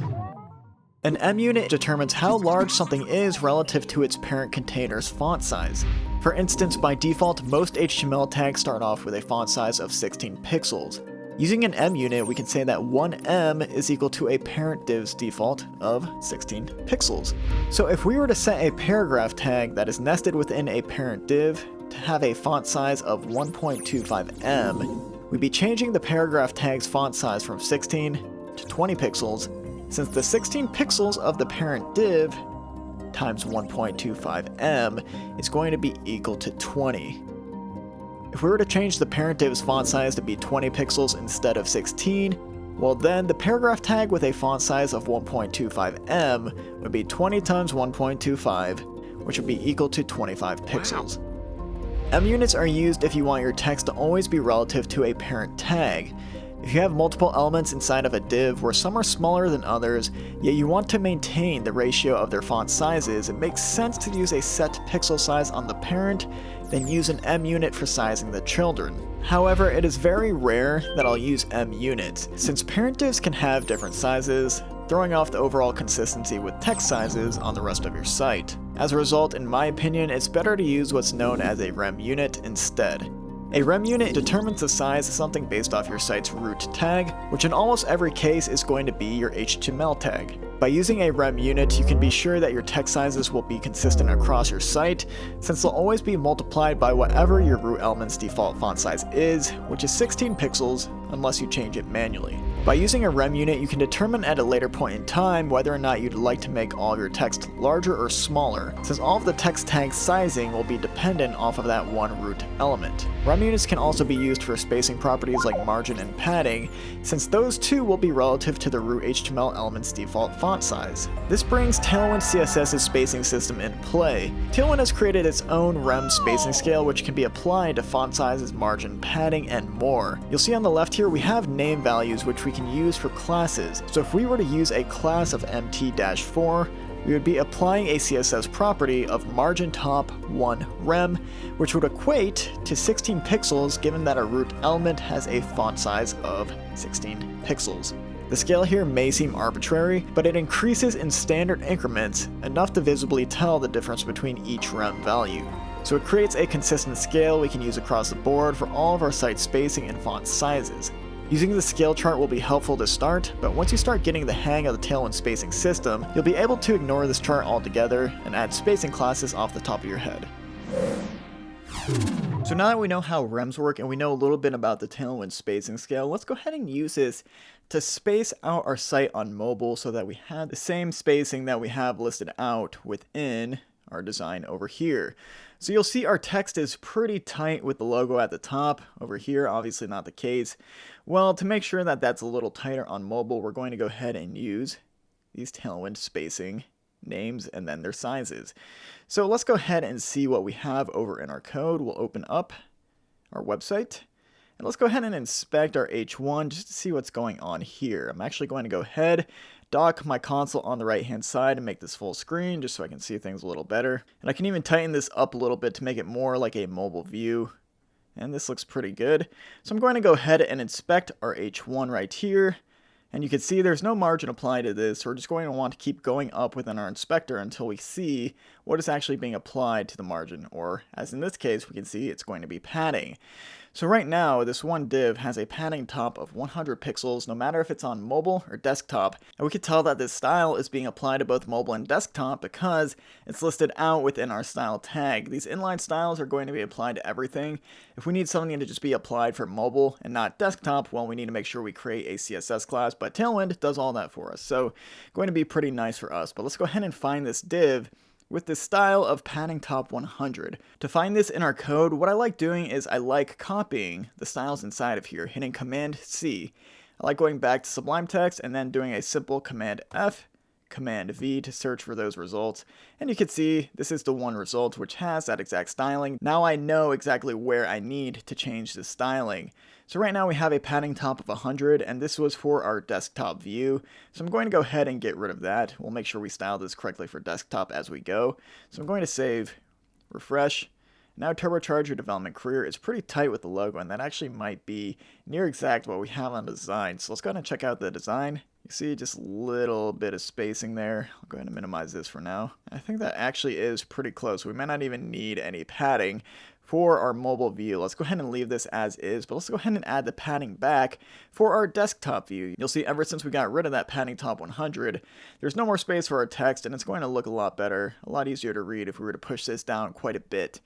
So where we just got rid of that padding top, which was right here, Instead of using that set inline style, which is applied to both mobile and desktop, we're going to go ahead and use a Tailwind spacing class.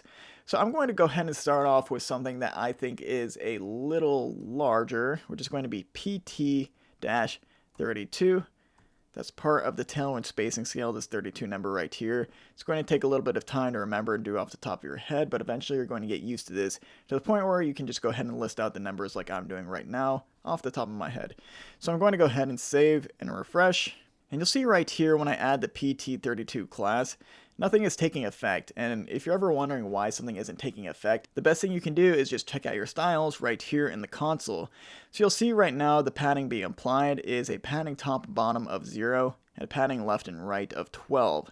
And our PT32 class is right here with a padding top of 8 rem, but it's not taking effect because our inline style padding right here is overriding it.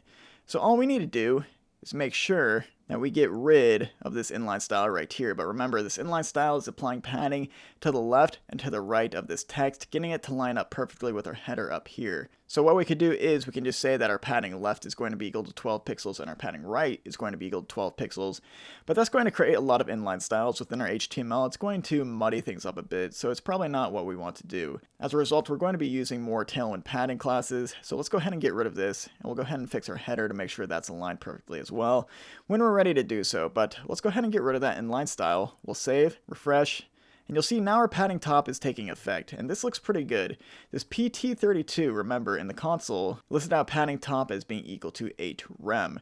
Well, what is 8 rem equal to? Let's go ahead and check out our Tailwind chart over here. If we go ahead and look for the name 32, you'll see that's going to be right here. It produces a result of 8 rem, which is equal to 128 pixels. So we're pushing down our text by 128 pixels from the top right here.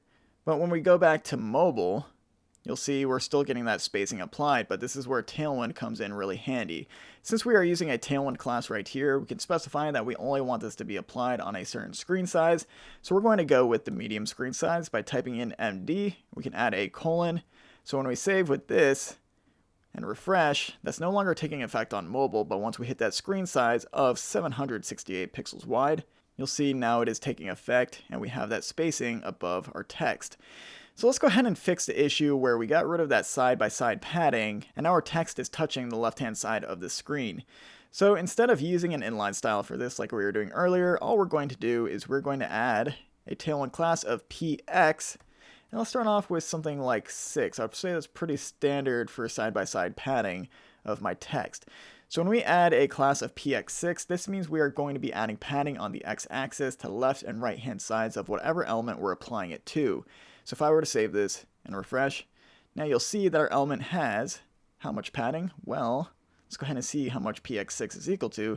We're applying 1.5 rem of padding to the padding left and 1.5 rem of padding to the padding right. And that honestly looks pretty good. It's not too tight with our screen over here. It makes our text easy to read. But the only real issue is our header up here is no longer aligned with our text. Why is that? Well, we can always inspect the element to find out. I'll go ahead and click on our header. And you'll see the header right here. Our style tag has a padding of 18 pixels for top and bottom. Totally fine.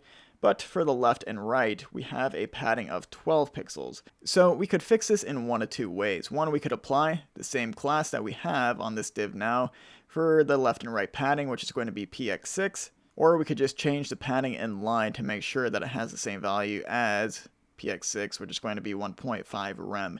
I think it makes more sense to apply the class in this case, just in case we need to alter something later on as we go into mobile view. So let's go ahead and just take this PX6 class that we just applied to this text right here. We'll go back into our code, find our header.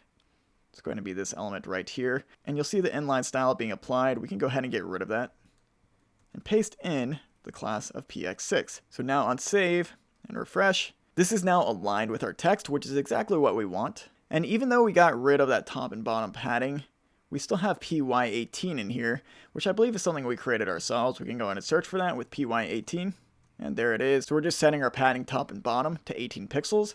And so since that is still there, even though we got rid of the inline style, which specified our top and bottom padding should be 18 pixels, this class is still applying that same effect, which is why the top and bottom padding is not affected when we're viewing this. So we'll go ahead and shrink this down back to mobile just to see how things are looking pretty good. And going back to the design, we're getting pretty close to what we see over here for the mobile view. It looks like the main difference is our video is definitely not this tall in the mobile view. It looks like it only goes down to about here. We have this black overlay in the background, which makes our text easier to read. So let's go ahead and start off with fixing the height of our background video. So to fix the height of the background video, the first thing I would do is I would just inspect within our console over here the background video, or at least try to select it. And you'll see the background video is going to be this video tag right here. We're specifying that its height should be equal to 689 pixels. And this is an inline style, which means it's going to be applied to both mobile and desktop. We want to make sure we change this to a different height whenever we're on mobile. So what we're going to do is we're going to find that video within our HTML. It's going to be right here. All we need to do is remember that our desktop height is 689 pixels. But for now, we're going to go ahead and get rid of this height style. We'll save, refresh, and now this obviously looks quite wrong. But how do we add a custom height to make sure our video is one height on mobile and another height on desktop? Well, at this point, Tailwind doesn't really have a class that specifies the height should be something really unique or obscure like 689 pixels. So in this case, this is a class that we'd want to create ourselves. All the classes within this media query start taking effect once they get past a width of 640. And this is going to be the small screen size. So what I'm doing right here is I'm creating a comment within my CSS, and that is just indicated with a /*, and then I can write whatever my comment is and end the comment with an */. So this is just good for you as a developer to understand what your CSS does if you need to come back to this at a later point in time. So I'm going to write in that this media query is for the small screen size. Now I know inside of here I can write a class such as small \::, and then I'm going to create a custom height class with h, which stands for height. I'm going to add a dash in there. And then what was the height of our video when we reach a desktop view, something greater than 640 or 768? Well, the height was going to be 689 pixels. I'll just write that in directly. And then we need to specify what the height property should be. It's going to be 689 pixels. So we just created our own custom Tailwind CSS class like we were doing in the beginning. Tailwind does not have this class by default, so we need to write it ourselves. And now that we have it, we can scroll on down and add it to our video right here. So we're going to specify that this should be about a height of 689 pixels. We save, we refresh, not going to see that on mobile view, but once we get past that 640 mark, it's going to go and blow up once again. And these breakpoints are a little off right now. We should probably set that to take effect once we get past 768 rather than 640. We'll get there, but for now, let's go ahead and continue with what we have here. Let's go ahead and affect the height of the video on a mobile view. So how do we know what the height of this video should be? Well, really, we just need to make sure that it's in the background of our Get Started button, because that's going to help everything contrast to the point where you can actually see what it is you're supposed to read and click on. So here, we can select our video tag, we can add in a height property, and just start messing around with certain heights. So I'm going to go ahead and set this 400 pixels to start.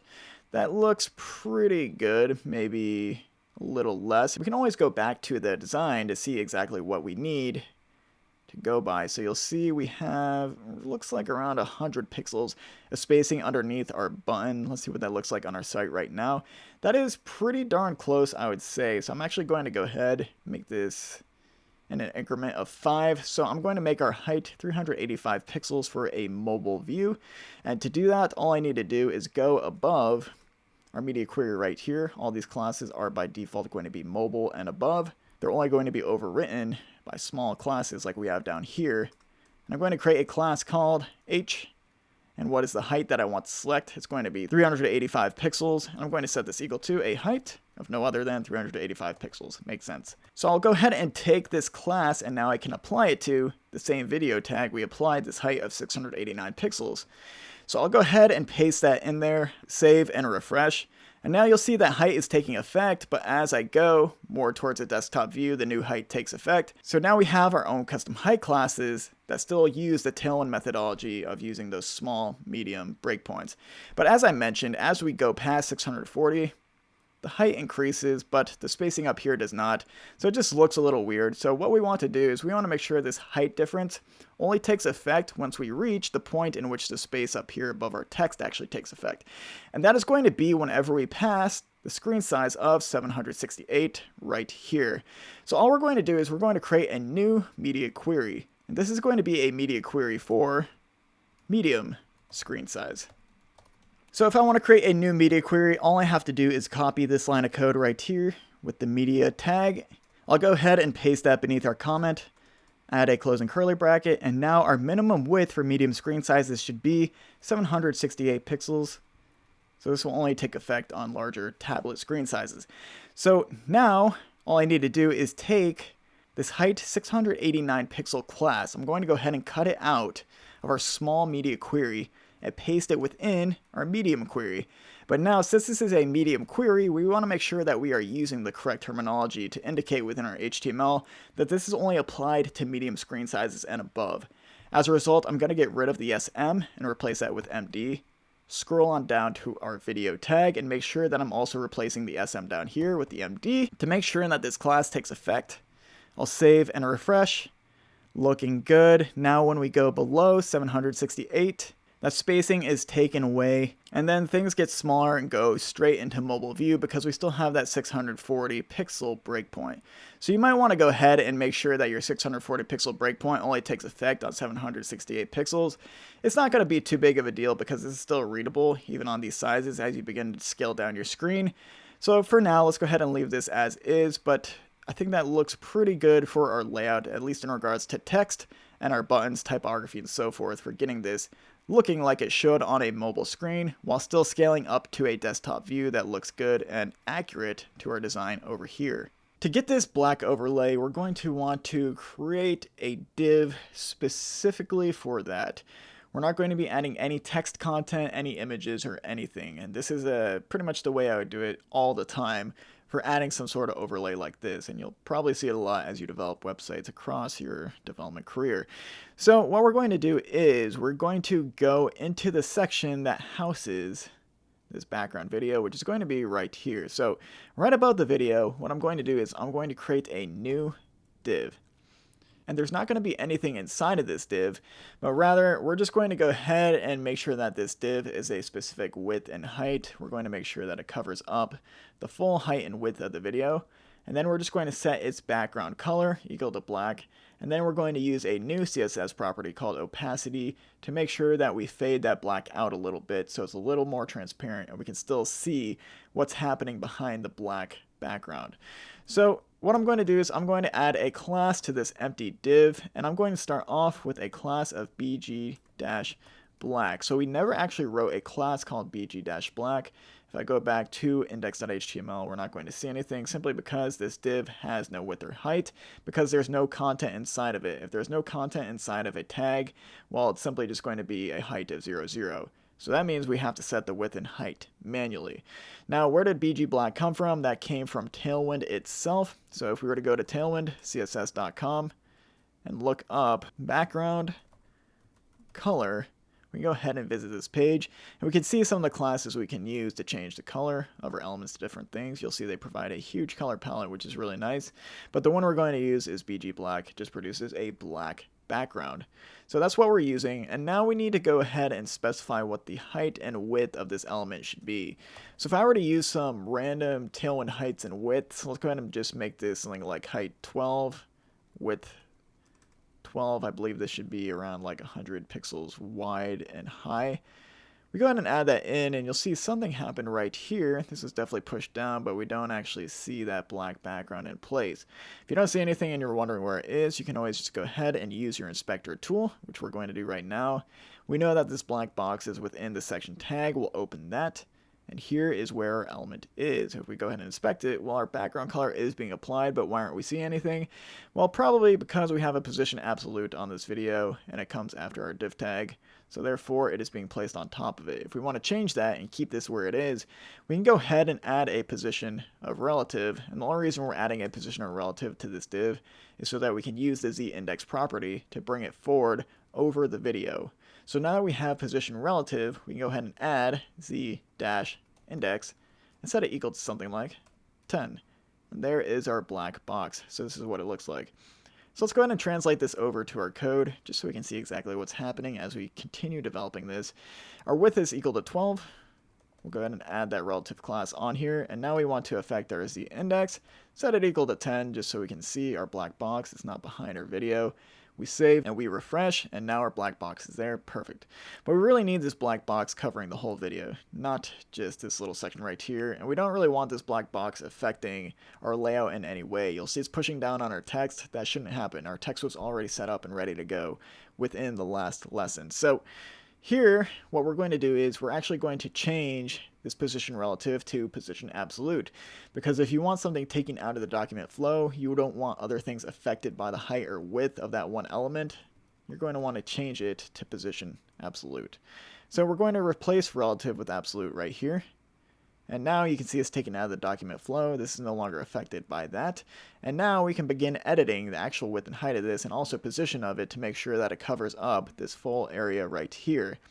So to make sure that it covers up the full area, we're not actually going to use any set width or height like you see right here. You might be saying like, oh, well, shouldn't we be changing this to height 100% or something like width 100%, width full, height full? Well, to get this to actually cover up the full area we want it to, we're going to be using a class called inset-0. So let's go ahead and save and see what this does. We're just going to save and refresh. You'll see that it covers up this full area right here. And where does this inset-0 class come from? It's something that comes from Tailwind. What does it actually do? All inset-0 does is it sets the top, the right, the bottom, and the left of this element equal to 0. So when we specify that this element's top is equal to 0, what we're saying is it should be at the very top of the first parent element that has a class of relative, which is going to be this section tag right here. So when we specify this div has a top of 0 when using position absolute, we're effectively placing this div at the very top of this one section tag right here. If we specify its bottom should be equal to 0, we're saying that the bottom of our div should be at the very bottom of its parent with the class of relative. So when we set the top and the bottom equal to 0, what we're doing is we're stretching out this background black div so it takes up the entire width of its parent container. And we're doing the exact same thing with the left and right attributes. If we say that this div should be on the left side of its parent container, well, we're going to be all the way over here. But if we're also specifying the right side of the div should be on the right side of its parent container, well, we're stretching out the div to fill the entire parent container. So when we use inset-0, all we're doing is setting all of these to 0. And as a result, it fills up the whole parent container. It's just a quick and easy way to make sure an element with position absolute fills up all of something. But right now, it's only filling up the entire contents of this section tag, even though our video tag expands past that. The reason why our video tag is expanding past that and our section tag isn't taking that into account is because our video tag has a position of absolute. And remember, whenever we use position absolute, it takes it out of the document flow. The parent is no longer affected by that element. And neither are the surrounding children elements that have things like position relative or position static, which is position's default. So what we're going to do is we're going to go back to our code. And we want to make sure that this isn't taking up the entire height of this section right here, but rather the entire height of the video, because we want to make sure that it's covering the full thing. So in order to do this, I'm going to go ahead and create an opening div tag around our video tag, and then close it off with a closing div tag. And I'm going to indent things by hitting Command bracket right. It's going to push that to the right. Just make sure my code is nice and clean. I'm going to start off with that div. I'm going to refresh. You'll see nothing happening just yet. Let's go ahead and take this div right here that we created with the black background. We're also going to put it inside of this newly created div. So the reason why I'm wrapping these two in a div is because I want to make sure that these two take up the same width and height. So rather than say that our video should be this one width and height, I want to make sure that this surrounding div is that one width and height. And therefore I can set the div inside of it as well as the video equal to 100%. Of the parent div's width and height. So basically what I'm going to do is I'm going to take a lot of the classes from this video tag, make sure it's being applied to the parent div, and that way I can make sure that this newly created div is based off of the height and width of the newly created parent. Hopefully that makes a little bit of sense. So let's go ahead and take this position absolute all the way to our medium height of 689 pixels. We're going to go ahead and cut that out of our video tag. And let's go ahead and paste it on our parent div tag instead. So we save, we refresh. This is what it looks like right now. Not too good. But immediately you'll see that our background black is now taking up more height. Let's go ahead and continue this. Let's go ahead and take this inline style. And we'll put it on the parent div. Make sure that this parent div is being bumped up by 80 pixels. You'll see now the parent div surrounds the whole thing. And we're looking in pretty good shape, honestly. This is what it should look like to start. So right now, our background black tag is covering the whole video. We can't really see what the video looks like, but we will be able to see shortly. So if we want to be able to see what's behind this background black tag, we need to use what's known as the opacity property within CSS. Opacity, all it does is it changes how transparent a certain element is. So if we were to select our background black element right here, and then add on a property of opacity, opacity ranges from 0 to 1. So when you set this, you need to make sure you put a 0 dot kind of as a decimal here to make sure that this is being affected. So if we want to make sure that the background has a transparency level of 50%, we put 0.5, and now you can see what is behind this element of background black. So Tailwind supplies these classes for us automatically. If we go on over to the docs and we search for opacity, this is actually background opacity, which is different from normal opacity, so we're not actually going to use that. Maybe we will later. Let's go ahead and select normal opacity. If we change this element's opacity to, I think 0.5 actually might be fine for this. Let's go ahead and do that. 0.5 is equal to opacity 50, so we're going to go ahead and select this class and place it on top of our background black div. If we save and refresh, now this is going to have an opacity of 50, but things still a little messed up. You'll see our background video no longer takes up the entire height of our container, even though our background black div does, which is great. But we need to make sure we're taking into account that this new layout might affect how things work, especially for our video over here. So there are a few things we can do, and I think the easiest one for us to do is to add a height full class to this video along with width full. This is going to make sure that the video takes up 100% of its parent container, which is going to be this div right here, which has a height of 689 on desktop and 385 on mobile. So when we say that this is going to be equal to height full, we're saying that it's going to be 100% of this parent, which means it's going to be 385 pixels high. So if we save and refresh, well, now that's taking up the full height of the container. Things are looking pretty darn good. We're almost done with adding that overlay. Our text is easier to read, but a few things we still have to do to make sure this is good to go. One, you can see that our header is now behind this black overlay. We want to make sure that this header is in front of it because we can't even click on these elements behind it. I mean, I don't think they're set to anchor tags anyway, so it doesn't really matter. But they're harder to read because they are behind the black background. We want them on top to make them easy to read and contrast with the background. So in order to do this, all we need to do is go over to our header tag, which is going to be right here. And this is relative and it has a z-index of 10. But what else has a z-index of 10? Well, it's going to be this background black opacity. So all we need to do is make sure that this is something greater than 10. And Tailwind provides z-index classes that go all the way from z10 to z50.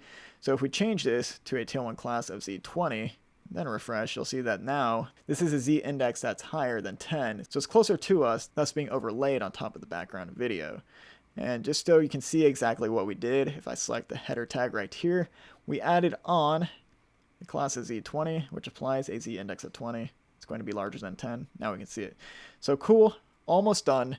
Let's go ahead and make this desktop size.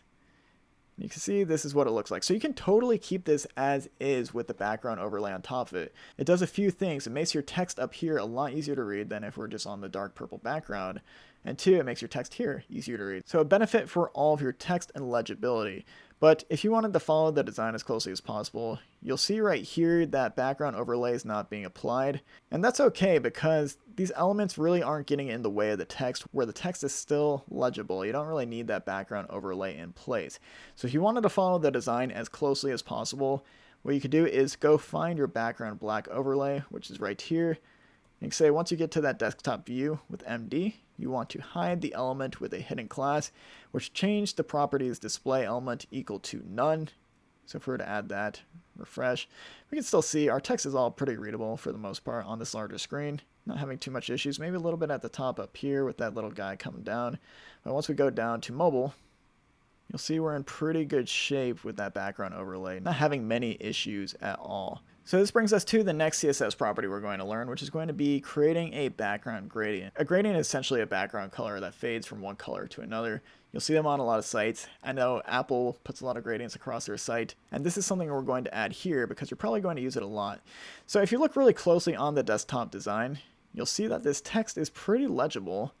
And if you look really closely, you'll see it's because we have a background gradient in place, one that fades from black into a transparent nothing. You'll see it's a little darker up at the top compared to what it is right here at the bottom. We're basically creating a fade effect from black into a transparent nothing. But over here on our site, when we're looking in desktop view, we don't have that darkness up at the top. That kind of makes our text hard to read when this astronaut comes into view and overlays behind our text. So we're going to want to make sure that we add in some sort of background gradient to make sure that this is legible. So in order to add a background gradient, I can't recommend using Tailwind enough just because they make it so freaking easy compared to how you would do it otherwise. So we're going to go on over to the Tailwind docs and we're going to search for background gradient. You can go ahead and click on linear gradients. And this is going to give us a little bit of an example of how to create something like this. A really nice background that changes color from something like orange to pink. In our case, our background color is going to change from black to a transparent nothing. So if we scroll up on this page, you'll see we have a couple of classes that affect a property called background image. And this is how you would create a gradient using CSS. You're basically going to be setting a background image property equal to a set value of linear gradient. And then you're going to specify what direction this gradient should start in. Here we're saying that it should start at the bottom and go upwards towards the top of whatever element it's applied to. And then we're using something called CSS variables to determine what colors we should actually use within this gradient. You can use as many colors as you want, but it's pretty typical within a linear gradient to only use 2. And you don't really need to mess around too much with these Tailwind gradient stops or doing this manually because they provide a number of classes that you can use so you don't have to write this complex CSS yourself. So let's go ahead and make this background gradient using Tailwind. In order to start with this background gradient, we need some sort of background div, very similar to what we just did with this overlay right here. So we're going to do the same thing, but we're only going to do it for our header element. And I want to challenge you to do this on your own. So pause the video and see if you can get just a black overlay on the background of the header. And make sure you change its opacity down to 50. That's how we'll start by doing this before we get into the gradient. So if I were to go ahead and create that div, what I would do is go inside of our header tag, because I know that encapsulates everything right here that I need to affect. Make sure this is desktop view so we get that desktop effect. So I'm going to go inside of the header tag and I'm going to create a new div specifically to fill up a certain amount of space with a specific background color. What background color do I want to start with? It's going to be BG black. Save. And now how do I affect the width and height of this new div? I could do width 100%, height 100%, but that only works if you have a set height and width for whatever parent element we have. We don't really have a set height or width here. So what we're going to do is we're going to use a position of absolute to make sure that this expands the full width and height of the header element. So I'll put absolute on there. That's going to give us a position of absolute. And then I want to use that inset0 class, which remember sets the top, right, bottom, and left of this one element equal to 0, which in result says it's going to take up the full width and height of the parent container, which has a class of relative. So on a save and refresh, you'll see it takes up almost the full width, takes up the whole height of the header, but it's not taking out the full thing to get a clean effect of just having this drop shadow on the top. So let's go ahead and start by changing the opacity to 50 right here. We'll go ahead and just finish this up real quickly. And now we want to make sure that all of our content right here is overlaid on top of this div, but I'm going to show you a way to make sure that our div reaches the full left and right hand sides of the screen before we actually do that. So why isn't this reaching the full width of the actual browser? Well, if we look at our header right here, we'll see the header actually only takes up that amount of space. Margin is not taken into account when using something like a background color. Therefore, our background color right here is just not extending the full thing. Remember when we created a container with a max width of 1200 pixels? Right now, our header can only be 1200 pixels. So therefore, it's never going to extend the full width of our screen if it's larger than 1200 pixels. As a result, what we want to do is we want to wrap our header inside of a div. So we wrap the whole thing inside of a div, and then we can indent this for clean code by selecting the header, hitting Command right bracket, saving and refreshing. It looks exactly the same, but now it gives us the ability to add this background black inside of this one div to expand its full width. So instead of putting this background black div inside of our header, which does not expand the full width because it has this max width property, I'm going to put it inside of its parent div that we just created. So I want to save and refresh. We're not going to see it, probably because this parent div does not have a class of relative. Let's go ahead and add that to make sure that this absolute takes effect as necessary. We'll add that in there and then refresh. I'm still not seeing it, but that's okay. We can just go ahead and inspect things to find out what is happening. So this is set to relative, which is great. Now this position absolute class takes effect because of that relative class. Still not seeing it, but it does look like it's taking up the full width and height of the header. So what we can do is, since this is a position absolute and we want to bring it forward, we can go ahead and set its Z equal to 10 just to make sure that's showing. And now that looks correct. We just need to make sure that it was brought on top of the background video, which now it is. So we have that background black in place. Its opacity is set to 50%. And it definitely makes our text easier to read, especially when the astronaut comes in. But it definitely looks a bit jarring because we just have this sharp cutoff at the very end rather than it fading with some sort of gradient. So what we're going to do is we're going to use a Tailwind background image, background gradient class to get this effect. So to create a gradient with Tailwind, we're going to want to specify what direction do we want this gradient to go in. So here are our options. We want to go from top to bottom. So here, what should we use? Let's go ahead and search background gradient 2-B. That means it's going to go to the bottom. This is what we'll start off with. So on this one div, we're going to specify our background gradient should go towards the bottom. And we can go down to the linear gradient section to see kind of how this will work. So let's go ahead and start by copying the boilerplate code that they have provided for us. We're going to go from yellow to red to pink. We'll just go ahead and copy this and paste it in to our class right here. And since we're going to be using a background gradient and not some sort of background color, we can go ahead and get rid of a background black class. So we're going to save and then refresh over here. You can see now that gradient is taking effect. It doesn't look exactly like we have over here, and that's okay. That's only happening because we have its opacity equal to 50%, which we can also get rid of if we want to see exactly what these classes are doing. So if we save that, refresh, now we can fully see our gradient in place. So like I said, our gradient is starting from the top and going to the bottom, and we can prove this by saying we're starting from yellow for 100, which is that yellow at the top. We're going directly into red, which you can see a little bit of red in the middle. And we're going to pink, which is at the very bottom. So these colors right here are the exact same color as you get with the Tailwind color palette. If you need to reference these, you can go back to the background color documentation and you'll see all the different colors that you can use within this linear gradient property. So we can use things such as gray 800, red 300. We can use pretty much any color we want to get the effect we're going for. So we know we need to use a background black to start. So we're not going to start from yellow 400, but rather from black. If we save that, now the very top of our gradient is going to be equal to black. Within our design, we don't have anything in between. We're just going to go to a pure nothing, a pure transparent nothing. So let's go ahead and get rid of the middle color, which is via red 500. And now we're just going solely to pink. It's starting to look pretty cool, honestly. But we don't want to go to pink. We want to go to what? It's going to be transparent. So we're going to go ahead and say we want to go to, not pink 500, but transparent. We add that and refresh. Now we're going into a transparent color. So you'll see we have this nice little fade effect, and you can kind of alter things as you need to. It does make our text a little easier to read, but the cutoff might be a little too soon towards what we want. So if you want to make sure that this one div is a little taller than it is right now to get more of a gradient effect, a few things you can do is you can change this height manually, or you can just go ahead and change the bottom value of inset 0 to be something that is less than 0. Because if we say the bottom portion of this div should be below its parent element's height, well, it's just going to keep expanding the div downwards to make sure that our gradient expands more than we're seeing right now. So let's go ahead and put that into effect. If I go ahead and select our bottom style right here on top of our background gradient div, and I start hitting down on my arrow key, it might be a little hard to see initially, but you should be able to see that our background gradient is getting darker at the top and it's fading out a lot farther downwards. And if I go ahead and hover over this, you'll see that our background div is getting larger when I decrease the bottom value. So if I were to set this back to 0, we go back to the exact height of our header.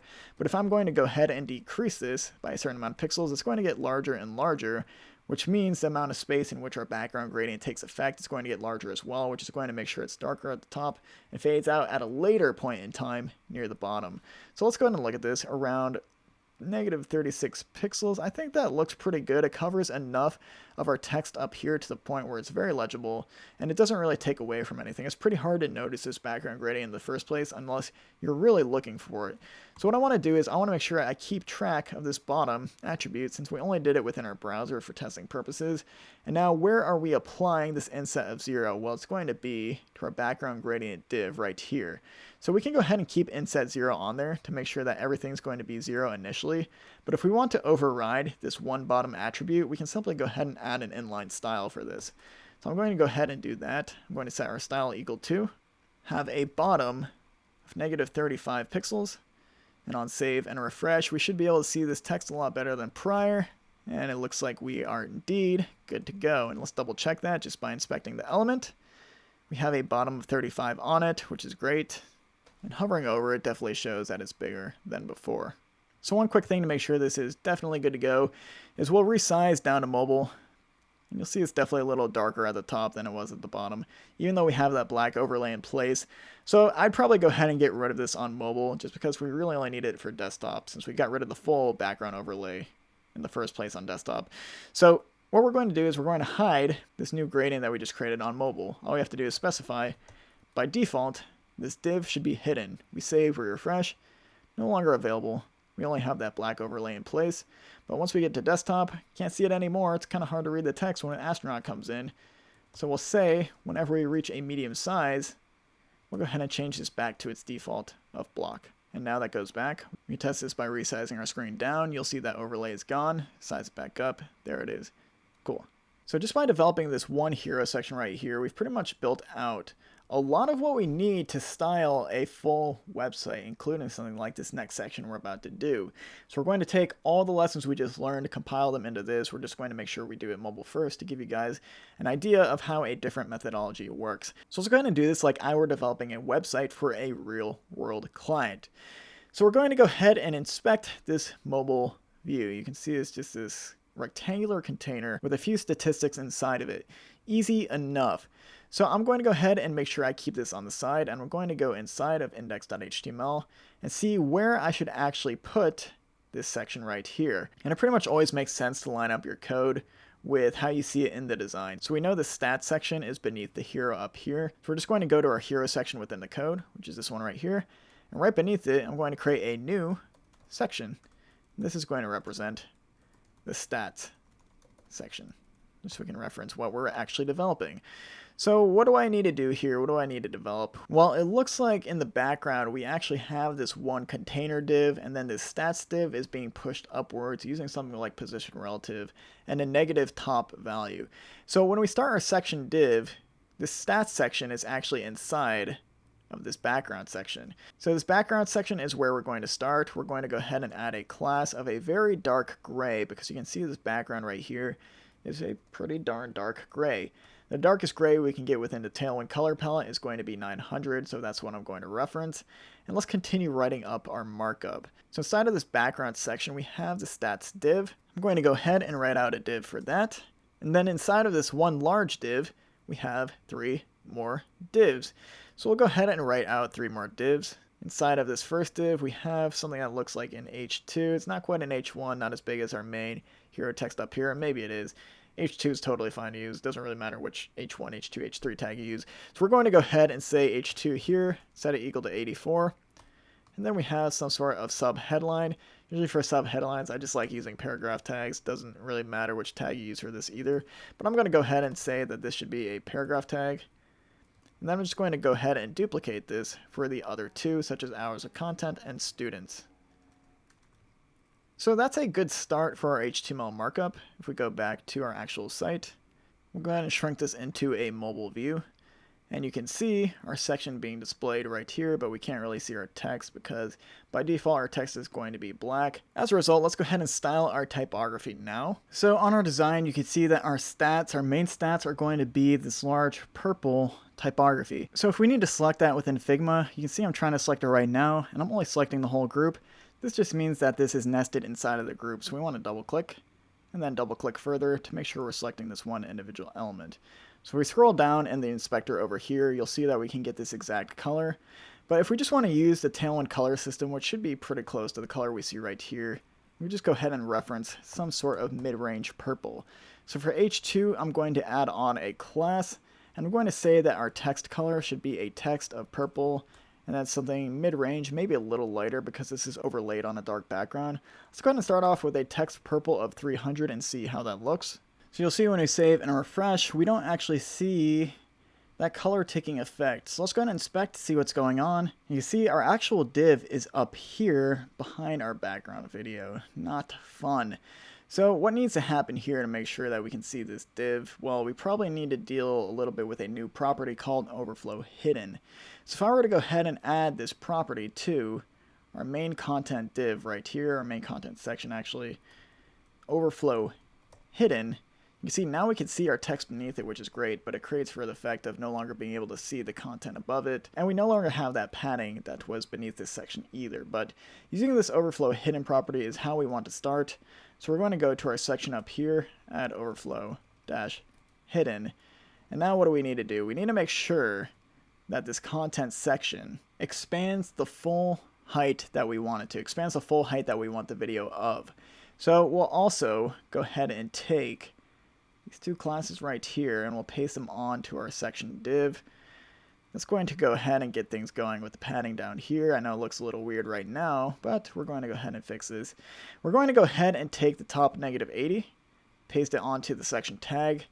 That's going to go ahead and make sure that this whole section is bumped upwards, and therefore we should get the header look back, which is great.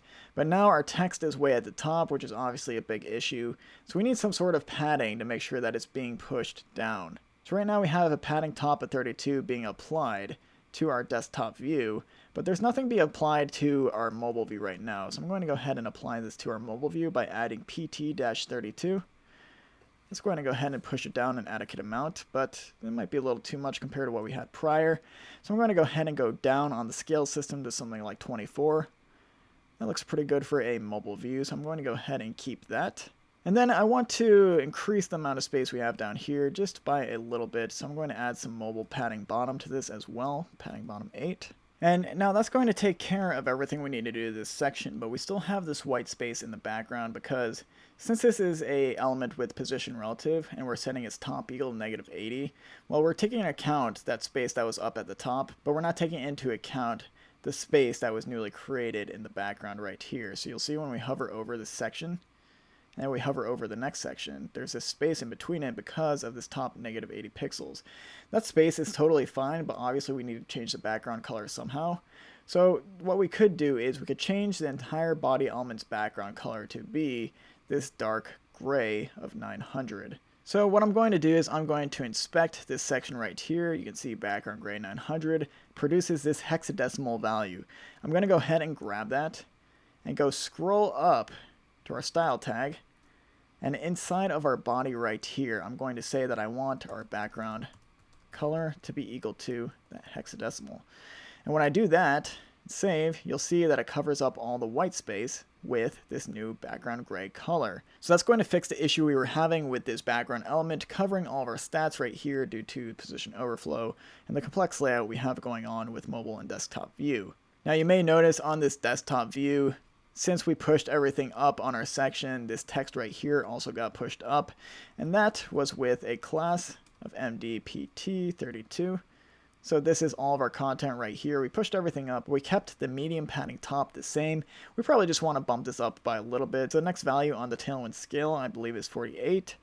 If we increase that, this gets pushed down to where it was prior, and we can still see all of our text right here, which is great. So I'm going to go back to a mobile view, like so. And now let's continue onwards with our stats section. So we're going to keep styling this text right here. We'll go ahead and look at its font weight. It's bold. So we have text purple 300, which turns it purple, but we're also going to turn it bold and change this to font dash bold. What's next? Our size is going to be 50 pixels. So rather than using a set size, I'm kind of just going to eye this using Tailwind font classes. So if I go to Tailwind, type in font size, you'll see these are all the sizes I can choose from. So I think text 2XL is a good place to start. So let's go ahead and put that on this 84. Text 2XL, save, go back to our site, refresh. Not quite enough, so I'll go ahead and increase this to 4XL. That's looking a little bit closer, maybe even larger to 5. And we can keep going as needed.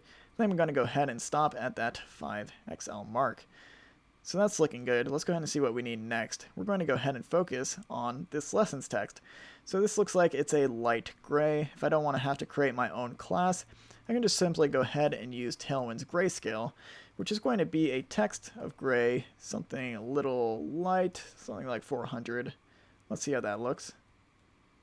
I'd say it looks pretty close, maybe a little lighter. So we'll go to 300 since the smaller the number, the lighter it is. And that looks pretty darn accurate, I would say. Maybe the text is a little smaller right here. We can double click on lessons to see that is actually a size of 18 pixels. So size of 18 pixels in Tailwind speak is going to be text LG for large. That is one scale above the base size, which is 16 pixels. This is actually a little bigger in the design. Things just look a little bigger on my screen because I have everything super zoomed in on my resolution. Now the next step is obviously we want to center this text, so we can use a class on the parent div of this typography called text-center. What does that do? Well, if we go back over here, we refresh, we inspect everything, we go to text center. It adds a property of text align center. It's just going to center our text to make sure that it looks just like this and it's not off to the side like it was prior. So I would say that's pretty good for our typography. That's pretty close with what we have in design. But now we need to take into account this layout with this grayish background and these other pieces of typography. So let's go ahead and make sure that this background is this lighter gray. We're just going to go ahead and select the encapsulating div. Set its background gray equal to something a little bit lighter than this main background gray we're using, which should be something like 700 or 800. We'll start off with 700 just to see how it looks. And I would say it looks pretty close. We can even go ahead and try the 800. It doesn't really matter too much. And that might even be closer than what we had before. So let's go ahead and use this. Now let's go ahead and style the rest of our text. To style the rest of our text, well, we know all these H2s and these paragraph tags are exactly the same look-wise, so we can just go ahead and simply copy the class for our H2 tag, paste it onto the other ones, and then we're going to do the same thing for our paragraph tag. We'll go ahead and take this, paste it onto the paragraph tags, and now everything's looking quite good, but text center is only being applied to this one div right here. Let's go ahead and make sure that we're applying this text center class to all of the other divs as well. That's going to center those. So looking good, but right now our encapsulating div is taking up the full width of this entire section. Over here in the design it is not. It has some padding or margin on the left and right hand sides. Now we have to take into consideration how do we want this section to work as we begin expanding our screen. As we begin to expand our screen, we can either keep this the exact same width it is. That would still look decent, I think, or we can make sure that the entire width of this is expanding along with the screen. Let's go ahead to our site to see how we want to do it. So when we expand or shrink our browser, you'll see that our button up here is expanding or shrinking, making it easier to click on the button. So if we want to make sure that this section right here lines up with this button and expands or shrinks across all screen sizes, it probably doesn't make much sense to make sure that this is a fixed width at all time, because otherwise it just wouldn't expand with the button. As a result, all we're going to do here is we're going to add some padding onto our main background container, which is this gray area right here. We're going to say that its px should be equal to the same amount of padding we put on the sides here for our button and our text, which I believe was 6. Then I refresh and you'll see, yep, that is the exact amount, as this padding right here matches up with the padding over here. So since we're doing it this way, now this section will increase in size as we begin resizing our browser. Matches up really nicely with our button right here, rather than just staying some fixed width at the bottom. So in our design, we have a little bit of padding at the top and bottom of this section as well. So you might be thinking, can't we just add padding to the top and bottom of this lighter background gray div? Well, we could. If we added a py of 8, you'll see there's padding on the top and bottom, but there's no padding in between the 84 and lessons text that we have. If we look at the design, there's an equal amount of padding at the top and bottom of each piece of typography right here.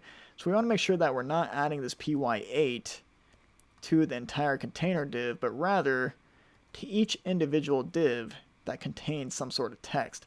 So I'm going to go ahead and list out py8 for each of those divs, py-8, go back over here. And now we have equal amount of spacing between each of those, but it's still probably not enough. And if it's not enough, we can just go ahead and simply increase the scale in which we're increasing the padding by for each of these elements. And now that actually might be a little too much. So instead of 16, I'm going to go down to 12. Go ahead and see how that looks. Probably wouldn't need much more padding than that to tell that these are different sections, but we still have the issue with there are little borders right here in between the pieces of content. So in order to get the border down there, it's pretty simple, honestly. All we need to do is select the one div we want a border at the bottom of, which is going to be this first div right here. It's going to be this guy. So we can select this one div, and on top of the classes we have already, we can say that we want this bottom border with border-b to be a solid border with border solid, and then we want to change this border color to a medium gray, such as gray 500. So with these three classes together, if we refresh, we now have a border in place, which is looking pretty good. You see this might be a little lighter than the border we have over here. If you want to darken it, all you have to do is increase this color right here. You see it's a little darker, matches up a little better. So these border classes from Tailwind, you'll see if I scroll down what is being applied. Well, we are setting its border style equal to solid. If I were to change this to something like dashed, you'll see now it turns into a dashed line. You can see what options you have just by deleting the content right here, and then you can scroll between these with your arrow keys. But typically it's pretty standard to go with a solid border for design. You see border bottom sets our border bottom width equal to 1 pixel, gives us a small border, which is great for design as well. You don't want anything too big, but we can always increase this if needed to enhance the height of our border. And then we have our border color, which obviously sets the color of the border. So if I were to change this to red, now we have a red border. So all these Tailwind classes work in tandem together to make sure you get the exact border look you want. And you need to make sure that you have all three of these or else your border won't show. So now that we have the border right there, we want to make sure we add a border for this div right here. So we can go ahead, copy those three classes on to this div, refresh. Now we have a border right there as well, and we get pretty much the exact look we're going for. You can go ahead and play around with the sizing a little bit to get something that looks exact if you would like, but this is pretty much all we need to start with that effect. Now, one thing you might notice here, if you look very closely, the edges of this are rounded. So we're going to continue styling this using Tailwind. One class you'll be introduced to is another border rounded class. This is going to be rounded dash large. If I go ahead and round these and then zoom in, you'll see now we have a nice rounded border. If you ever need to reference the rounded sizes, just go to Tailwind search, type in rounded. You'll see rounded corners are right here. And you can see what options you can use to round all of your borders. So we just used rounded large. We set our border radius equal to 0.5 rem. We're just going to give it a decent amount of rounding on the edges. So almost done with this section on mobile. What I'm going to do is full screen this. I'm going to go into our emulator and set this equal to probably 375 pixels. You really don't find too many phones smaller than this, but if we want to be extra safe, I suppose we could go to the smallest size that the Chrome emulator provides, which is 320 pixels. So not going to get a phone smaller than this. So any size smaller than this, you don't really have to worry about. But on 320 pixels, you can see we have the issue with, well, some of our stuff just isn't quite showing because it's breaking down. And if this is the case, unfortunately, we have to go back and set our height correctly for the section because this is a complex section with lots of stuff overlaid on top of it. So what I would do is I would inspect the main section that has its height affected. You'll see it's this height 385 pixels, but that's still not enough height to show the button beneath it. So what we need to do is we need to make sure that we increase this height until we get something that shows the correct amount of space that we want. So I'm going to go up to 450 pixels, and that's what we'll keep. So all we have to do is change this 385 pixels class to 450 pixels. We'll go over into our code. Now, one cool little tip with Sublime Text is if you want to select multiple pieces of text with the exact same thing. So I want to select all instances of H385 pixels. I can select that text and hit Command D. And you'll see I just selected it in multiple places. Now that I have it selected in multiple places, if I delete it, it's deleted in both places, and I can paste in that new class or type in whatever class I'd like to type. So I'm going to make sure that I select all instances of this because I know I want to change it to height 450 pixels. So I'm going to hit Command D until I can't hit Command D anymore. So now I have it selected in all three places. I'm going to go ahead and type in height 450 px. And now that that's changed in those three places, I can change its actual height to be 450 px. Just to verify that that worked, you can actually go ahead and select this, hit Command D again. You should see it right here and right here. Save and refresh. And now you'll see this looks a lot better than it did prior. So with that fixed, now we need to get this placed higher up on the screen on a mobile view. So we're going to go ahead and go back down to our stats section, which is right here with a background gray of 900. And we want to select this one div right here, this whole encapsulating div with background gray 800. So remember, in order to move something upwards, while still maintaining its document flow, we want to affect the top property. We can set this equal to something like 100 pixels, but it's never going to take effect until it has a position of relative. And there we go. Now you'll see it's taking effect, and it's overlaying on top of our initial section, which is kind of what we want to achieve the same effect we have going over here. Just makes your site a little more interesting to view as a user. So that's what we're going to do, is we're going to go ahead and add a position relative to this background gray 800 section using a class of relative, and we can set its top to a custom value by adding in an inline style and setting top equal to -100 pixels. So on save and refresh, we get the same effect, but the background overlay is taking effect once more, and it's overlaying on top of our stats section. So in order to change this, all we need to do is make sure that this stats section is a z-index value above whatever this background overlay section is. So we can just go ahead and try out a z20, and just by adding a z-index of 20, you'll see it's overlaid on top of that background overlay. So in order to call this section done, let's just go ahead and replace the content that we have right here, and we'll also get this little forgotten metrics update real time text as well. So we're going to go ahead and grab the content. All we need to do is select the text, which is 29. We can just go ahead and press the copy button right here to copy it to our clipboard. We'll go back over to our HTML. This is going to be the second instance of our text, so let's get rid of 84 here. We'll grab the hours of content text, go ahead and select that, paste it into the second section of content, and we'll do the same thing for students. Get rid of 84 with 5,000, and grab the students text as well. Copy that, paste it in where lessons is. So we save, go back to our site over here, refresh. Now we have those new pieces of content. We're looking really good. We'll go ahead and almost call this done. Let's make sure we add the metrics updated real-time text. All we need to do to add this is jump outside of this background gray right here. We're going to go ahead and add a paragraph tag. Let's copy the text in Figma, paste it in there. Now this text is going to be some sort of medium gray. So we'll set its gray equal to something like 500. It's going to be what size? It's going to be a size of 12 pixels. Now the Tailwind equivalent of 12 pixels is going to be a text of extra small. So we'll go ahead and say that this is going to be very small text. Then we want to make sure that it is centered. So we'll add in a text center class. We go back over here. Can't see anything. That's because this is at the very bottom, because we use position relative to style this and move it upwards, creating this extra space. So we want to make sure that this is still inside of that position relative element, but if we were to put it inside of this div right here, well, this would have a background gray of 800 as well. As a result, we want to wrap our background gray div inside of another one. Pretty much wrap everything inside of this newly created div. And then we want to style this wrapping div to have that top of -100. And that's going to make sure that this is right beneath our section right here, but it's still going to push everything upwards and overlay on top of our hero. So we're going to say top should be equal to -100 for the wrapping div.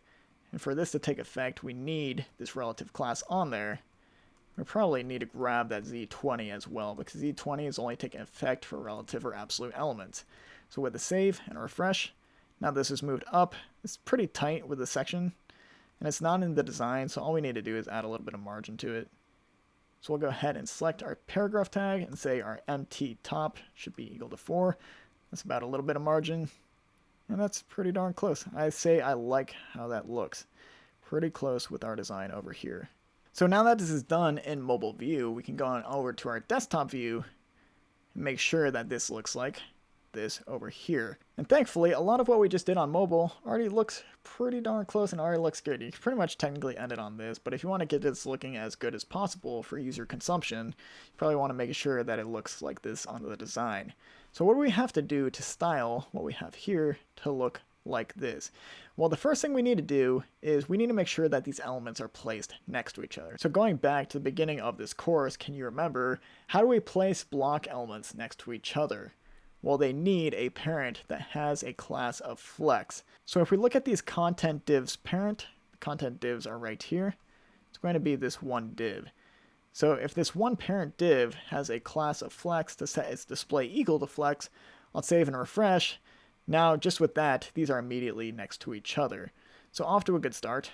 But right now, this main parent div is really large compared to what we have over here. So if we want to make sure that this div cannot expand past this one width, you can simply click the div, see what its width is in the design. It's going to be 878 pixels. I'm going to go ahead and copy that value, go over to our code for this one background gray div, and I'm going to go ahead and create an inline style to say that its max width should be equal to 878 pixels.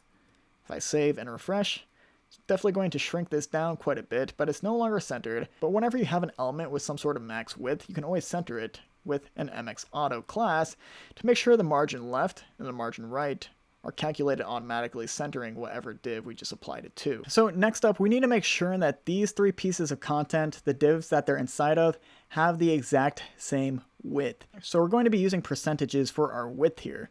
If we go ahead and inspect this, and I'm going to move our dock down to the bottom because we're in desktop view now. If we go ahead and inspect one of these divs, such as the first one, we can go ahead and set its width manually. If we were to set this to a static value like 200 pixels, it would look like this, but at the same time, its parent div is always going to be resizing, so something might get out of whack by using a static value like this. As a result, we're going to use a percentage value such as 33.33333333.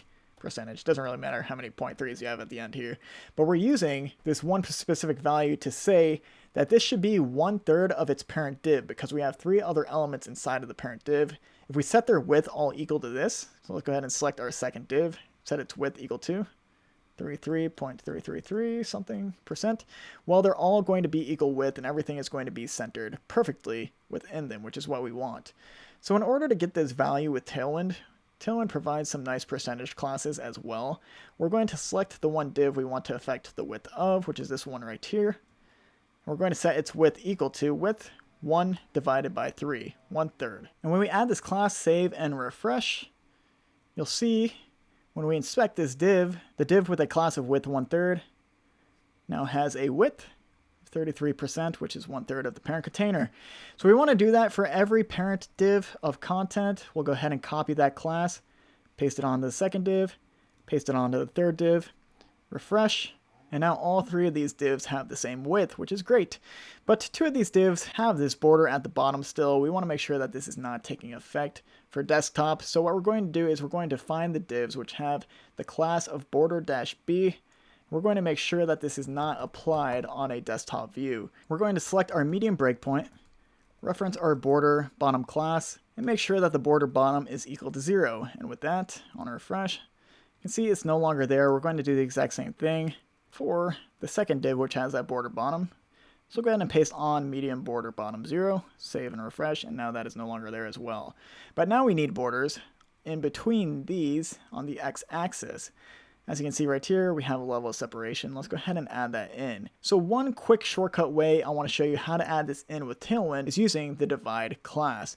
So if we go to the docs and type in divide, and then click on divide width. This divide class is really cool. You'll see it provides some CSS properties which are quite complex. I wouldn't worry about these too much. I just want to show you what exactly this does. By adding a class of divide x, we're essentially adding dividers in between whatever elements are inside of this parent div. So you'll see right here in this example, we're adding in divide x, and in between each of these elements, we have a nice little divider, and we can even style this divider to be a specific color. You'll notice that these divisions aren't placed on the left or the right of these divs, they're only in between them. So it's a really nice and easy way to provide divisions between your elements. So let's go ahead and try to use this within our section right here. So if we select the parent div, which is this guy right here, has a background gray of 800, and we type in divide x, save and refresh, you'll see by default we just automatically have those divisions in there. So this color is different than this one because we still have the border gray style being applied to these two specific divs, but it's not there for this one div. So if we want to make sure that this color is the same, we can go ahead and change the color of our divisions by selecting divide gray, and then what's the color of our other border right here? It's going to be 600. We'll go ahead and add that in. And then when we refresh, you'll see that everything is the same color. We pretty much have the same effect we have over here.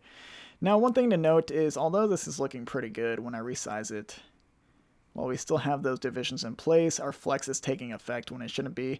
So whenever you're going from mobile to desktop, all these new classes you're adding, you want to make sure that they only take effect on desktop.